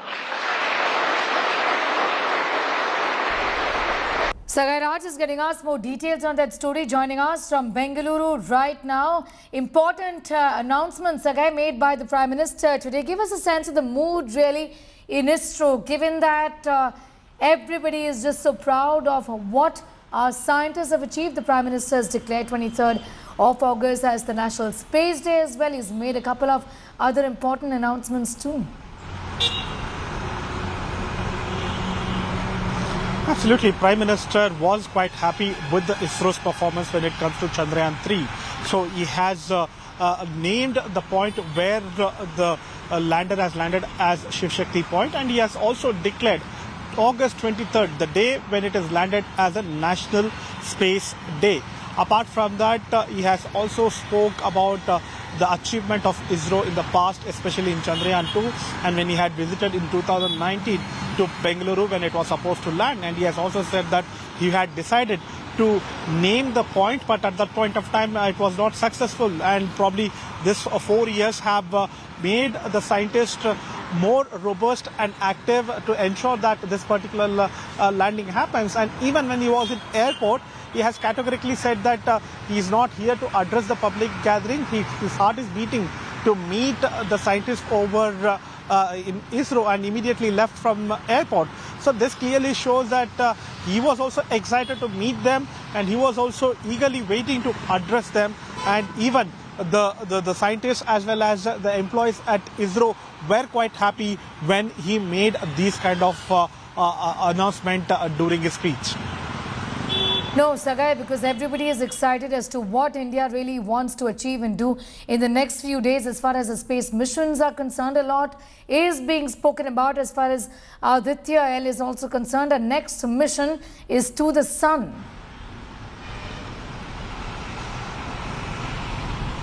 Absolutely, there are several missions including Aditya, Mangalyaan-2 and Gaganyaan, where everything is in the pipeline, and probably it will be a cakewalk for Isro to get sanctions from the government after the success of Chandrayaan-2. And when you're talking about Gaganyaan, where already the astronauts are undergoing training in Bengaluru, and they have also undergone training in Russia, and that is also in pipeline, and Mangalyaan-2 is also anytime soon. So what we also get to learn from the scientists is that even they are preparing for Aditya reaching out to the sun, and now all concentration on Chandrayaan-3 where the landing has happened. And ever since the day which has landed, they have only 14 days from that particular day to collect all the data, do research and collect the soil sample and everything. So rover has been deployed on that work. Rover is doing its job, and probably for next 14 days all the scientists will be busy on the same. I'm just going to come back to you, Sagai, in a moment from now. Sagai Raj, of course, was talking to us about the next big plans as far as Isro is concerned. And guess what? After the moon, India intends to do a detailed study of the sun. A moonwalk first. Isro is ready with its next mission, and it's called Aditya. After conquering the moon, Isro's next goal is Aditya L1 mission, which is going to be launched on the 2nd of September. It will be a lot more challenging than Chandrayaan-3. Aditya L1 is going to be the first space-based Indian mission to study the sun. Here is a detailed report. हम sign breaking wave के एकदम करीब आ चुके हैं। तालियों के गड़गड़ाहट से सुन सकते हैं कि हम लोगों ने तीसरे चरण में, जी हाँ, आप अपने स्क्रीन पे देख सकते हैं कि हम lander module India conquered moon and became the first country to explore moon's south pole.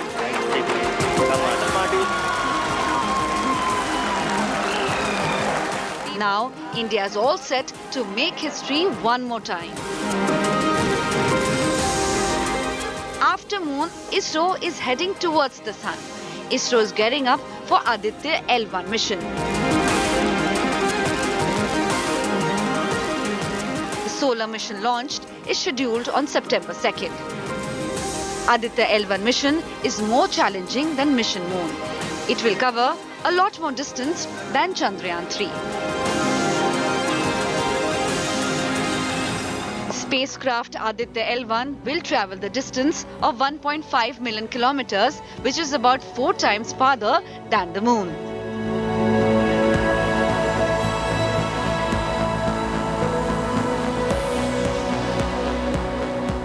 Aditya L1 will be placed into a halo orbit.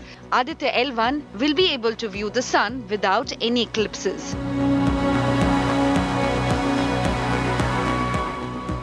ये काफ़ी चैलेंजिंग मिशन है।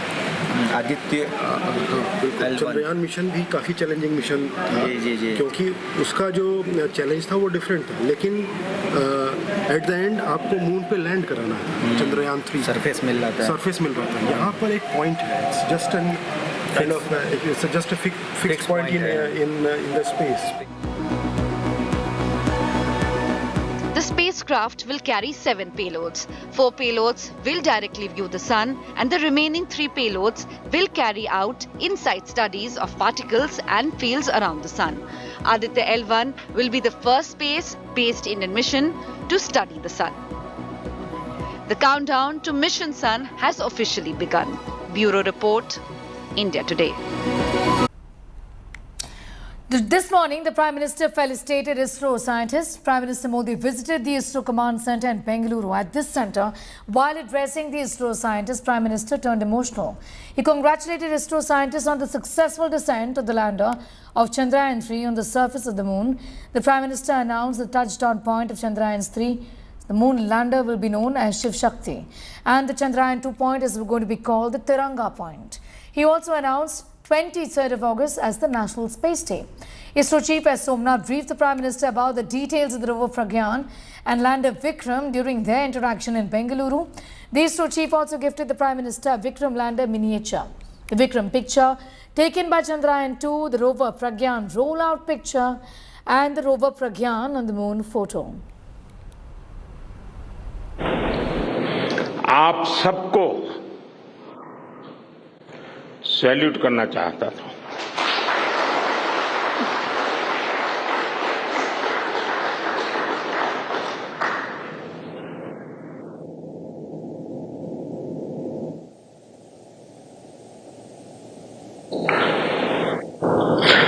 Salute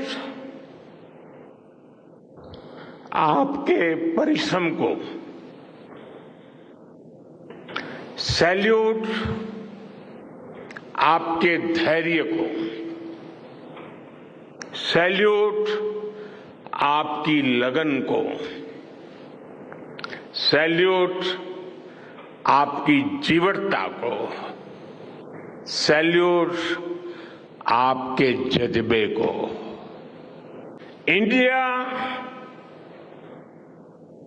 India is on the moon.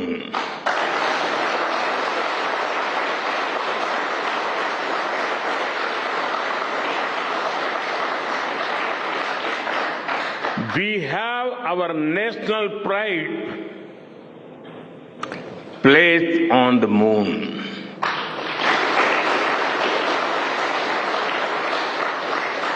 हम वहां पहुंचे जहां कोई नहीं पहुंचा था।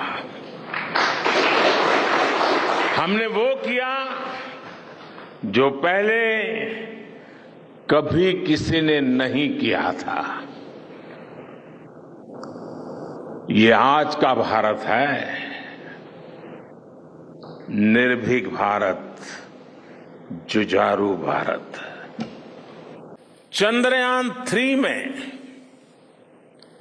देश ने, हमारी महिला वैज्ञानिकों ने, देश की नारी शक्ति ने कितनी बड़ी भूमिका निभाई है। चंद्रमा का शिव शक्ति पॉइंट सदियों तक भारत के इस वैज्ञानिक और दार्शनिक चिंतन का साक्षी बनेगा। Prime Minister, though away, he joined us live to greet us, to congratulate us, to be with us. And thank you so much for your presence during such a historic day. You promised us that you will come and meet us on that day. And you are here. And thank you so much for your gracious presence today. He also held a special interaction with women scientists of ISRO during his Bengaluru visit. He hailed women scientists, saying that they played a major role in Chandrayaan-3's success. Says Nari Shakti was heralding India's scientific progress.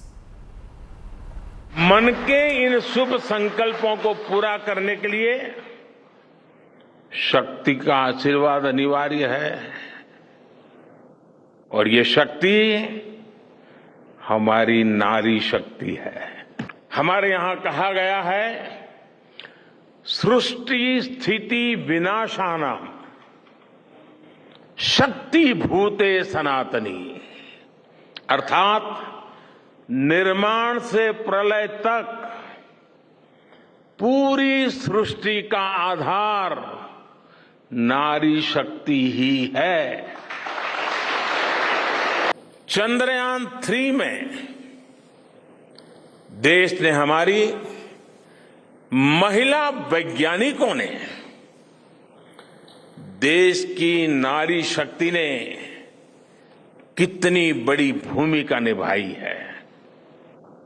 चंद्रमा का Shiv Shakti point सदियों तक भारत के इस वैज्ञानिक और दार्शनिक चिंतन का साक्षी बनेगा।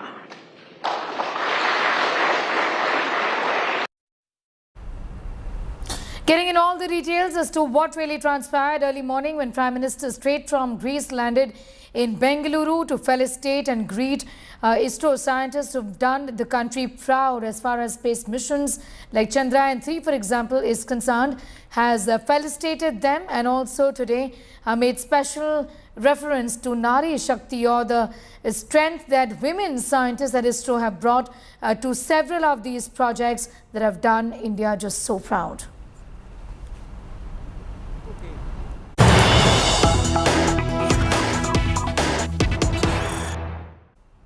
We have some news just coming in. Politics over Prime Minister Narendra Modi's meeting with Isro heroes, with the Congress now slamming the Prime Minister's roadshow. Maharashtra Congress indicates or says scientists should have been included. Scientists ignored in the Bengaluru Roadshow is what Prime Minister Narendra Modi is what the Congress is now saying.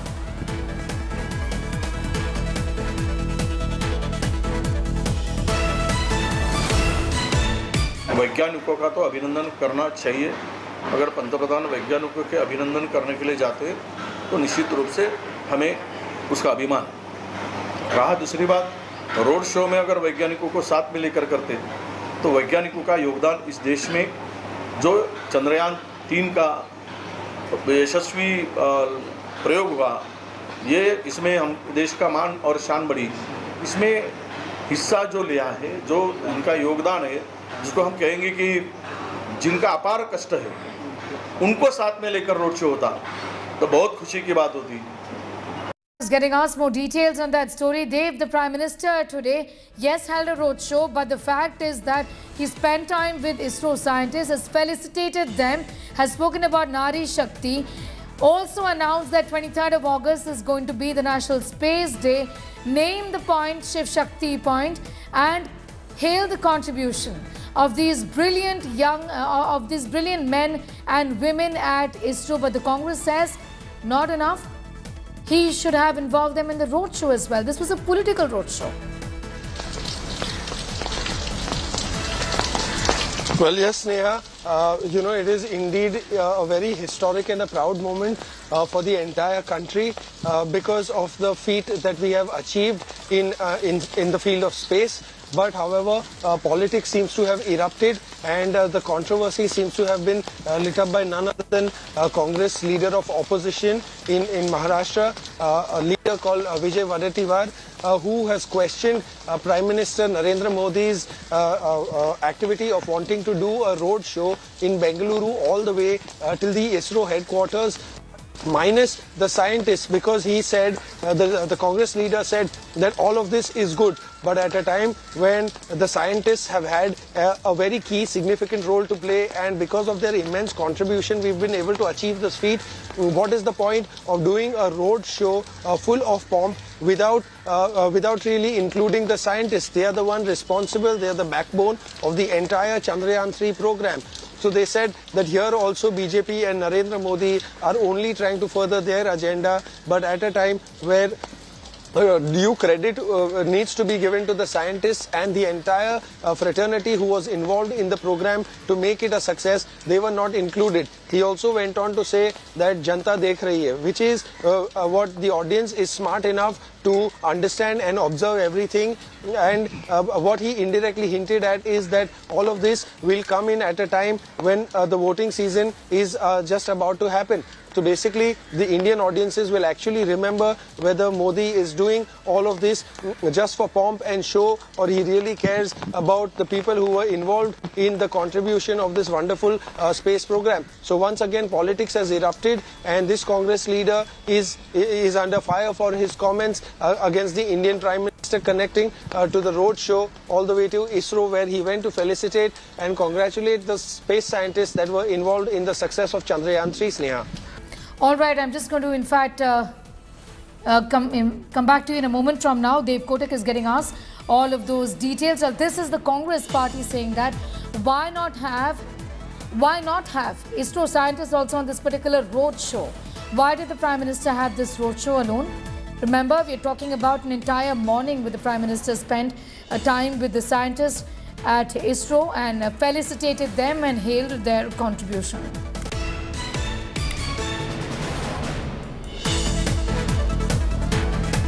Okay, now Karnataka's capital of Bengaluru was filled with zeal and excitement this morning. Well, after concluding the BRICS summit and his one-day tour to Greece, the Prime Minister straight away arrived in Bengaluru to felicitate ISRO heroes. Locals with posters and the national flag gathered on the streets outside the airport to welcome the Prime Minister. Modi Modi chants reverberated all across the streets as Prime Minister's cavalcade headed to the ISRO command center. People thronged streets carrying national flags in their hands to catch glimpses of the Prime Minister. Lauding the scientists, the Prime Minister raised the slogan Jai Vigyan, Jai Anusadhan while greeting the crowd outside HAL airport in Bengaluru. मेरे साथ आप एक नारा बुलवाइए, नरेंद्र मोदी और क्या जय जवान, जय जवान। अब आगे मैं एक और कह रहा हूं, मैं कहूंगा जय विज्ञान, आप कहेंगे जय अनुसंधान। जय विज्ञान, जय विज्ञान।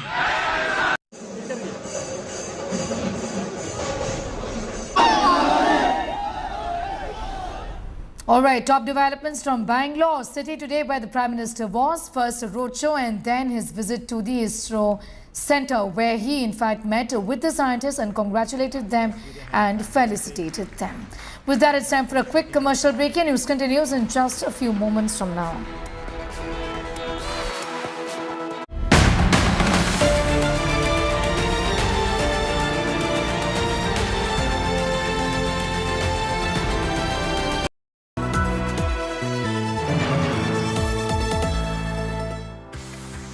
The G20 presidency has given India a chance to really take the lead on startups with Startup 20. That can be a major employment generator going forward. I would also like to talk about some of the points where India and the G20 presidency itself this year can really make a big difference. We have actually seen some of these things where India has already taken a big leap. For instance, the digital stack. We all know the kind of steps the digital stack has helped India take as a nation.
India leaps onto the moon's little explored surface.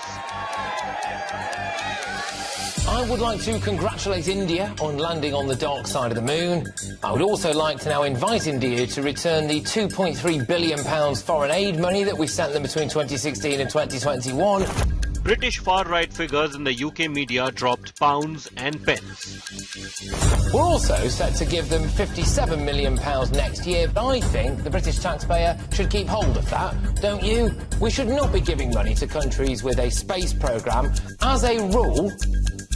This Brit News presenter called Patrick Christie's evoked echoes of a colonial past that still resonates with the likes of him in 2023. Foreign aid money back and not send them anymore.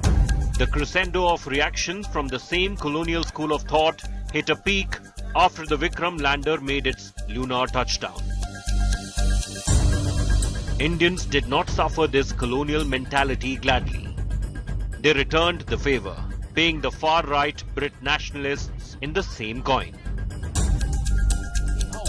The UK news presenter and the likes of him were taken to the woodshed of facts and given a thorough lesson in reality.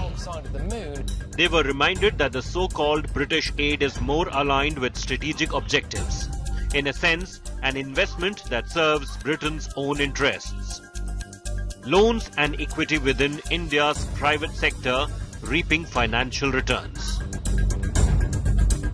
The phenomenon seems to follow a pattern, one that seems to materialize like clockwork whenever India reaches for stars. Extreme poverty, I think more than 700 million Indians don't have access. This 2019 clip on Chandrayaan-2's launch resurfaced in social space after Chandrayaan-3's successful landing. Which has always been debated over here in the last 30, 40, 50 years. Industrialist Anand Mahindra reacted sharply, reminding the former colonial masters about what their rule did to the subcontinent. A self-goal by the far-right Brits, the one that boomeranged as a narrative of centuries of extraction and exploitation within what was once an empire. Bureau Report, India Today.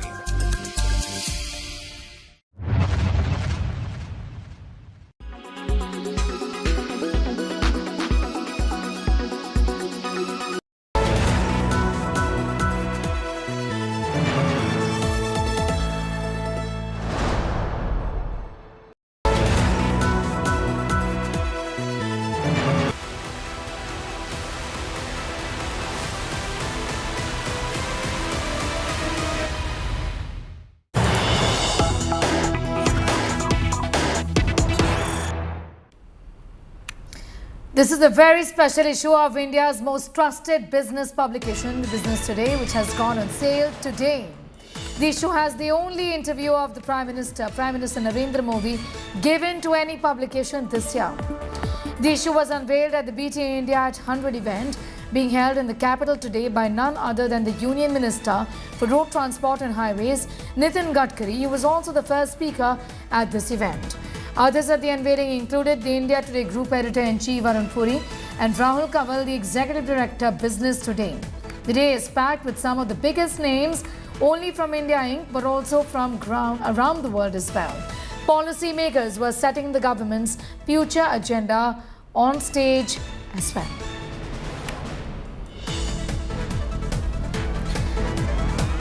The special issue of India's most trusted business publication, Business Today, has gone on sale today. The issue has the only interview of the Prime Minister given to any publication this year.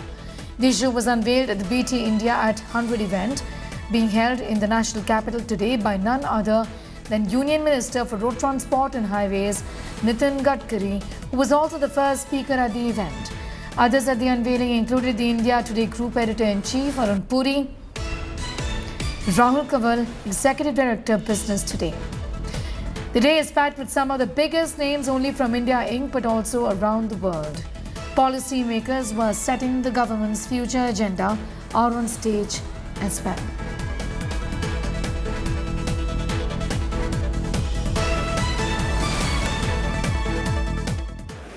The big Business Today G20 special issue is finally out on stands. And to talk about the Prime Minister's interview on G20, where he spells out his vision for India's presidency and the legacy he hopes to leave in the G20, I'm joined here at the Business Today India at 100 summit by my colleagues, Saurav Majumdar, editor of Business Today, and the managing editor of Business Today Television, Siddharth Zarabi. Saurav, Siddharth and I had the opportunity on the 21st of August to spend 40 plus minutes with the Prime Minister at his office at 7 Lok Kalyan Marg, where he expansively explained his vision for India's G20 presidency. All that encapsulated in this special issue of Business Today, which is now out on stands. And to talk a bit about this interview and the interaction, Saurav, let me kickstart with you. The fact that he doesn't see this as a routine presidency, he's not thinking of this as something which rotates among 20 countries. He's seeing this, as the headline of the Business Today special issue says, as being a catalyst for a new global order. So let's start by explaining to everyone watching at this time why the Prime Minister thinks that with India's G20 presidency, a new global world order will emerge. That's right, Rahul. If you remember what he told us that day, he sees this as an important and an absolutely great opportunity for India to actually leave an indelible stamp of India on the world stage. It's because, look at the catalyst's role which India is playing by way of this G20 presidency. Look at the 3 or 4 key issues.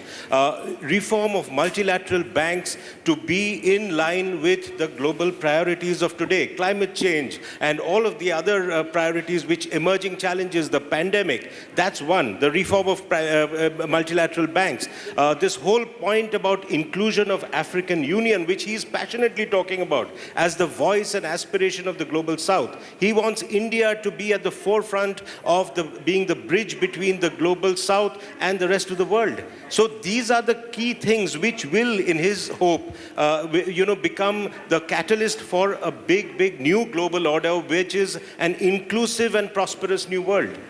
That's the aim. That's the ambition he wants India to be at the forefront of. Siddharth, spend a moment explaining to everyone watching your key impressions from the interaction with Prime Minister Modi, where he spoke to Business Today about his presidency and the legacy he hopes to leave in the G20. All of us saw, Rahul, that was a supremely confident Prime Minister. And the only interview that he has done during this entire year on the G20 is with us, so we are fortunate to talk about it.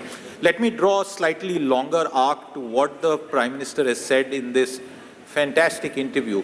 If you look at how the world has changed, 2008, the global meltdown, and the G20 was the key catalyst in the response at a global level, the most developed economies, to try and get out of the trouble that the US mortgage crisis had brought upon the world.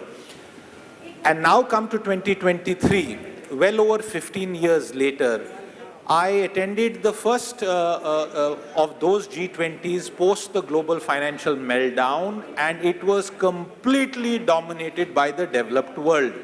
And now the Prime Minister, and during the course of this interview that's available, you will see question upon question, answer on answer, which drives the narrative of how India is now proving to be a catalytic agent. And I think the fact that India has moved 15 years ago from being a bit player in a global financial crisis to now being seen as the growth driver for all across the world is the biggest reflection. We are also talking in the 10th year of the Modi Prime Ministership, Rahul.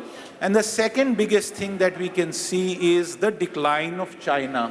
And you'll have to read between the lines during the interview to get that message, but there is a supreme confidence that the Prime Minister or the world's largest democracy is presenting through this interview to the rest of the world, Rahul. The other very important highlight of the Prime Minister's interview to Business Today magazine is his emphasis on digital public infrastructure and how the trinity that's been built up in terms of India's digital tech stack can be now a big Indian export two countries in Africa, two countries in South America and elsewhere, where they can benefit from the kind of seamless digital connectivity, sort of, India has been able to establish for 1 billion people.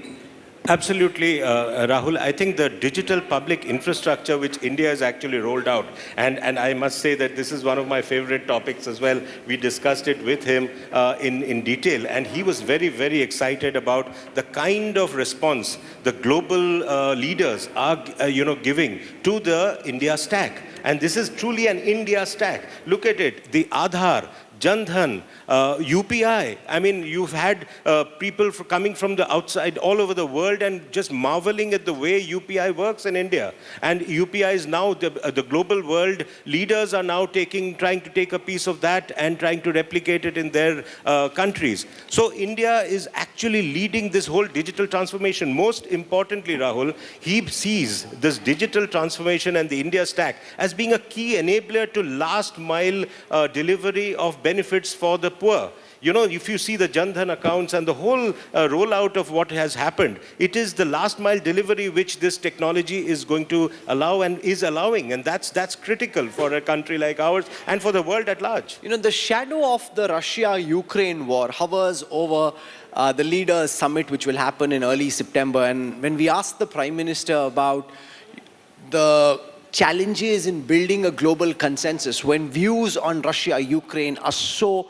polarized and divided, the Prime Minister actually seeks to take the attention away from geopolitics, saying that G20 is an economic forum. It was brought about in the wake of an economic crisis, and he says that this isn't the only issue, and we'll see, Siddharth, a lot of that, where you want to elevate the conversation, talking about the challenges of the global south, talking about bringing the African Union into the G20, talking about reform of multilateral development banks, climate finance and various such issues, trying to take the attention away from contentious issues like Russia-Ukraine to try and form consensus on issues where consensus is possible.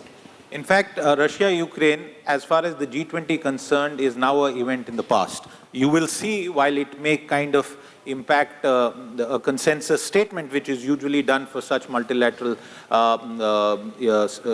events.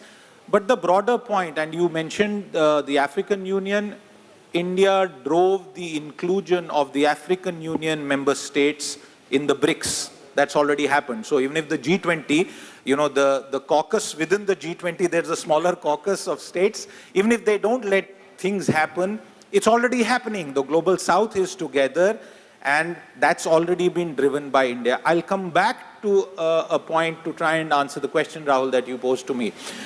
The Manmohan Singh Prime Ministership at global forums like the G20 and elsewhere was characterized by immense respect for the persona of the then Prime Minister as an economist who could speak a global economic language. Look at the present. Prime Minister Narendra Modi speaks in a very different, very confident, rising India, ambitious India, aspirational India, new India language. Prime Minister Manmohan Singh spent a lot of his political capital, whatever he had, on India-US nuclear partnership. Not much came of it, you know that more than anyone else. But now India is exporting technology. 47% of our payments are happening digitally.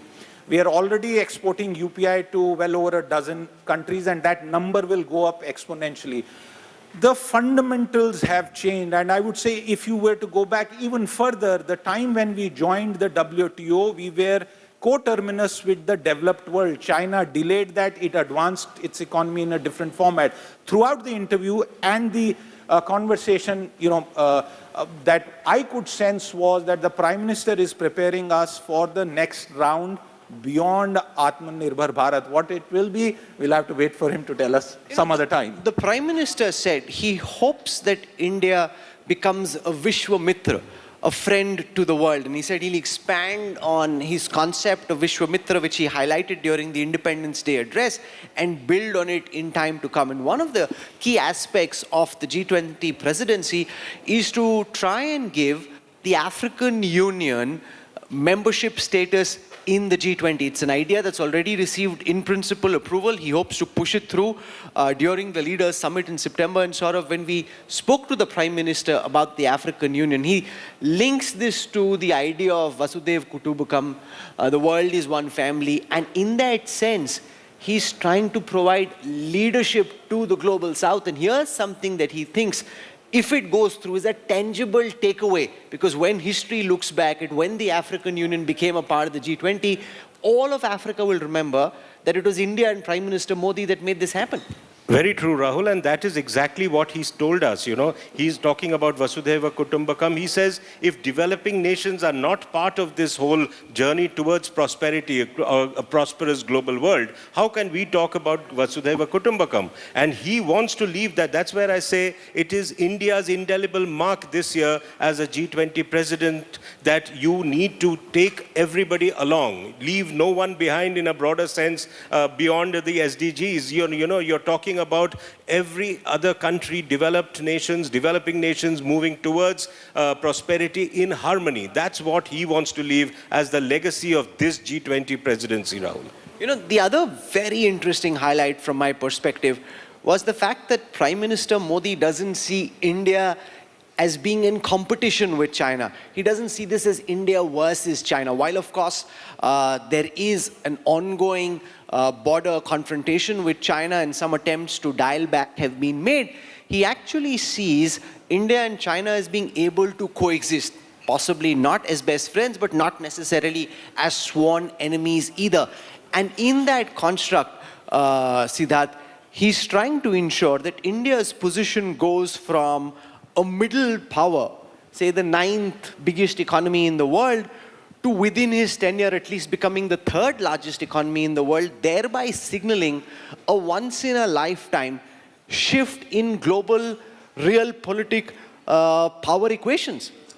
There is absolutely no doubt that India will be the 3rd largest economy very soon. You could sort of quibble about the few months. Ray Dalio, one of the most famed investors in the world, and I would encourage viewers to go out on his tweet stack and go and see what he has said practically hours ago about India. Let me try and answer it from the point of view of China. And Rahul, you were absolutely spot on. We have seen some hints of a different language emerge in the last few days itself.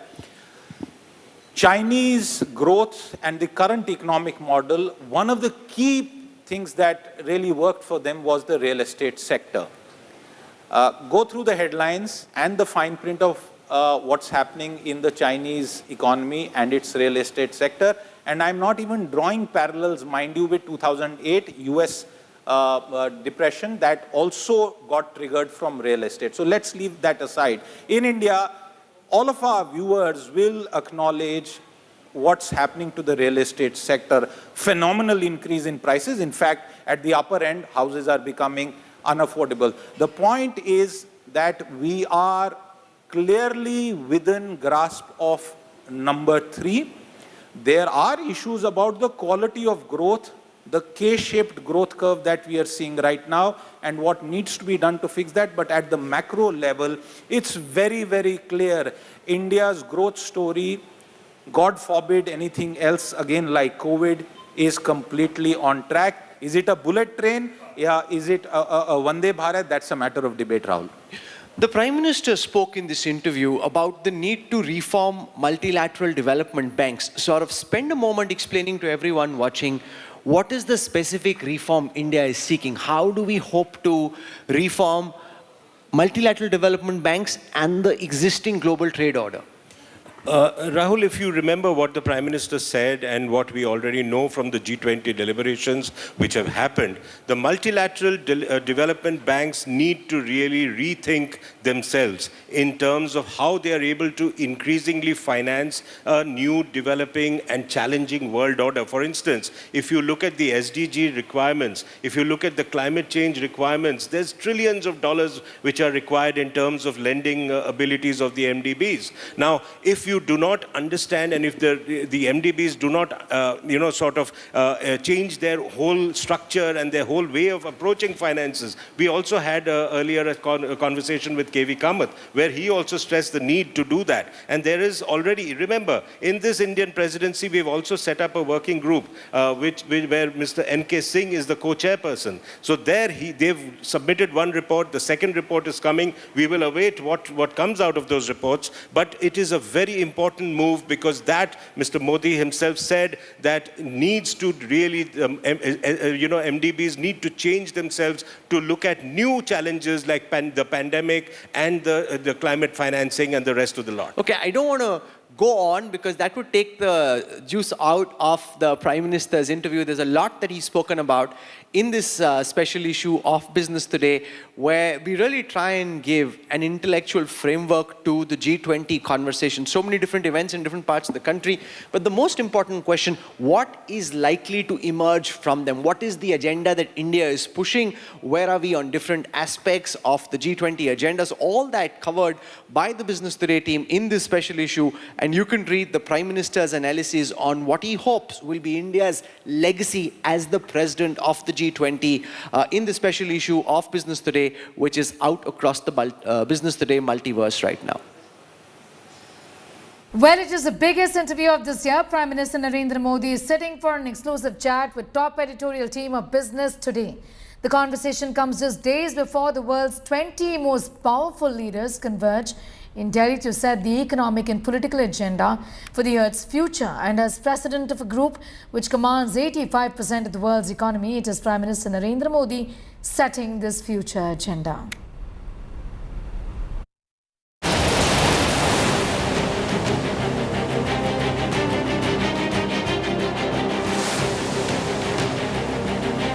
Delhi is being beautified.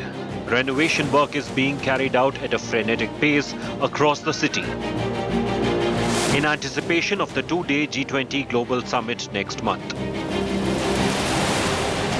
The summit, which will showcase India as an emerging economic superpower, with recent data and reports hailing it as a force to reckon with. And it is the resurgent India which was the centerpiece of the exclusive Business Today interview with Prime Minister Narendra Modi. The Prime Minister spoke at length about the impact of India's G20 presidency on the global ecosystem. In a no-holds-barred conversation with the top editorial team of Rahul Kanwal, Siddharth Zarabi and Saurabh Majumdar, the Prime Minister laid out the enabling role India is playing on a range of issues. The big takeaways from the over 40-minute interview is the way G20 has changed under India's leadership.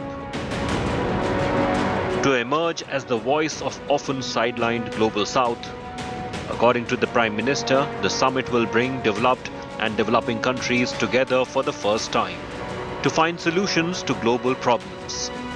The Prime Minister has also pushed for the inclusion of the African Union into the G20. Emphasizing that India and India's G20 will act as a catalytic agent for the new global order. And India is combining its G20 presidency with its growing economic clout to make its tryst with history. The task is difficult and fraught with urgent issues that require global attention. Countries across the world are trying to repair the damage from the twin shocks of the COVID-19 pandemic and the Russia-Ukraine war. The world is also adjusting to a new normal of slower growth, higher inflation, widening socio-economic disparities, and extreme weather-related events. According to the Prime Minister, the G20 is being looked at as a ray of hope by the world. The ground for this is being laid during India's G20 presidency. The Prime Minister warned that there are forces taking undue advantage by catalyzing the debt crisis and capitalizing on the helplessness of other countries and leading them into debt traps. This is being addressed under India's presidency via debt restructuring and helped countries like Sri Lanka, Zambia, Ethiopia and Ghana. The exclusive interaction at the Prime Minister's sprawling tastefully done-up office in 7 Lok Kalyan Marg had the Prime Minister dressed immaculately and looking relaxed. He spoke passionately about the opportunity India has to help address areas of global concern, India as a potential manufacturing hub, and much more. The PM exuded confidence that India was ready for the next phase of economic growth. आज भारत बड़े लक्ष्य तय कर रहा है. He listed out the mantras which he felt will power this next wave. Vocal for global, Atmanirbhar Bharat, zero deficit and zero effect among others. Adding that global manufacturers were coming to India, unfolding an era of unprecedented job creation. According to the Prime Minister, domestic consumption remains strong and with every indicator looking up. Economic growth was bound to be strong. With companies like Tesla lining up for an entry into the Indian market and Apple raising its bets on India, the Prime Minister highlighted the effectiveness of the ease of doing business measures taken by the government in the past few years, saying that massive investments by these companies showed the increasing attractiveness of India as the manufacturing destination. Bureau Report, Business Today Television. Prime Minister Narendra Modi has called for a global framework and regulations for all emerging technologies. Speaking to Business Today in his only interview this year, the Prime Minister said the rapid pace of change in technology was a reality and could not be ignored or wished away. In his exclusive chat ahead of the G20 leaders meeting in Delhi next month, he added that India's digital public infrastructure was fast growing in popularity globally and will also go a long way in accelerating global financial inclusion and ease of living.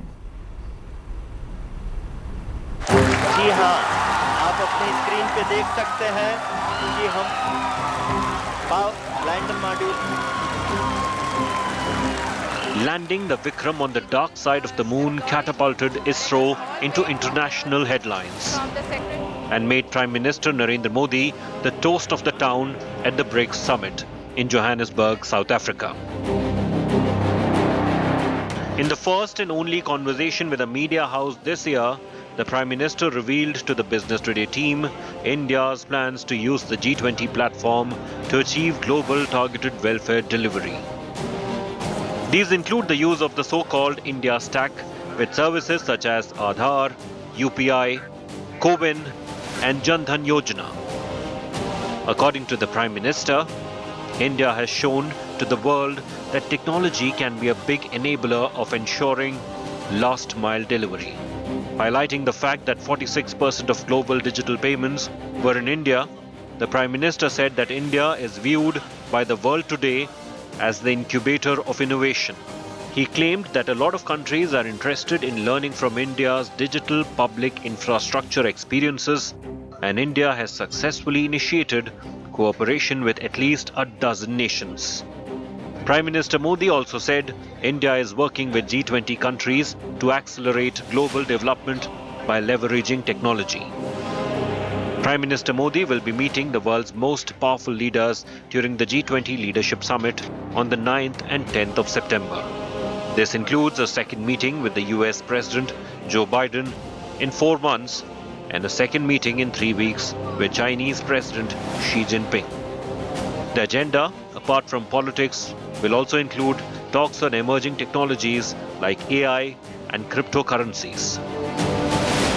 According to the Prime Minister, the focus should be on adoption, democratization, and a unified approach on emerging technologies.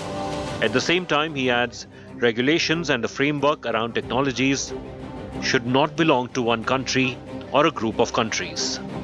The G20, according to the Prime Minister, has reached a consensus on various crypto agendas and has guided standard-setting bodies accordingly.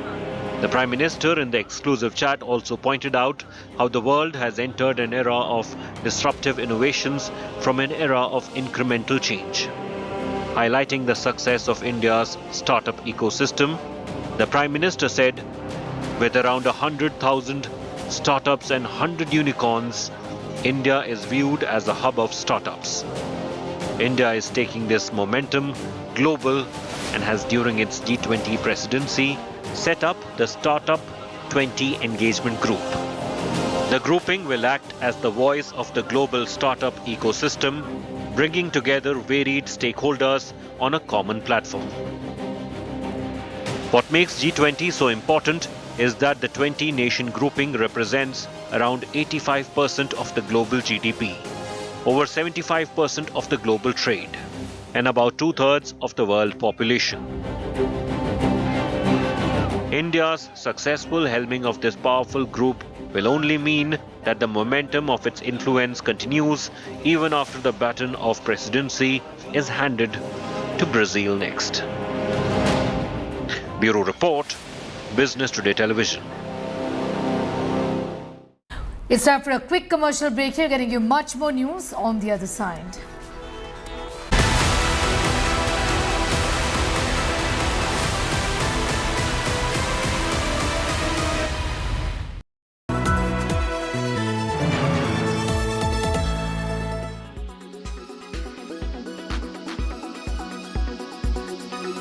Air quality today. In Delhi, 112. In Mumbai, 24. In Kolkata, 71. In Bengaluru, 37. In Chennai, 37. In Hyderabad, 73.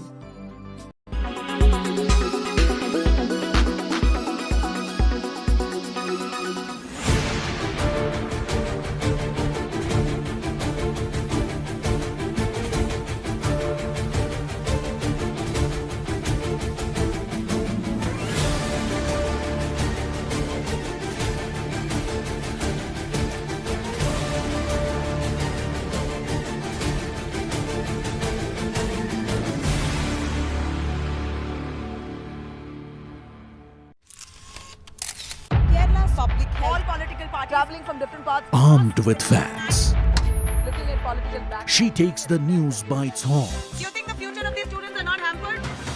Fierce, bold and direct, setting the tone for the biggest stories. From every corner and every angle. Expect nothing but the unfiltered truth. News first, niceties later. Watch me, Nabila Jamal, on India Today. Make your media plan smarter with India Today Live TV on your connected devices. Amplify your brand with 100 million smart internet viewers. To advertise, mail us at sales@aajtak.com.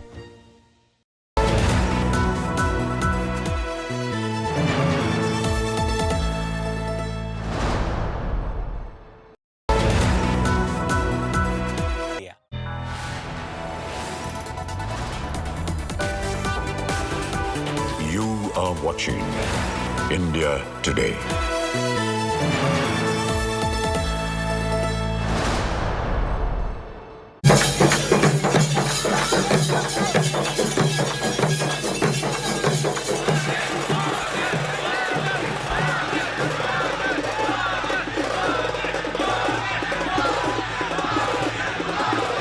जय विज्ञान, जय विज्ञान, जय विज्ञान।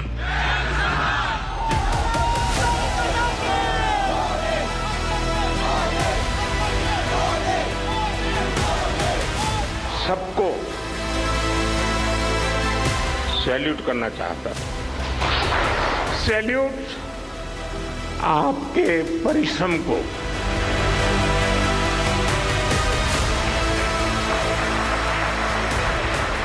इस स्थान पर चंद्रयान-3 का मून लैंडर उतरा है। अब उस पॉइंट को शिव शक्ति के नाम से जाना जाएगा।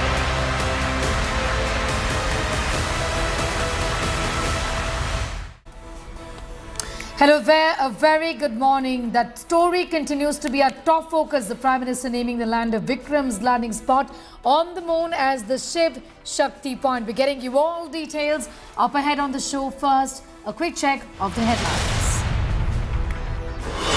Prime Minister Modi names Lander Vikram's landing spot on the moon Shiv Shakti points as crash landing spot of Chandrayaan-2 to be called the Tiranga point. जिस स्थान पर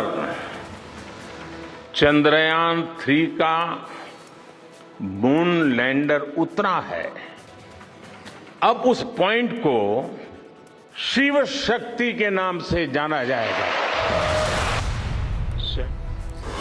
Prime Minister Modi gets emotional as he lauded Isro heroes, chokes while praising monumental feats as 23rd of August will now be the National Space Day. Salute आपके परिश्रम को, salute आपके धैर्य को, salute आपकी लगन को, सैल्यूट आपकी जीवटता को, सैल्यूट आपके जज्बे को. In other news today, luxury car smashes into an oil tanker. Tanker driver and his assistant killed. Tobacco tycoon Vivek Malu under scanner, but businessman's lawyer says he can't even drive.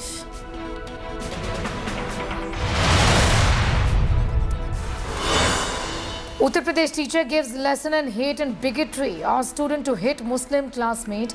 Chorus grows to sack the teacher of hate. Congress says seeds of hate has been sowed by the BJP.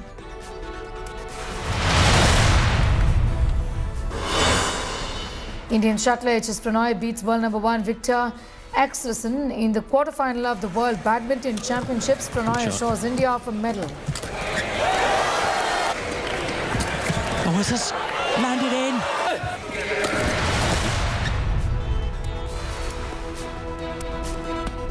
A train coach, in fact train coaches, a group of them, caught fire at Madurai railway station. 9 people from Uttar Pradesh lost their lives when a fire broke out in a tourist coach of a train travelling from Lucknow to Rameshwaram on Saturday. The incident occurred near the Madurai railway station.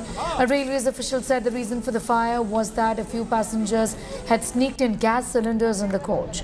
Preliminary investigation revealed that few passengers were cooking using a gas cylinder that blasted in the coach. The fire spread from one compartment to the other. While most of the passengers managed to run away from the burning compartments, few could not make it to the exit in time and succumbed. The fire occurred while the train was stopped at the Madurai Yard junction. From Railways, it's gratia of 10 lakh rupees to be paid to the family of the deceased. Today morning when they tried to make coffee for them, when they lighted the stove, there was a blast of the cylinder, it seems, and due to this there was a casualty, and others were rescued. Some 55 people were rescued, and as of now we have retrieved 9 bodies from inside the coach. The bodies are sent to Rajaji Government Hospital, Madurai, and the injured, some 5 people reported, 2 reported breathlessness, and some 2 reported some body pain.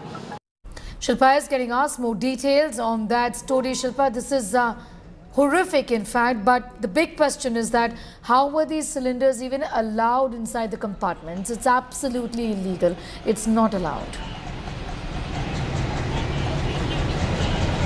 Well, absolutely, Sneha. In fact, the railway officials have time and again advised passengers not to bring any inflammable materials when they travel on a train, and when private tour operators are booking these tour coaches, they have to give a declaration to the railway officials that they will not carry any inflammable materials. And in this case, also the Yasin tour operators from Sitapura, that is the tour operator that booked this entire private coach for 65 passengers from Lucknow. They had in fact signed and given a declaration to the railway officials that they will not be carrying any inflammable materials. Yet some of the passengers who were on that coach carried a LPG cylinder. They used it this morning to make some tea or coffee, and that is when there was a gas leak and there was a fire accident and there was an explosion that took place inside that private coach. This happened around 5:15 this morning when the coach was stabled at the Madurai yard. Immediately, of course, fire and rescue services personnel reached the spot. They doused the fire by 7 a.m. And what we're given to understand from the district collector and the railway officials at this point in time is that the casualties, the death toll in this fire accident is 9. Around 20 of them have been injured. Those who have suffered injuries have been taken to the railway hospital. Most of them have only minor injuries, is what we're being told. But nevertheless, the casualty or the death toll now stands at 9, and that, of course, this of course is a serious matter. The manner in which passengers brought an inflammable material, in this case their LPG cylinder, to a train, that is something that is completely unacceptable, and it goes against the directions of the Indian Railways. And they are, of course, now looking into taking action against the tour operator, and an ex gratia of 10 lakhs have been also announced for the families of the victims. Shilpa, thanking you for the moment for getting us that detailed report.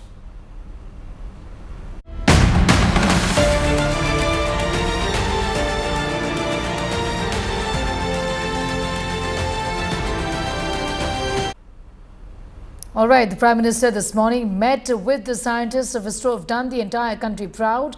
Here are the top developments from Bangalore city this morning. Massive show of strength as Prime Minister Modi reached Bengaluru to meet the Isro scientists. Supporters flocked the streets of Bengaluru dancing and celebrating Prime Minister's arrival at the Isro Command Centre.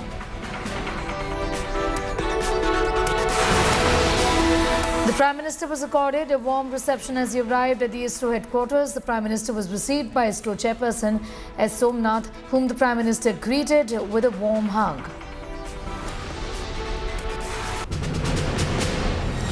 Chandrayaan-3 lander kissed the moon surface.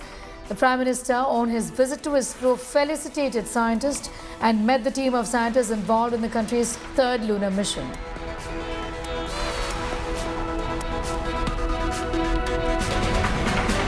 The Prime Minister was also given details of Chandrayaan-3 by Isro chairperson S. Somnath.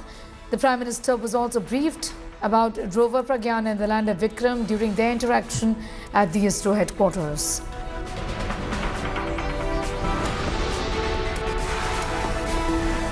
The Prime Minister was gifted a miniature version of Vikram lander by the Isro chief. Along with that, he was gifted the pictures of the rover Pragyan rollout and also the rover Pragyan on the moon photographs. While addressing the Isro scientists, the Prime Minister turned emotional. He added that the success of Chandrayaan-3 mission is an extraordinary moment in the history of India's space program. आपके धैर्य को He also met women scientists today, where he underscored that this Shiv Shakti point will inspire the upcoming generations to use science for the welfare of people.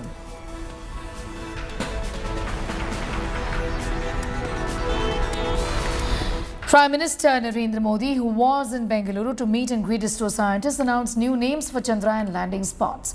The spot where the moon lander of Chandrayaan-3 will be called Shiv Shakti Point. Explaining the rationale, the Prime Minister said Shiv stood for resolve for the welfare of humanity, and Shakti, in fact, stood to strengthen, to fulfill that resolve. The Prime Minister also named the spot where Chandrayaan-2 had crash landed as the Tiranga Point. He said they planned to name both the spots after the success of Chandrayaan-3 instead of naming the spot back in 2019. जिस स्थान पर चंद्रयान-3 का moon lander उतरा है, अब उस point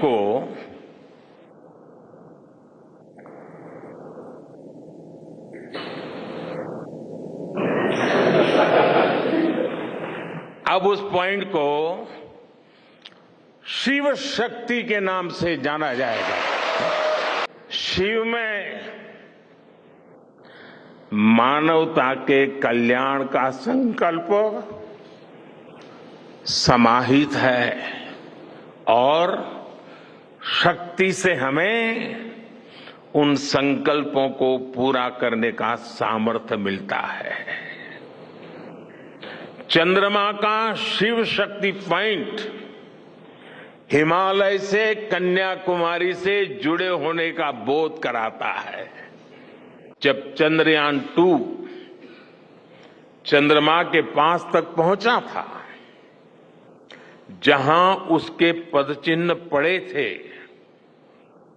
तब ये प्रस्ताव था कि उस स्थान का नाम तय किया जाए। लेकिन उन परिस्थितियों में निर्णय लेने के स्थान पर हमने प्रण लिया कि जब चंद्रयान-3 सफलतापूर्वक चांद पर पहुंचेगा, तब हम दोनों पॉइंट का नाम एक साथ रखेंगे।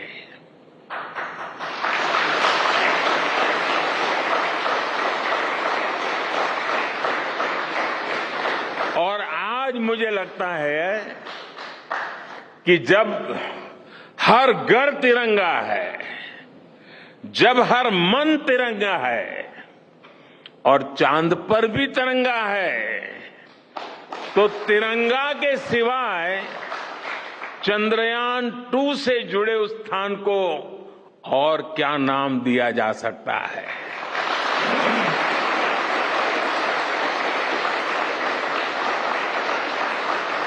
इसलिए चंद्रमा के जिस स्थान पर चंद्रयान-2 ने अपने पदचिन्ह छोड़े हैं, वो पॉइंट अब तिरंगा कहलाएगा। This is an update over the naming of lunar landing spots. The BJP slammed UPA for naming Chandrayaan-3 impact spot as Jawahar Point after India's first Prime Minister Jawaharlal Nehru says the Prime Minister didn't name Chandrayaan-2 and 3 spots, not after politicians like the Congress did.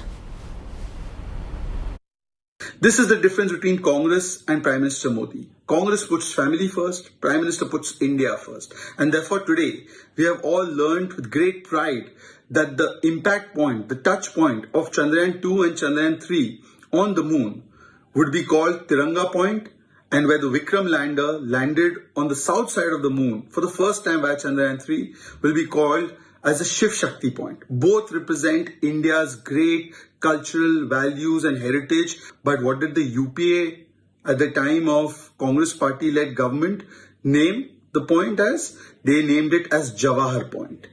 That is the difference in the mindset.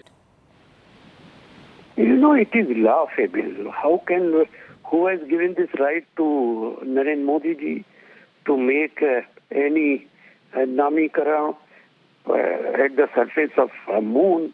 It is laughable. The entire world will laugh. We have landed. It is very good. We are proud of it, no doubt in it. But it is, I don't think that we are not the owner of moon. We are not the owner of that point. Because Bharatiya Janata Party is in habit to do all this. Since they have come in power, they have been changing names. Shifting focus to a shocking incident from Uttar Pradesh's Muzaffarnagar, where a school teacher allegedly encouraged class students to slap an 8-year-old child, their classmate, who was a Muslim. Video of this incident has gone viral on social media, leaving netizens angered about this whole incident. This terrible incident took place at the Neha Public School. In this video, the victim is seen standing in front of the class as the teacher, identified as Tripta Tyagi, asked other students to come forward and slap the victim. The students come one by one and hit their classmate. In the video, the teacher is heard saying that send all Muslim children here. She asked the students to hit the victim with force. The police is investigating this matter. इस तरीके से ये मामला इतना तूल पकड़ रहा है, तो आप क्या कहेंगे कि गलती हुई है आपसे? हाँ, मुझसे गलती हुई है, क्योंकि जो गलती है वो देखो वो तो माननी पड़ेगी। लेकिन मेरा मकसद हिंदू मुस्लिम करना नहीं था, और ना ही मैं मोमडन बच्चों को कोई अलग बच्चा मानती। उस वायरल वीडियो में आप एक मोमडन शब्द का इस्तेमाल भी कर रहे हैं, आखिर वो पूरी लाइन क्या थी और क्यों आपको कहनी पड़ी? हाँ, तो वो मुझे ये कहनी पड़ी क्योंकि मुझे स्कूल में थोड़ी परेशानी हो रही थी। ये इनकी जो मोमडन माएँ हैं वो बच्चों को ले एग्ज़ाम के डेज में सारी तो नहीं पर 2-4 लेके जा रही थी, तो मैं यही डिक्लेयर किया था कि कोई भी मोमेडन माँ बच्चे को लेकर ना जाए, क्योंकि एग्ज़ाम शुरू होने वाले हैं, इससे पढ़ाई का नुकसान होगा। क्या पहले भी वो कहीं जाता रहा है मामा के यहाँ, जिस वजह से ये कहने लगा? उस बच्चे को नहीं कहा जा रहा था ये मैं बैठी हुई वैसे और बच्चों को बोल रही थी, सारे बच्चों को बोल रही थी वैसे मैं, क्योंकि मोमेडन बच्चा ज़्यादा है। अब जांच चल रही है, कार्रवाई की बात जिसमें कह रहे हैं, आप पर क्या कहेंगे इस बारे में? अब कार्यवाही के बारे में तो मैं शासन के बारे में क्या जानूँ, मुझे कुछ पता नहीं चल रहा, ना मैं उसके बारे में कुछ कह सकती। लेकिन आपसे गलती हुई है, ये चीज़ आप मानते हैं? हाँ, गलती तो ये तो मैं मानती हूँ। The teacher was urging, in fact, students and classmates to hit this young boy, just 8 years of age, a Muslim boy, and he was targeted because he was Muslim, is clear in this video.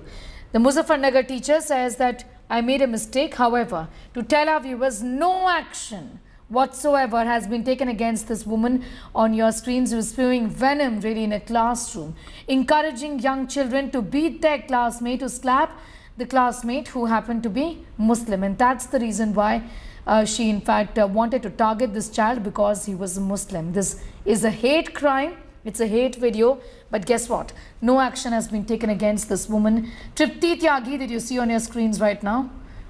Santosh has more details on that. Santosh, how can she even justify any of this? It's shocking that the police has not taken any action against her.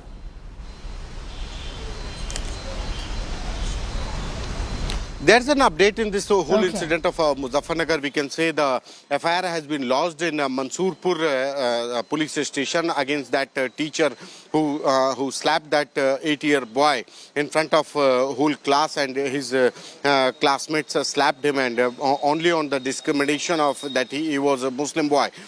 So FIR has been lodged against that lady teacher. The complaint given by father of that boy, and now we can